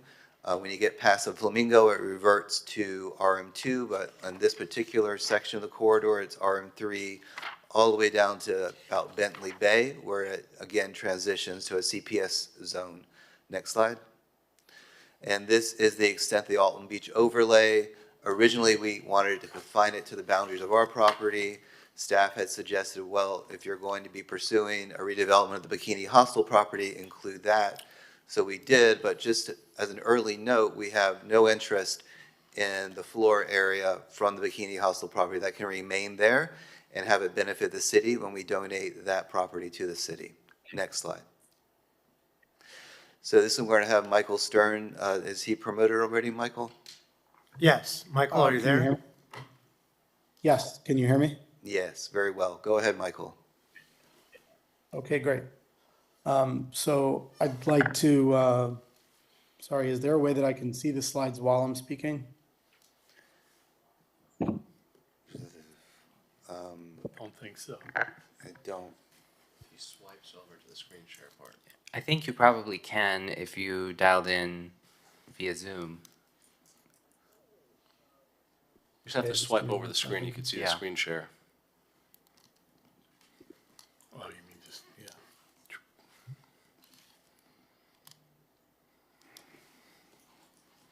Michael, Yeah, if you swipe over one screen, do you see it, the screen share? I think I have it now, yes. Okay. Still got it. Our tech Okay, guru. so, thank you. Good afternoon, everybody. Appreciate the time, and I'd like to introduce myself first. My name is Michael Stern. I'm the CEO of JDS Development, and I'd like to just start by introducing the team. So, for myself, for JDS, my partner, GV Development, all of us live on Miami Beach, first of all, and we care very deeply about the imprint that we leave on the city. I'd like to start with just a quick case study of another property we developed directly adjacent to this site, Monad Terrace, which is directly adjacent to 1250 West Avenue. Just to remind everybody who's not familiar with it, it was originally a little street, a cul-de-sac that had a number of older homes, bungalows on them. They weren't in great condition. We had a complicated assemblage to assemble the entire block, close the street. There were a lot of legal issues and infrastructure issues to deal with to get this property developed. Nick, if you can go to the next slide. So this is what it looked like before, with 1250 West, the property we're talking about now, kind of in the background on the left in these images. And if you go to the next slide, we took a lot of care to make sure that we developed a property that was very respectful to the neighborhood, very respectful to in the way that it greets the street. If you look at that image on the right, we, at great expense, buried the parking in a very resilient way. This is one of the most resilient buildings built in Miami Beach. It was actually built to what is hopefully going to be the new West Avenue street elevation at some point. But we wanted to make sure that we didn't have a big parking podium that greets the street in an unfriendly way. So we buried the parking, created a very lush landscape, both in front of the building. We also care about how the building will not just impact the residents that live in it, but also all the residents that kind of live with it every day. So we did a very dynamic facade that is very attractive over time. And we think we did a really nice job of integrating a building with a challenging site into the landscape of the neighborhood. We think that it's elevated both the architectural integrity of the corridor and the values along the corridor, not just for this building and its residents, but also all the buildings around it. I've seen a lot of appreciation since this building has been built. But the point is, we're not here to damage neighborhoods we're in. We're here to enhance them and build very respectful and contextual buildings that embrace their surroundings. Let's go to the next slide. So now we come to the property we're here to talk about today, 1250 West Avenue. This building has 238 existing units. It was built in a different era, no balconies. I believe it was originally built as a healthcare facility. It is in very bad condition. It's got a mold problem. It's got rotted pipes, it's got a rotting foundation. The building is utterly obsolete and is time to go. And the question is, what is the right approach to developing this very important site? And I'd like to run you through our proposal and why we think it's best. So there's two paths. There's the as-of-right development under the current zoning, and what we think is a superior urban design approach, which is our proposed redevelopment. And I'd like to run you through those two different scenarios and explain why we think what we're proposing is appropriate and a better plan. So this is a massing of basically the as-of-right zoning. The zoning requires sort of a squat and short, bulky arrangement in order to fit all of the floor area. It provides very limited opportunities for architectural expression. It tends to lead to a short, squat building that creates bad shadow impact on its neighbors. It also does happen along the corridor to allow short-term rentals, which we don't think is the best idea. If we can go to the next slide. And what we are proposing is a building that is a lot less dense. We would limit ourselves to about 100 units only. So the commensurate traffic impacts and sewer impacts would actually be a lot lower, and those impacts we think are a lot more important than height. We would commit to doing relatively large units, which would discourage short-term rentals. We'd actually prohibit them outright. But the key is we would create a very compact tower footprint that would actually create a lot less shadow for a longer period of time on the neighbors. We would also very strategically place the tower to minimize impacts to both Monad Terrace on one side and 1228 West to the other. We would also create a much bigger street and waterfront setback to preserve views for all of the other buildings around it. Let's go to the next slide. So these are some aerial shots that just demonstrate the difference between what the as-of-right zoning would typically call for and what we are proposing. So this is the building footprint in the as-of-right pedestal, which is up to 50 feet in height. You can see that the street setback is relatively minimal at 20 feet, the waterfront setback at 42. We can go to the next slide. And this is our proposed pedestal, which would be tiered in height. So it would cascade down towards both the water and the street. The dark gray that you're seeing here is the only 50-foot portion. The other sections would tier down, tier 1 at 16 feet and tier 2 at 19 feet. We would also have significantly greater front and rear setbacks to that 50-foot section. So in the practical world, the real world, it's a much less impactful podium than the as-of-right condition. Let's go to the next slide. And this is the tower footprint that is allowable as of right above 50 feet. So you'll see that there's roughly a 50-foot front setback, a 63-foot rear setback, but the setback's not that dramatically different from the pedestal. It creates, as I said, a pretty squat, uninteresting, short building, and what it does is it creates a 318-foot long wall, 150 feet tall, directly against its neighbor, Monad Terrace, and the other neighbor, 1228, which would perpetually cast those buildings in shadow. Not a great condition. If you go to the next slide. And then really the crux of our argument is we are proposing a much more compact tower footprint, much more elegant in its proportions, 140-foot waterfront setback, almost 200 feet setback from the street, and a wall length against our neighbors of only 104 feet. And that's really what matters in terms of real-world impact, that and the density to the neighbors.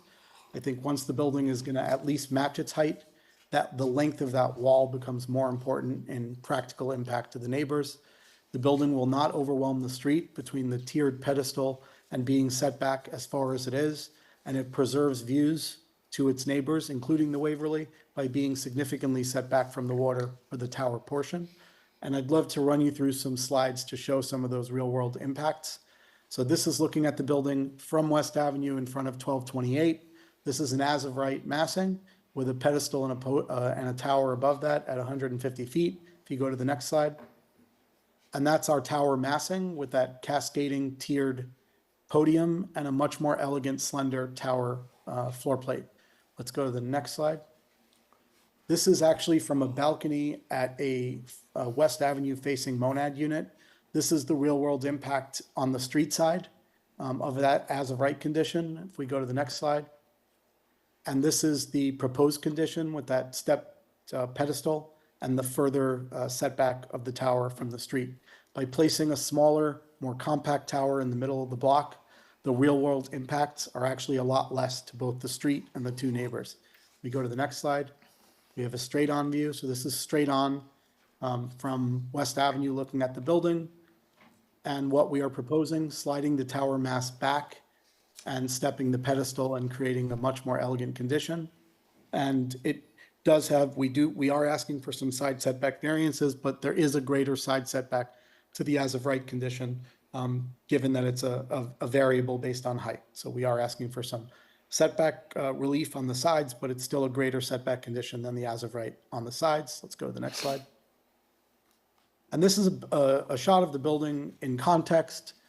It is taller than the Waverly, but it will not be visually jarring. It generally fits in context with both the neighborhood and the Waverly and some of the other neighbors. It is a much more interesting and better skyline to have some variety with some architectural interest than to have kind of a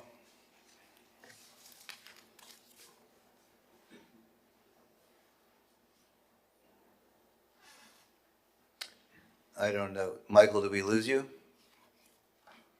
It's okay. It's time for me to take back over the presentation anyways.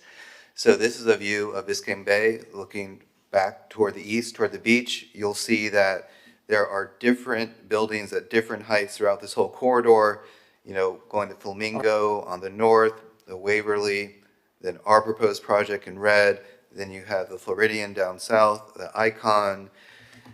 You need a cityscape that is varied. If you just have the same monotonous cityscape, it'd be like Condo Canyon in Collins in the 50s.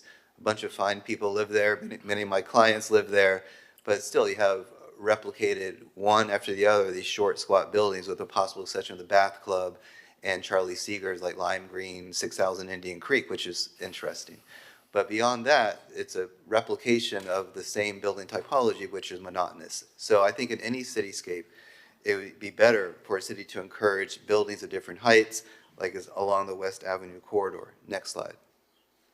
This is just a view of looking back toward downtown, toward the Port of Miami, looking toward the southwest corner of the beach with all the different buildings at different heights along the bay. And traditionally, in Miami Beach, you have the taller buildings hugging the bayside or the ocean front. We're no different in that regard. Next slide.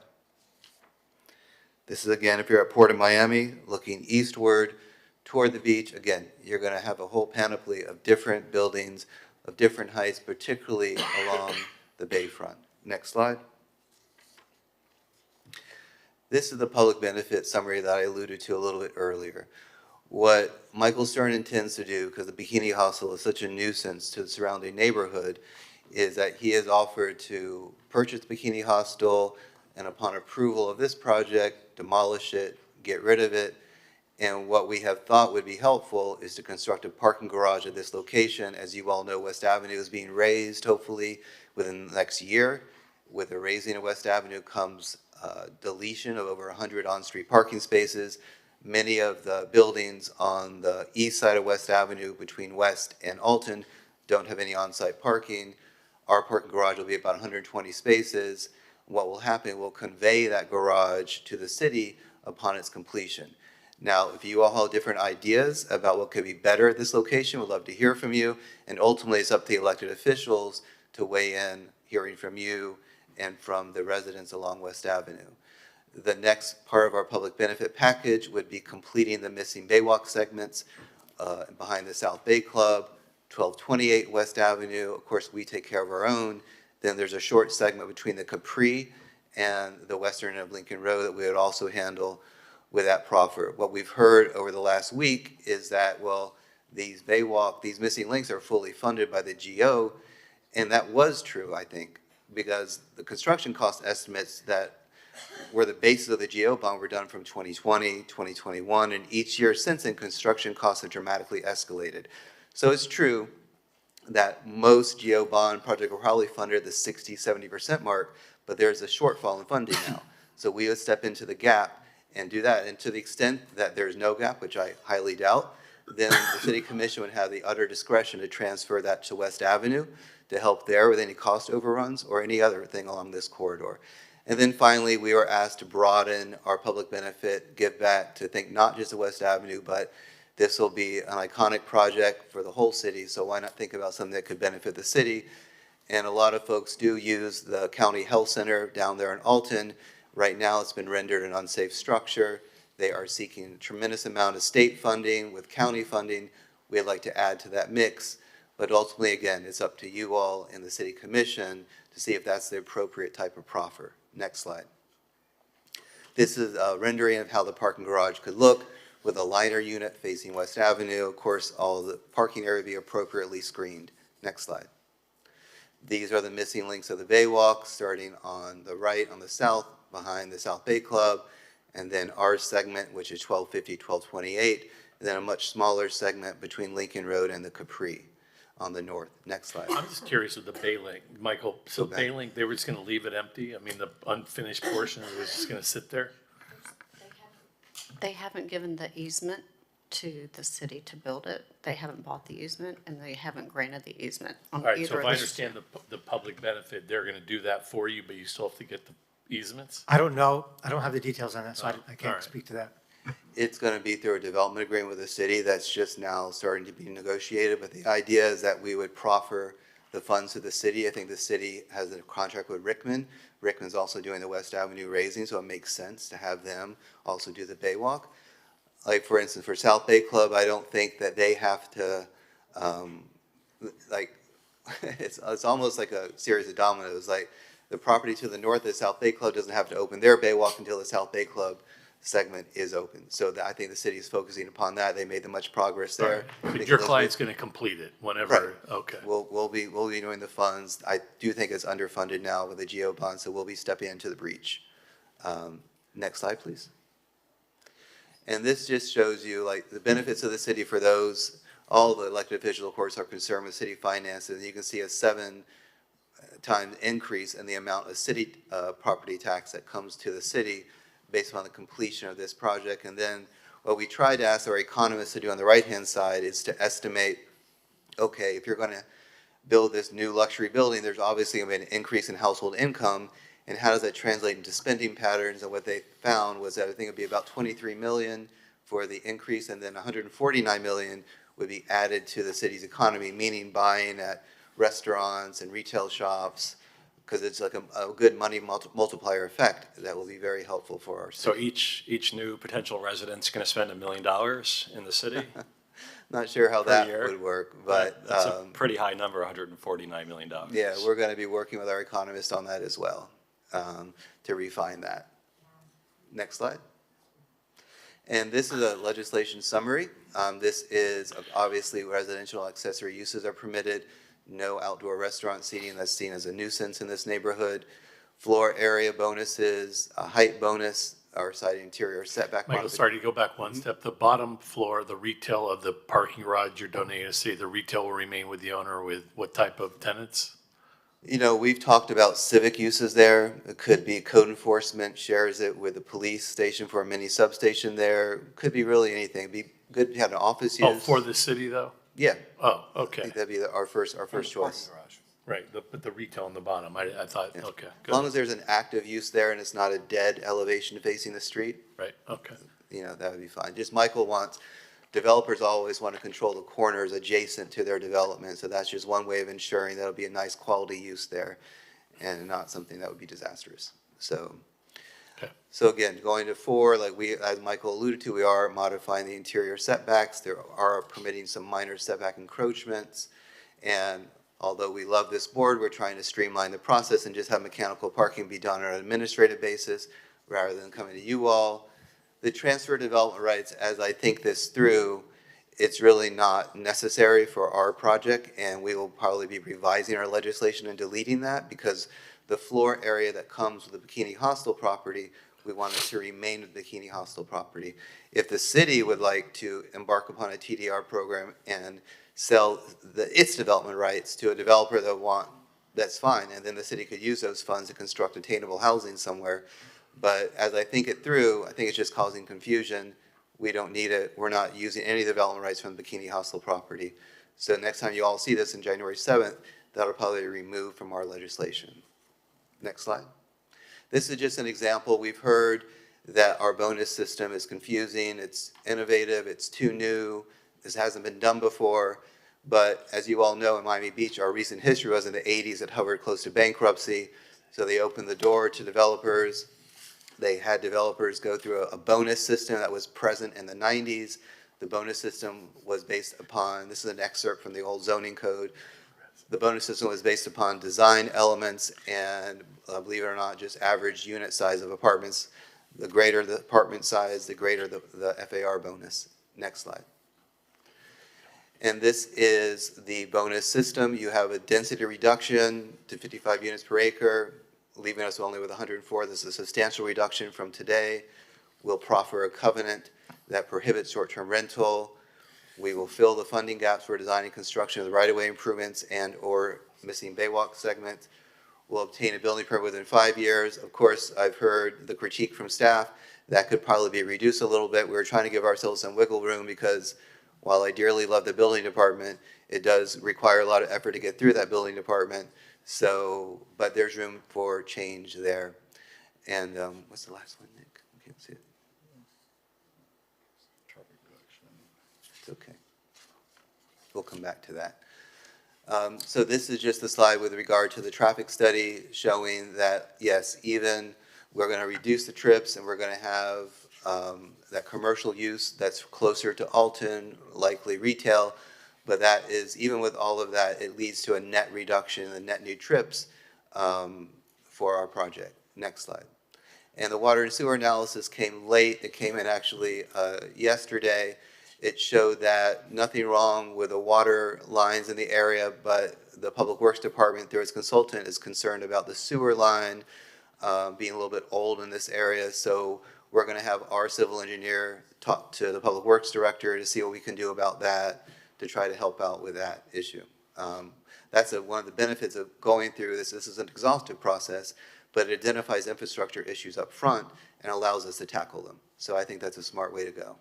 Next slide. Just curious. Yeah. How does that get let's say that your engineer finds a problem, how do they address that? I think it Like probably something- is rolled into our development agreement and would be one more voluntary proffer that we would give to the city in order to fix this. You know, we don't want to overburden. If you tell me a sewer line's 80 to 100 years old, well, that's a Right. problem. Oh.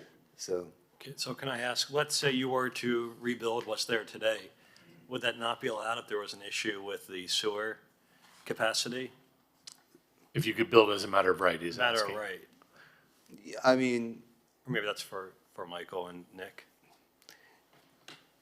Well, typically, any sort of development approval, they have to do a water and sewer analysis. And my understanding is that, as Michael stated, there hasn't been an issue with the water, but typically, the sewer system may need upgrading as part of any sort of redevelopment of a site. So Right, regardless but of this, Dan, he's asking if you can build as a matter of right, you didn't have to come here.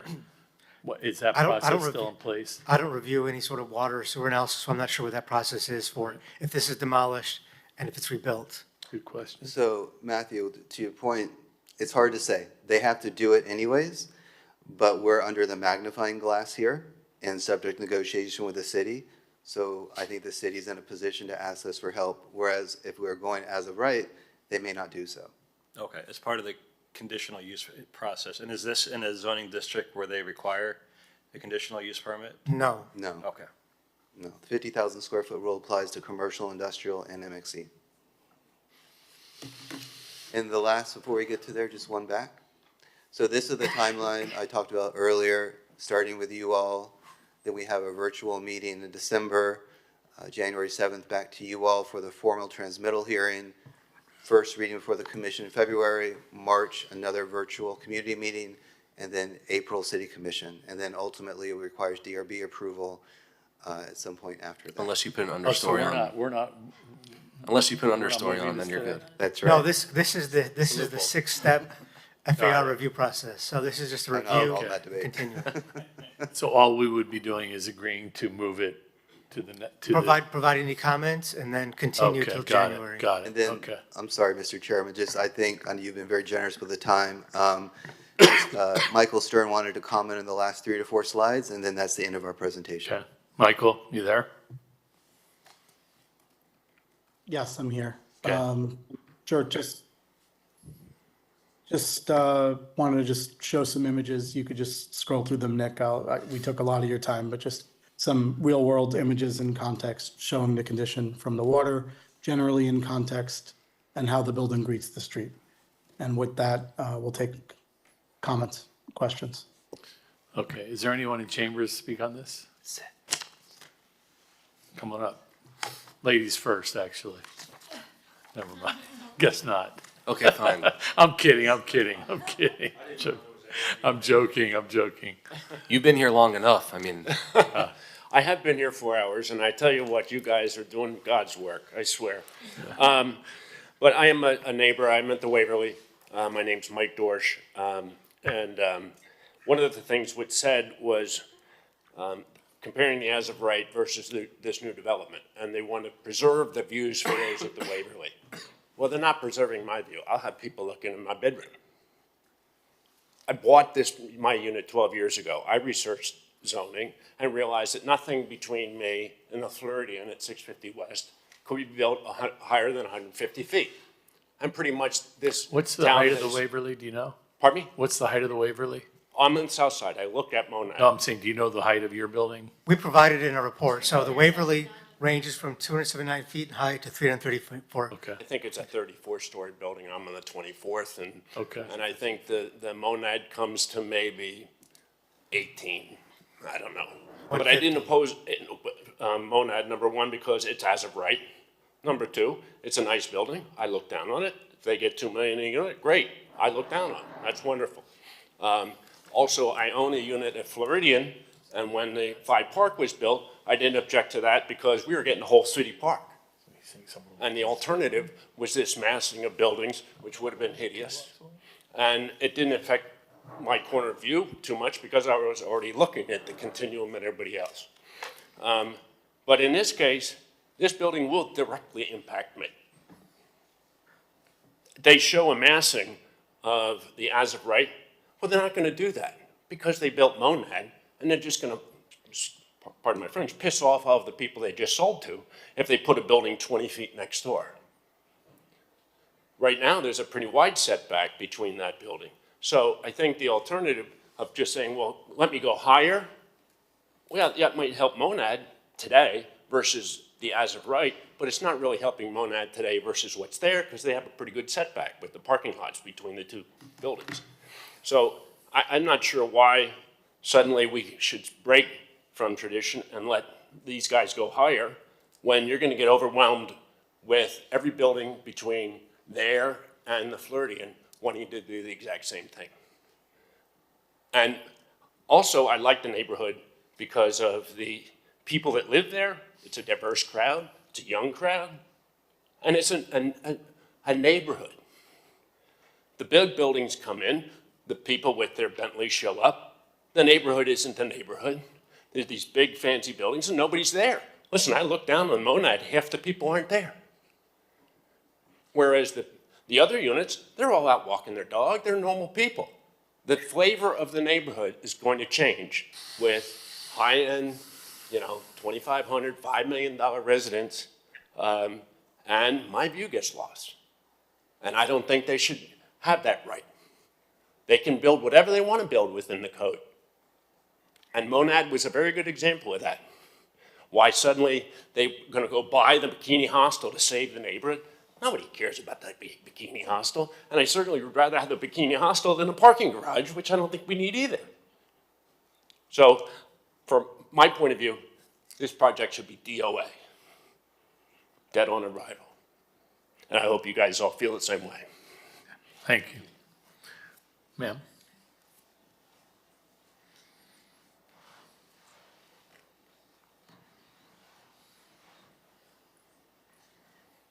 Hi, everyone. My name is Megan Faxel. I am a resident of Miami Beach for 8 years. I currently live at the Flamingo, and I absolutely adore our community. I, first and foremost, am a very avid creative artist and also an advocate for sustainability of our future. And also, when I saw the design of this building, I really did see the future. Now, moving forward, I would like to note that the JDS development will be a beautiful addition to West Avenue. The proposed development is going to be not only architecturally beautiful, but also future forward. I would also like to note that the redevelopment of 280 units will have far more impact on the infrastructure and traffic on West Avenue. The proposed JDS development at 100 units will have far less impact on not only the sewage, waste management, and traffic, but also on the environment and on our beloved bay. As a big supporter of sustainability and a prosperous Miami Beach future, I'm impressed with the plans JDS has for 1250 West Avenue. Thank you. Thank you. Anybody else? We have several colors. Hold on. Are you here for this? Okay. We always take customers inside the store first. No problem. Good afternoon, everyone. My name is Salina Maben. I'm from Germany, and I live on West Avenue. I would just like to make a few quick comments on the presentation we just heard. So first of all, I would like to start mentioning that in my personal opinion, the redevelopment of the Bikini Hostel would be a very great improvement of the area. I walk a lot my dog or just for joy at night, and I feel especially during the later hours, it's the amount of drunk people hanging out there and hanging out in the area doesn't feel very comfortable for me. And also, as we heard in the presentation, I would like to mention the finishing of the Baywalk would be an amazing addition to the community, especially for families with kids, with dogs. It would be great for them to be able to walk the entire waterfront. In terms of the design of the proposed development, I think it's a very modern and elegant design, construction, and I believe that, sorry. It's okay. Take your time. It's okay. It would be just a very iconic addition to our Miami Beach skyline. Especially the very skinny architecture. It doesn't seem like a massive building that people feel they're blocking the views. So I think the design is a very, as I said, iconic addition to the Miami Beach skyline. Thank you so much. Thank you.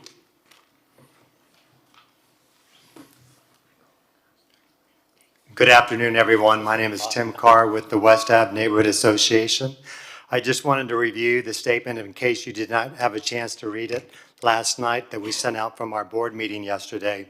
But again, on behalf of the West Ave Neighborhood Association regarding the proposed legislation for the JDS Development Group and the redevelopment of 1250 West Avenue and the related floor area ratio and height bonuses, the WABNA board and directors require additional information from the developer and the city and the feedback from affected residents and others before taking any position on these matters. Again, the legislative process should provide additional information and feedback to inform this decision. So we really appreciate what you guys are going to be doing today, because this is really just the beginning of the process. We haven't really heard. We did a Zoom call last week, was really the first outreach to the community, but we haven't really heard from those most impacted. From 1228, the board there, Monad Terrace, and the Waverly board as well. So we'd like to continue to gather their feedback. We just had our first chance to see the city's report. So we're really gathering all that information right now before we really come out with a statement in this process. And we really look forward to your dialogue and feedback on this as well. Lastly, I'd just like to say the board.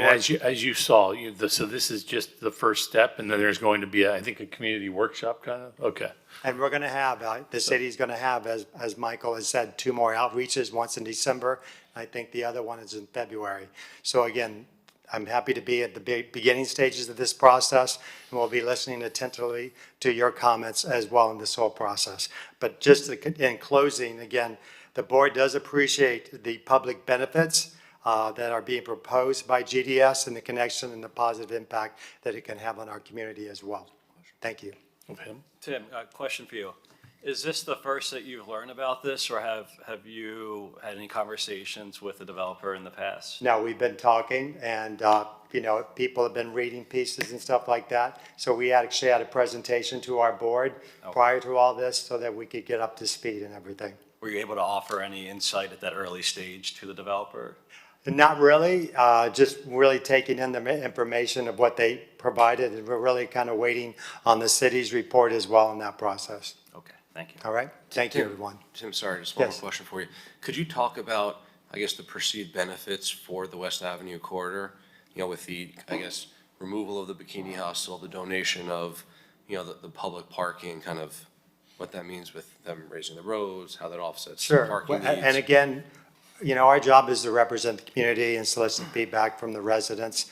One of the challenges we have with West Ave Phase 2 and the new kind of restrictions from the state and county regarding parking, we're going to lose significant parking during that phase from basically 14th Street all the way up to 17th Street, and then Phase 3 from 14th South down to 8th Street. So our thought is, again, to activate the community, have first floor retail, potentially relocate that tired post office on right next to where the pump station is being built right now, but then having parking, 4 floors of parking above that to really help accommodate the residents' need.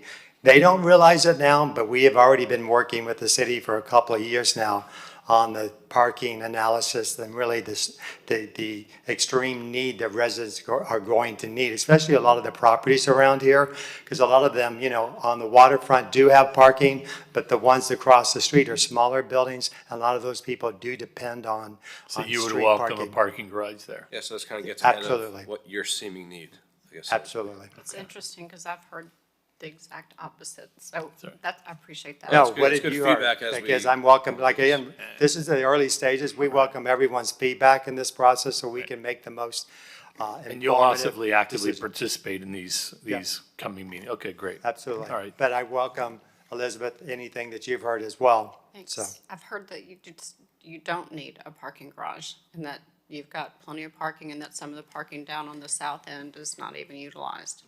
no. They're going to park in your Especially building. once West Ave Phase 2 Okay. really gets going. Thank you. Absolutely. All right, thanks. Anyone else in chambers? Okay, Thank you. sure. How are you? Good, My name you? is Marko Vujanovic, and I'm a broker with Sotheby's, and I've been in Miami Beach for 20 years now, and just most recently purchased a home with my family in your neighborhood, so I'll introduce myself at another point. And I can't wait to actually be able to walk my family from Sunset Harbor all the way south of Fifth, so I'm really looking forward to that walkability. I personally love the sleek design. We sell a lot of luxury condos, and I think West Avenue is built for a project like this, and needs it really to enhance the Miami skyline. I think it's got so much more potential, and it's a great neighborhood, and I think there is just a ton of demand for that.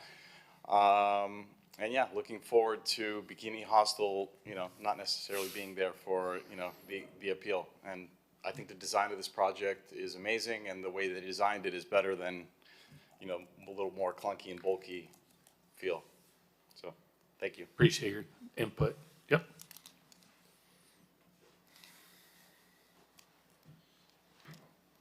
Hi guys, my name is Austin and I live in 1200 West Avenue. I'm a sober guy today and I represent a community of over 1,500 people. They're all sober and we definitely walk the area. My background is real estate, property management. I looked into this development and the project and I showed this to a few of my fellows. They all agree it's a perfect project for this location. I walked South Beach on a daily, and West Avenue definitely needs a bay walk fully completed, which is developer is willing to be part of. Regarding the hostel, that needs to go ASAP. I actually stayed there in my drinking days. Miami Beach has got the neighborhood right there in the middle, in the center. I feel like West Avenue can be the next downtown in Brickell. It's the future when you build this like that. It's water views. It's right in front of the park, which is amazing. And the design is just perfectly sleek, and it shows a lot about the developer. Again, my background, it's real estate, property management. I looked into it. I seen the presentation before, and I run this by other people, so you guys have our support. I walk, and I walk a lot, so yes, I'm here to support the guys. Thank you. Thank you. Come on.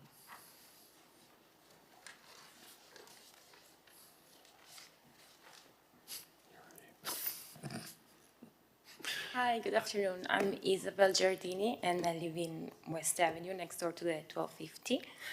So apart from saying that I believe this project is going to be extremely beautiful and it's going to enhance the whole West Avenue area, which has a great potential, I also wanted to talk about something more practical, which is like parking. For me, it's always very difficult to find a place to park my car, also because it's always full, and I believe that instead of having the Bikini Hostel, which is an antique building and also a little bit degrading for the area, having a parking lot such as that one will be helpful for the whole area. So yeah, just on the practical side, basically. Thank you. So I have a question. If this project goes through and there's a parking garage there that they convey to the city, is that going to be designated for West Avenue residents? How's that going to work? We don't know, I have no idea, we have no idea. Okay. That hasn't been developed or. All right, will that be part of these discussions and I mean, because obviously part of the reason is West Avenue needs parking from what we're hearing. I mean, it wouldn't make sense if all of a sudden it's just a city garage that you go and pay for, you know what I'm saying? So. What I know at this point is that the garage is intended to be a public garage. Whether there could be spaces designated for neighborhood residents is something that could be discussed, but I don't think that's All ironed right, out well, yet. I'm encouraging the residents that if you need parking, that's part of the discussion, but anyway. Okay, anyone else in chambers? Okay.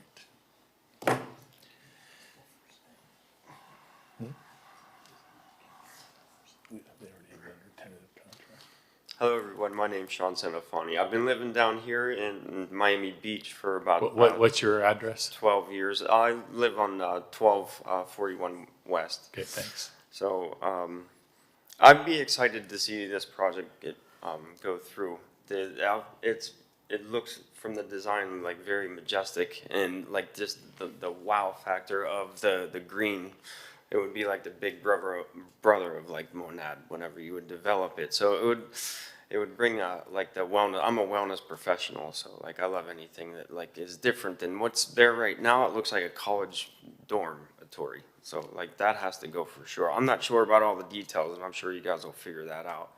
I don't know about a parking garage either, because I ride my bike and walk everywhere on rollerblades, so I don't know. I wouldn't need that. You need to meet Matthew. I'm sure you got there's going to be, you'll figure out the details on maybe something that would be. I couldn't even think what would be better there, but like what's there is kind of dead space right now. I'm not even sure what to put there. I don't know. Maybe another dog park. I don't know. But that's all I had to say. I appreciate it. Yeah. Thank you. Thanks for coming in. All right, anybody else in chambers? Okay, we'll go to Zoom. We have at least 8 callers on Zoom. Wow. So I'll start with the first one, Faraz Ilkwan.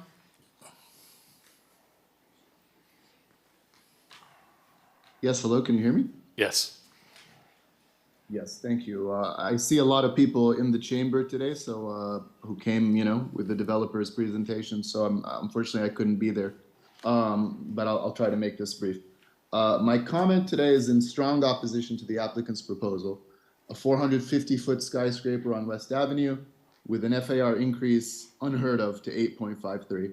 I'm also in partial opposition to your staff's recommendation for a slightly less high 300-foot tower at 5.25 FAR.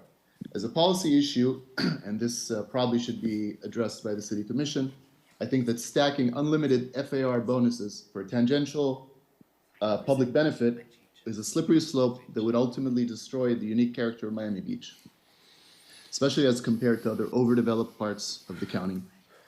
All of the city commissioners were elected on a platform of in-scale development, apropos of which your staff correctly pointed out the inaccurate comparison made by the developer for non-conforming uses to the Waverly condominium that was built 25 years ago.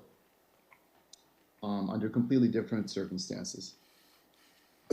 I would also note that it is inaccurate that the buildings surrounding the project are within the same height.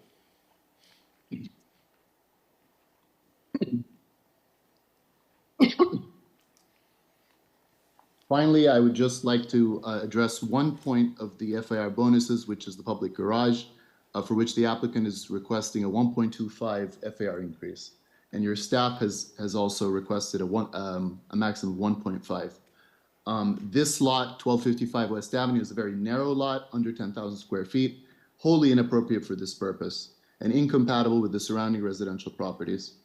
And apart from usage, this benefit is in no way commensurate to a 1.5 FAR increase. I urge the board to reject this proposal and limit any consideration of public benefit FAR bonus to a maximum of 1.0 to 1.25 for a total of 3.75 to 4.0 and a height not to exceed 200 feet to be in scale with surrounding buildings. Thank you. Thank you. Next. Our next caller, Stephen Stark. He's not allowed to speak. Hi, my name is Stephen. You're not allowed to speak. I'm Kenny, I'm he not and I used allowed to to work speak. together. Go ahead, Steve. Thank you. I live at apartment 2202 in the Waverly. I have sent a letter to you, Brian, and to other members of the board. I mirror the comments you just received from the last speaker. I do believe, I do agree with the staff that this is a ridiculously oversized project, that the 3-time increase in the FAR and the 3-time increase in the height allowance, I think is totally inconsistent with what the city has tried to do, what the neighborhood looks like, and other issues with respect to this. This will absolutely block my southern view, but it's not just about my view, but certainly to the extent that it is higher than our building, it will cast a much larger shadow. I don't know if you've actually seen what the shadows look like from high-built buildings, you know, along the corridor. I will essentially be looking into units over there. I've lived on South Beach since 2006. I originally was at the Flamingo, which frankly is a problem that a property that's had lots of problems. I think that building a unit of this size for high-income buyers for essentially 100 people, and otherwise changing the whole scope of the neighborhood, I think really does a disservice. I agree with most of the findings of the staff, but I also disagree with the findings of the staff that essentially the developer coming in and saying, I will magically solve a problem for you with both the Baywalk and the hostel property, which has been a long-standing problem for the city, and which frankly I think can be solved without giving away development rights that essentially create a property that is literally 3 times higher than the building next door. I think it's way out of proportion in what's there now. I think the as-built rendering that you saw will never be built. I don't think it's a good comparison. We would not object to building another of a monad as next door, and I certainly would not object to a slight increase above the 150, but we disagree even with the 300-foot proposal from staff, and would ask that you reject this proposal and allow much more evaluation and discussion with the community and with the developer and with other people to make sure that this project doesn't ruin the character of this neighborhood. Thank you. Thanks, Steve. And again, I just want to make it clear that right now, today we are not rejecting or approving anything. This is just the first step in a long process. But next. Our next caller is Jackie. Good afternoon, board. My name is Jackie Lalonde. I am on the board of 1228 West, so directly across from the proposed development. And while I don't speak for the board at this time because we have not come to any direct conclusions, I will share some of the concerns that we have as a board, and we will most probably be working extensively with the developer to address those concerns. I think it's fair to say that staff's report and the word hostile is interesting because I think there are some dramatic proposals before us, and we share some of staff's concerns. So we know that Michael Stearns can build a beautiful building.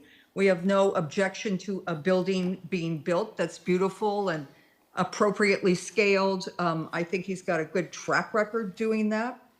But we will be forever, and as will West Avenue and the whole community, as you know, affected by what ultimately is built. I do want to tell the planning board that there is a drought, a parking drought. There should be no confusion in your minds about the necessity for a parking garage if it's done properly and beautifully and contextually within the neighborhood.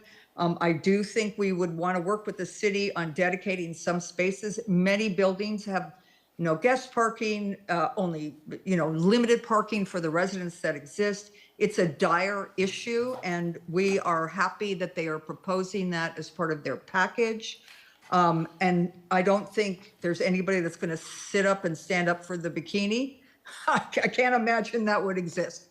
So that's a really important element of what they're proposing, and we agree with that.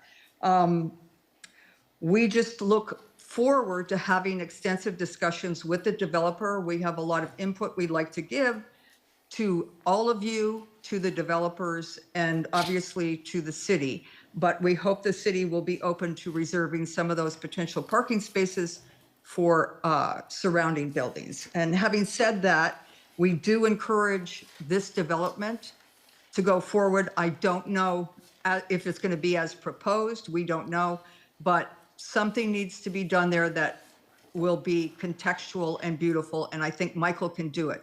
So that's how we feel at the moment. Thank you, Jackie.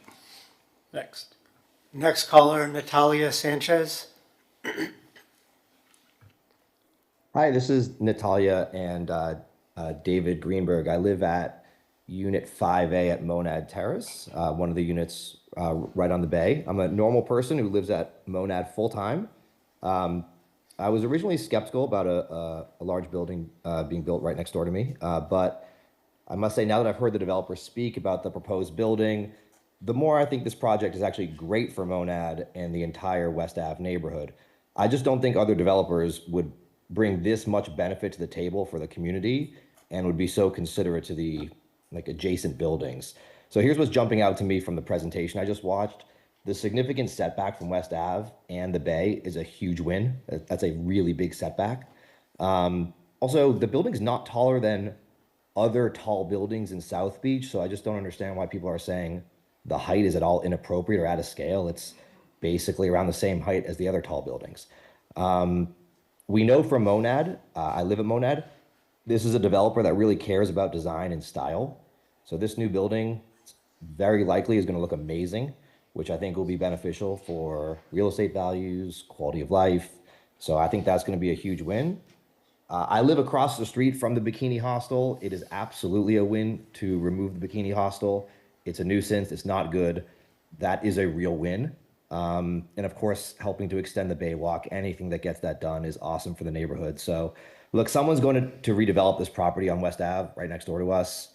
I think as a city, we should be saying yes to developers who are considerate and who have proven to do a good job in the neighborhood. To me, it sounds like others opposed to this are just kind of concerned about the impact to their unit at their apartment, not the overall community. Thanks for your time. Appreciate it. Thank you. Next. Our next caller is Reed.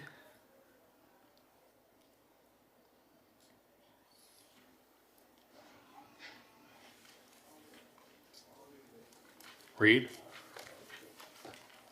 Check your mute button.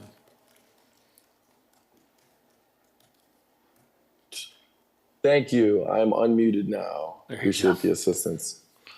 My name is Reed Heidenry. I live at the Waverly on South Beach. I'm on the 27th floor. My view is looking west to the bay, and it's also looking south above Monad Terrace as well. I respectfully disagree with my Waverly neighbors who spoke before. I would much prefer a taller, slimmer building, less units, less density. Further setback from the bay is also a huge win. I agree with that. And also, in my opinion, people who live in Monad, especially on the south side, like the guy who just spoke, you know, they want space between them and the new building. They don't want a crowded, densely populated, clunky building.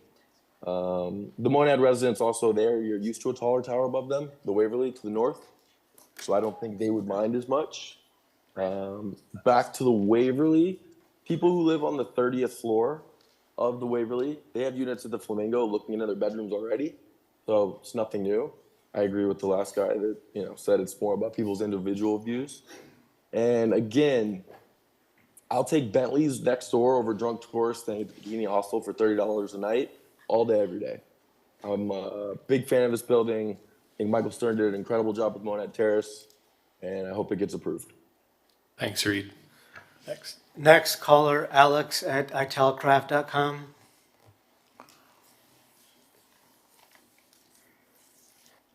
Thank you, guys. I live on the South Point Drive. I've been in Miami Beach for a long time, and this is what I call home. I think moving forward, this city needs to be upgraded, and I think it's unavoidable. This is a beautiful building, and what is this all about? So we have an opportunity to have a great building, substantial, prettier, and sleeker from Waverly and Flamingo, that they're so big and heavy and wide. I believe it balances well with the 5 Park and all the other tall buildings around. Less density, so important for the traffic. The traffic is stable into that neighborhood, whoever goes. And not now with the construction, but all the time. So this developer has already proved himself with Monad. I'm very familiar with Monad. I see it by sea when I go by boat, the green, I mean, the building is beautiful. So that's a chance to have another beautiful building. The Bikini Hostel, I don't have to say much. Everybody hates it, so it's going to be eliminated. Public parking is always a plus. The Bay Walk, fantastic. Everybody loves, you know, the boardwalk that we have in South Beach on the other side in Ocean Drive going up north is amazing. This will be as amazing. So very, very important. About the skyline, everybody loves the skyline in Miami downtown, in South Beach. And in order to have a beautiful skyline, you have to have different buildings. You cannot have a building with 50 feet bigger or 20 feet higher than the other one. You have to have a little bit of extremes. And this is what make, you know, what make the skyline better. I would say don't discourage this developer. You're going to discourage all developer, and West Avenue is going to look old for the next 20 years. We have an opportunity to have a beautiful, beautiful skyline, and I think we should take it. That's all. Thank you. Thank you, Alex. The next caller just has the name iPhone. iPhone, you're up.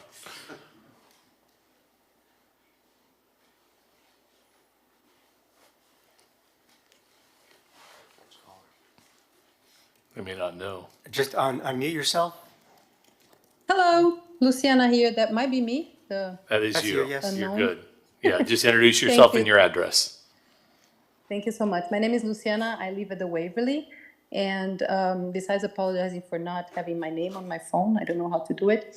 I also didn't prepare anything today. I see a lot of people seem to have prepared their speeches and have a very strong opinion, either pro or con. I came with a very open mind. And I don't really, I agree with everybody that said it shouldn't be a personal view or if it's affecting my unit or not. It should be about the community, right? And what made me raise my hand and really decide for my side and I'm going to oppose to this project is when I heard someone on the floor saying, we're going to become Brickell. Like Brickell is amazing and downtown and we all love, like, no, I hate Brickell. That's why I don't live there. I live in Miami Beach. I think we're very different from Brickell and I hope we don't become Brickell. So if starting with this development, and I do appreciate the Monad, I think it's a beautiful building. I think the project that I just saw, it's very different from the Monad. So it's a very high rise and Brickell style. Again, that's what made me speak. So I really hope that the representatives that we elect do not allow us to become Brickell. Otherwise, we would live there, right? So this is Miami Beach. The small buildings, the Art Deco, that's what makes us, right? And I hope that's where we continue. Yes, we have to develop, and the Monad is a good example of how you can develop. starting putting these high rises and becoming Brickell is what I hope we don't go. So thank you for that. Thank you. Okay, we have 4 more at this point, callers. The next person is Steve. Hi, my name is Steve Dickens. I'm a resident of the Waverly. My unit looks south over the Monad, directly at the side of this proposed building. And all this idea that somehow it is not community oriented if you are trying to preserve your own view kind of doesn't land well with me. What is community oriented is have the rule of law. And when I bought this unit, I looked at what the laws were. I am an architect. I practice architecture. I can read zoning ordinances. And I saw that my view would be protected. And now what I'm seeing is that my view, apparently people are willing to have it just thrown under the bus for a developer who is primarily offering a public parking garage as by far the biggest of these benefits, when I can look down and see a parking garage at Block South, which never has cars on its upper level, and as near as I can tell, is rarely ever full at all, which has far more empty spaces than the ones that are getting lost on West Avenue. So it is not community to try to protect law and order when you have gone through the trouble to figure this out yourself. You know, if the people who live in the adjacent buildings never looked at the zoning to figure out what it was, I don't understand why I should suffer because of that, is what it comes down to. Beyond that, when I read the staff report, as near as I can tell, the developer just kind of successfully shifted the center of the argument because staff comes up with 300 feet. They don't even say why that's better than 420 that the developer is offering, much less any rationale for why the height should be a bonus. They go through in the report, they specifically say that the current maximum FAR for the site is contained within the first 11 floors of the new building. Even with very generous ceilings, 11 floors will fit within 150 feet. Or another way to look at it is that you can have some reasonable, modest bonus FAR and still fit it within 150 feet. There is no reason to go to 300 feet or 420 or anything above what the law has in there without something truly exceptional like the park, which was given to us. And I will just say, in terms of neighborhood, do we want West Avenue to be Edgewater? Because that's the essential precedent you're setting here, where every single waterfront building is turning into a 650-foot tower of super prime residences, where most of the people aren't even there, and a lot of them are currency sinks, and some of that's laundered money, and we know that whole story. I don't think we want to be Edgewater. And even coming down to the idea that they're talking about as cities having varied skylines, Edgewater increasingly doesn't. Increasingly, it has a hedge of buildings at 650 feet tall.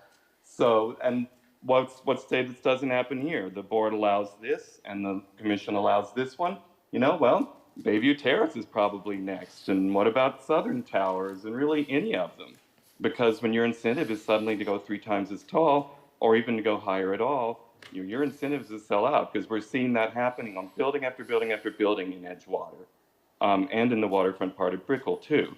And I think you have to think of this precedent here that you're setting, that people like myself who looked at the law would get thrown under the bus, and that you're setting a precedent that everyone else gets thrown under the bus too. It's only a matter of time before essentially everyone loses their views, because that's the domino effect. So I think I agree with the commenter, this should be DOA, that the developer has shown with Monad that he can build within the 150-foot height limit, beautifully, wonderful units, great looking building, very fascinating. There is no rationale. All right, we got to let you go, Steve. I appreciate your input, but you're now repeating yourself. So we're going to go on to the next caller. Thank you so much. Next caller is Deborah Castaneda. Yes, hello, how are you? Thank you again for this opportunity to share my thoughts with you all. I'm owner of the Floridian building, And I really believe, and I strongly believe that our neighborhood holds a future for a potential a refinement, a touch of sophistication. It's time for Miami Beach to move away from this outdated 70s and 80s aesthetic to embrace a more upscale ambience while providing its icon charm because it's beautiful, but it's obsolete.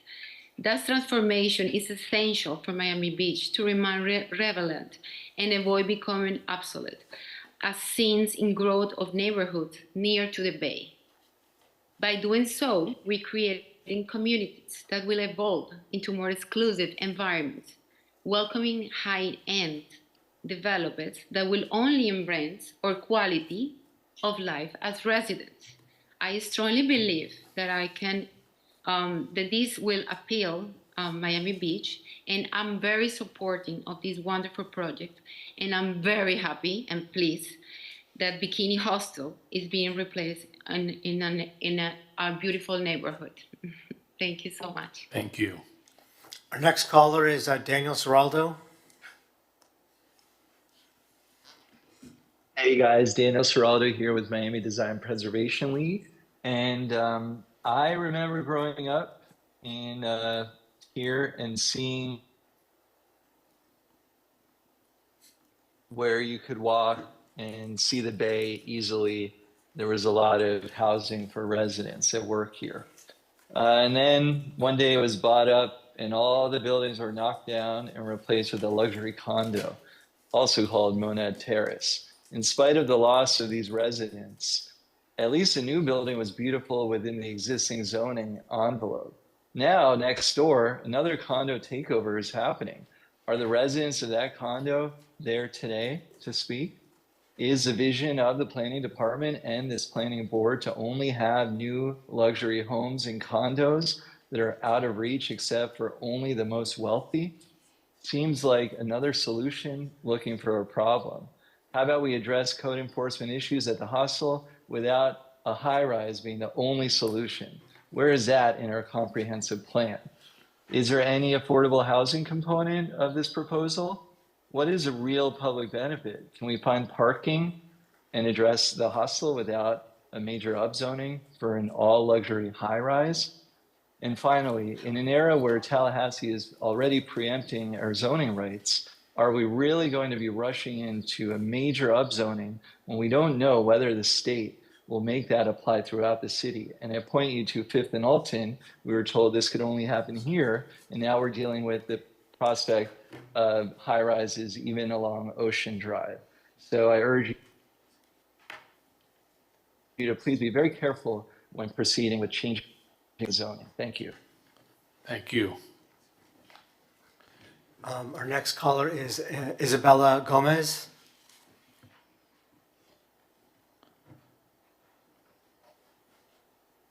Hey everyone, my name is Isabella Gomez and I reside on West Avenue. I think this is a beautiful development and it's important to prioritize and enhance the safety and the security of our neighborhood, especially by removing that Bikini Hostel. This project will also boost, I think, our local economy and introduce luxury living in Miami Beach.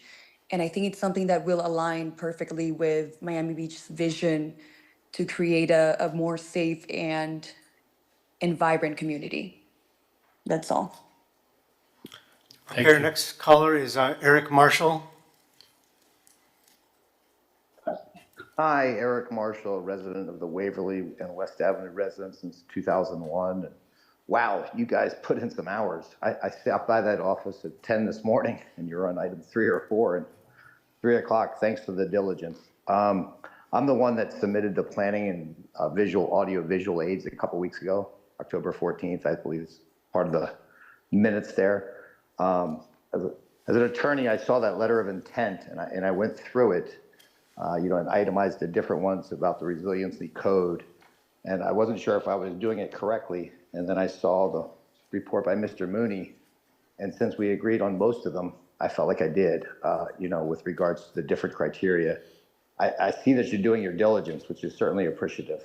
You hear the different viewpoints from the West Avenue, from different residents, and I'm in the Waverly. My building is already, my view is blocked by the Monad, so it's nothing personal with me. It's more so just, I was in downtown Miami yesterday. On Sunday, we go down every Sunday. And those buildings are so close to one another. They're beautiful buildings, but they're on top of one another, and so I can't imagine having a building, it's a beautiful view today, and then 6 months or 5 years from now, there's another building right next to it where so half of their view is gone again. I feel like this will just be a domino effect. So I just wanted to make my presence known that I've been listening all day. I sent it in a couple weeks ago. I realize we're early in the process, and as a Waverly board member, I heard the 1228. We haven't taken an official position with regards to that, but you certainly hear Waverly callers calling in. I've spoken with Tom at WAVA. I certainly will be partaking in the process to see what happens. I'm not going to put my head in the sand and say dead on arrival, but at the same time, for sure, on first review, seeing it knocked off 150 feet, and maybe there's more to go. But again, thanks for the time, and I just wanted to call in and let my feelings known. Thanks, Eric. Again. And our last caller is Martin Moeller.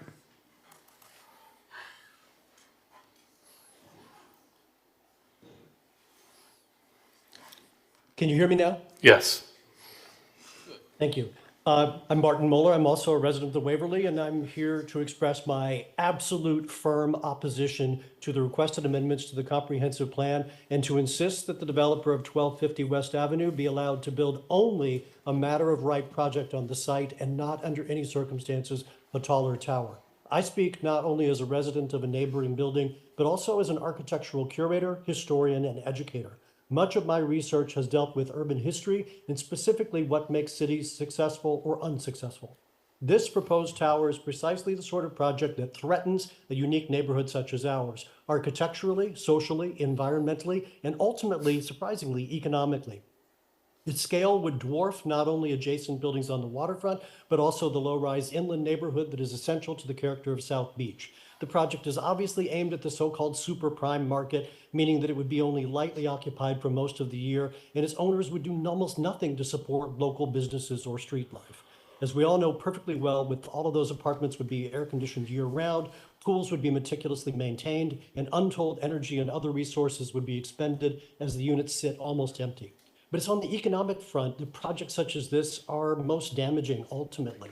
At first, of course, it's like this kind of development is a boon to city coffers, but here's the problem. If amendments to the comprehensive plan are granted for this proposal, even at 300 feet, let alone 420 feet, then that plan is rendered meaningless. Every older building in South Beach would suddenly have a virtual target on its back.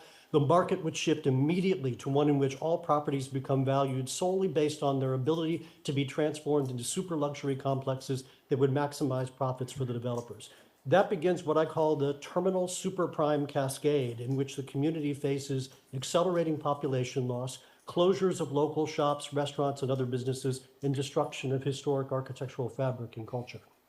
I'm well aware that there are several existing buildings, including my own, that exceed the 150-foot height limit, but these were built in a different era and aimed at a very different market. The proposed project must be assessed based on how things stand today. And today, our neighborhood and our city are at great risk from development that serves only the investors and not the community as a whole. This tower will loom over our neighborhood, even at 300 feet, seriously compromise our quality of life, and open the floodgates for out-of-scale development. Please do everything possible to limit this and other proposed developments throughout South Beach to no more than 150 feet in height. We know perfectly well that the developer can build a beautiful, profitable building in that existing envelope because they did it at Monad Terrace, and they can do it again and shouldn't be allowed to go beyond that. Thank you very much. Okay, we have a couple more callers now that I said we had. All right, you know what? Well, all right. The next one is Monad Terrace. Please keep, just anyone speaking going forward, if you're reiterating what's already been said, just try to keep it brief. Thanks. Good afternoon, board. I'm the general manager at Monad Terrace. So I just wanted to introduce myself, as I'm sure I will be very involved in this whole process. So anything you guys can do to minimize the damage to our beautiful building, it would be much appreciated. I do worry about many things. I've been the general manager for 2 years there, so I do know my building like the palm of my hands. And there's many things that worry me, but I do trust that this process will go through, many meetings and many things that would happen prior to making very important decisions. I do appreciate everybody that has given great comments about Mona Terrace and also care about Monad as a building, everybody from the Waverly. So mostly I just wanted to introduce myself to let you guys know, thank you for what you're doing, and we hope that this is going to be a seamless process. Thank you, and please keep participating in the process. Thank you. The next color is Candace.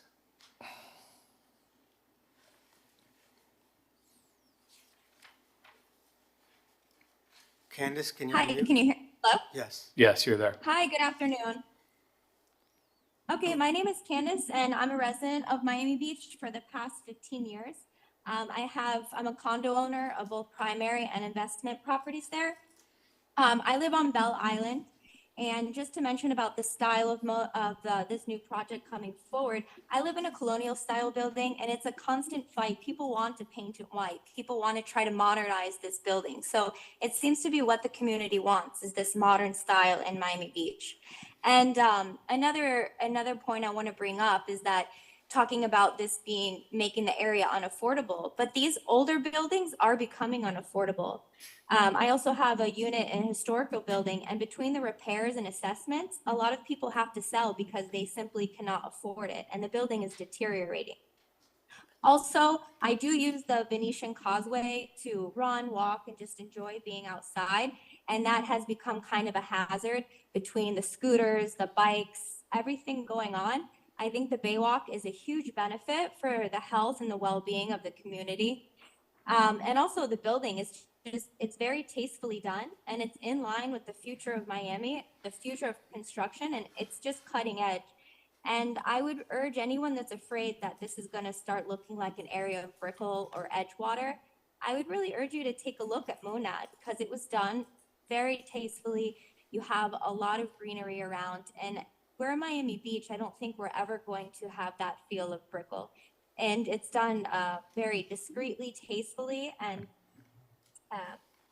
I don't think you can really get better than that. And then my last point about the benefit to the community is the parking. And parking on West Avenue is really difficult. I even noticed recently that the Whole Foods parking lot had made it now public parking. And I assume that that's from lack of city parking. So those are just kind of the points I want to bring up, and I am actually really excited to see this move forward. I'm just so happy all the residents agree. It's great.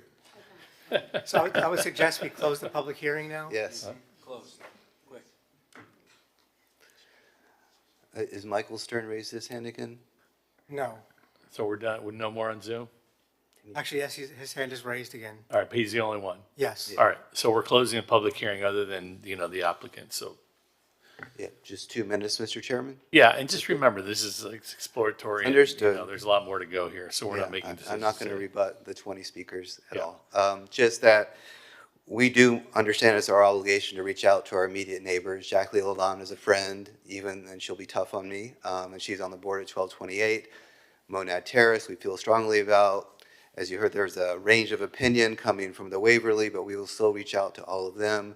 We don't believe our job is done. We're just beginning our outreach efforts, and we're going to keep on going. Michael, can I stop you there on the outreach?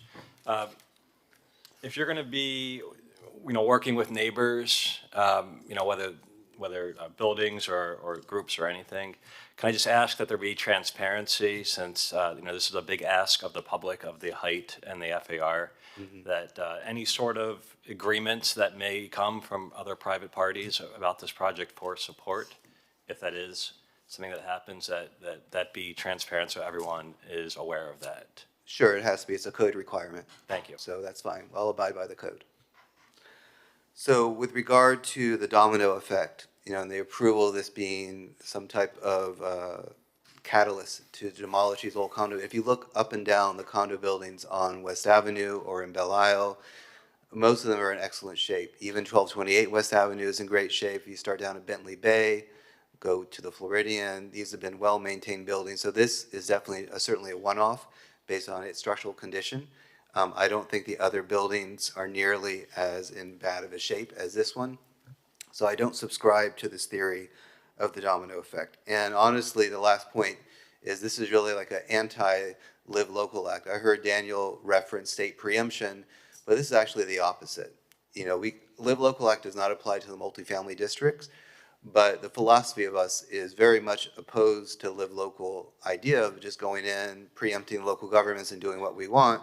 We're engaging in discussions with you, with the city administration, with the elected officials, trying to win neighbor support and offering a substantial public benefits package that we wouldn't have to if this was a Live Local Act development.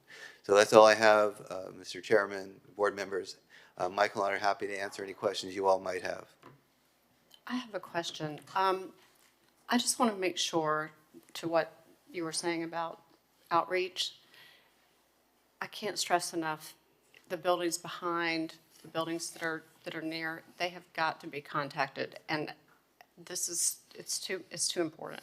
To the east, right? Any buildings behind it, any of the smaller buildings, anything that even is, you know, goes from west just north, I mean, excuse me, east. It's just, it's so important that they be contacted. Yeah, absolutely.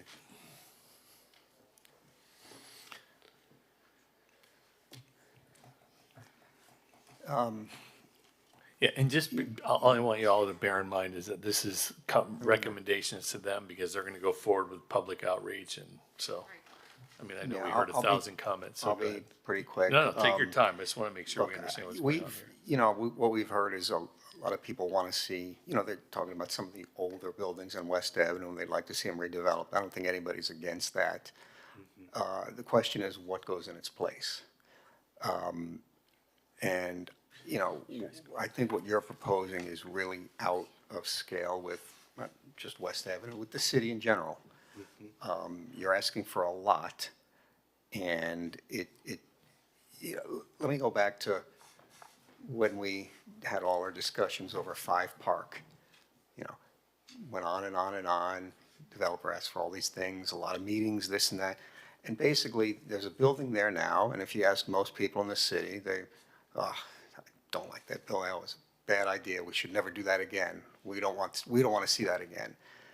And here we are now doing the same thing again. There's gonna be a lot of negotiations with the city and this and then try to get FAR height, all sorts of things. And, you know, if it goes through, what we're gonna end up with is another building there that a lot of people are gonna say, we can't let that happen again. So I just think it's way too much. I mean, I'm open to still talking, you know, we heard the developer built the other building next to there, nowhere near what this one looks like, and I assume it's financially, or will be financially successful. If on this site he wants to go a little higher than what's currently proposed or whatever, you know, I think I'd be open to that. I don't want to speak for everybody, but this is just, I mean, it's literally reaching for the sky. And I think it's dangerous for the city to go down the route of, well, you know, developer's going to say, this is what I want to do, and let me, I don't know if I should use this term, but grease the wheels by saying we're going to build this for you, we're going to make up your shortfall here for this project to get it done. That I think is the most dangerous part about this proposal. So I'll leave it at that. I think it's a lot also. I mean, it is. It's an incredible reach. It is reach for the moon and settle for the stars at some point in real estate. But I think also that it, like you said, it is the anti-live local. And I think we're going to be seeing a lot more of that. And because that's the nature of real estate. And we have to be really careful and thoughtful of the things that we do up here. And again, I would encourage you to reach out to everybody and get their thoughts. And I think it's just a lot. I'm shocked to hear that everybody wants parking when I have been told the opposite, and I know that we need it. But thank you for everything. It's a knockout project. It's really lovely. But again, thank you. I guess I'll go next. Yeah, thank you, Michael. I know we don't have to disclose, but I met with Michael and Nicholas and the developer at the location, and I actually didn't know that this developer, he's built a lot around the country, some really well-known buildings. The Steinway Tower in New York City, it's the third tallest building in Manhattan, over 1,400 feet. And in Brooklyn, the Brooklyn Tower is over 1,000 feet, by far the tallest in Brooklyn. These are really magnificent buildings and great architecture there. Down in Miami, he's doing in Brickell, 1,000-footer at 888 Brickell Avenue, and another one across from the Metro Rail station in Brickell as well, nearly as tall. So certainly we know he can go high, and we've seen Monan Terrace. Monan Terrace, he can go low. What attracts people to Miami Beach? I think a lot, and what I've heard from others as well, it's a low-rise, medium-density city. And we have the built environment to do that. We have walkable and bikeable streets. We have, for Miami anyway, a pretty robust public transit system, frequent buses, the trolley system as well in South Beach. These are just a block or two from this location. So I want to take a different stab at this. I haven't heard anyone mention yet, but and I mentioned this to the developer as well, my concern, besides obviously the increase in FAR and substantial height, is the decrease in density. That is being sold as a positive here, going down to 55 units per acre maximum. And I pulled up the comprehensive plan of the city and the different future land use map categories. Something this low is unheard of in such a high density, high intensity area. In fact, Michael, can you think of any other area in the city that can go as high and have such a low density? Now that I'm taking analysis and reviewing everything, I mean, a lot of these zoning districts, allow a variety of uses. It doesn't specify the density is the maximum that's allowed, so we don't set like a minimum density anywhere. So exactly. So why would we set the precedent, or why would the city set the policy and set the precedent? We want to lower the number of people. That's what we don't think it's warranted to give a bonus for lowering the density. They're doing it on their own, with their own volition. There's no need to warrant I guess reward that with a bonus. All right. I mean, we just talked about increasing, doubling the FAR and the height to promote more people moving to the city. And it has been noted too that we are removing, regardless of the state of the building, these are studio one-bedroom apartments with an average rent of $2,000 to $2,400 a month. So we're removing 200 and plus units that are probably people that are living and working here to do ultra luxury. Yeah. And look, no one's going to argue that the building is beyond its useful life, right? It's built in the 1960s. It's a very challenging environment. So something will be, built here in replacing this building. I think the question is, besides the height and the FAR, again, you've heard from dozens of people about that already. What about the number of people that can live here? If we're going to go to 400 plus feet or 300 feet, is it the best policy to lower the number of units? Would the developer, be open to raising the number of units? It's not going to replace every unit that's there, but strictly speaking, it might be harder to sell all these large units. It may behoove them to look at different unit sizes. And I'm talking this from an urban planning and an urban policy perspective here. It may be better for the developer to look at that, and that's the feedback that I'm going to provide, and ask that as you go through this process, that you reconsider the bonus that you have proffered, the floor area ratio bonus for decreasing the density of this neighborhood. This is a really remarkable neighborhood, and probably more people should have the opportunity, not less, to live there. Okay. Thank you. I don't know where our chair or vice chair went, but I would have made a motion to We- continue we- it. Yeah, we just need a motion to continue. that. I make a motion to continue the January planning board meeting. And Second by Mr. Cement, all in favor? Aye. Sorry. do we need a quorum? I don't know. We do- we do You have a quorum. All right. You have a quorum.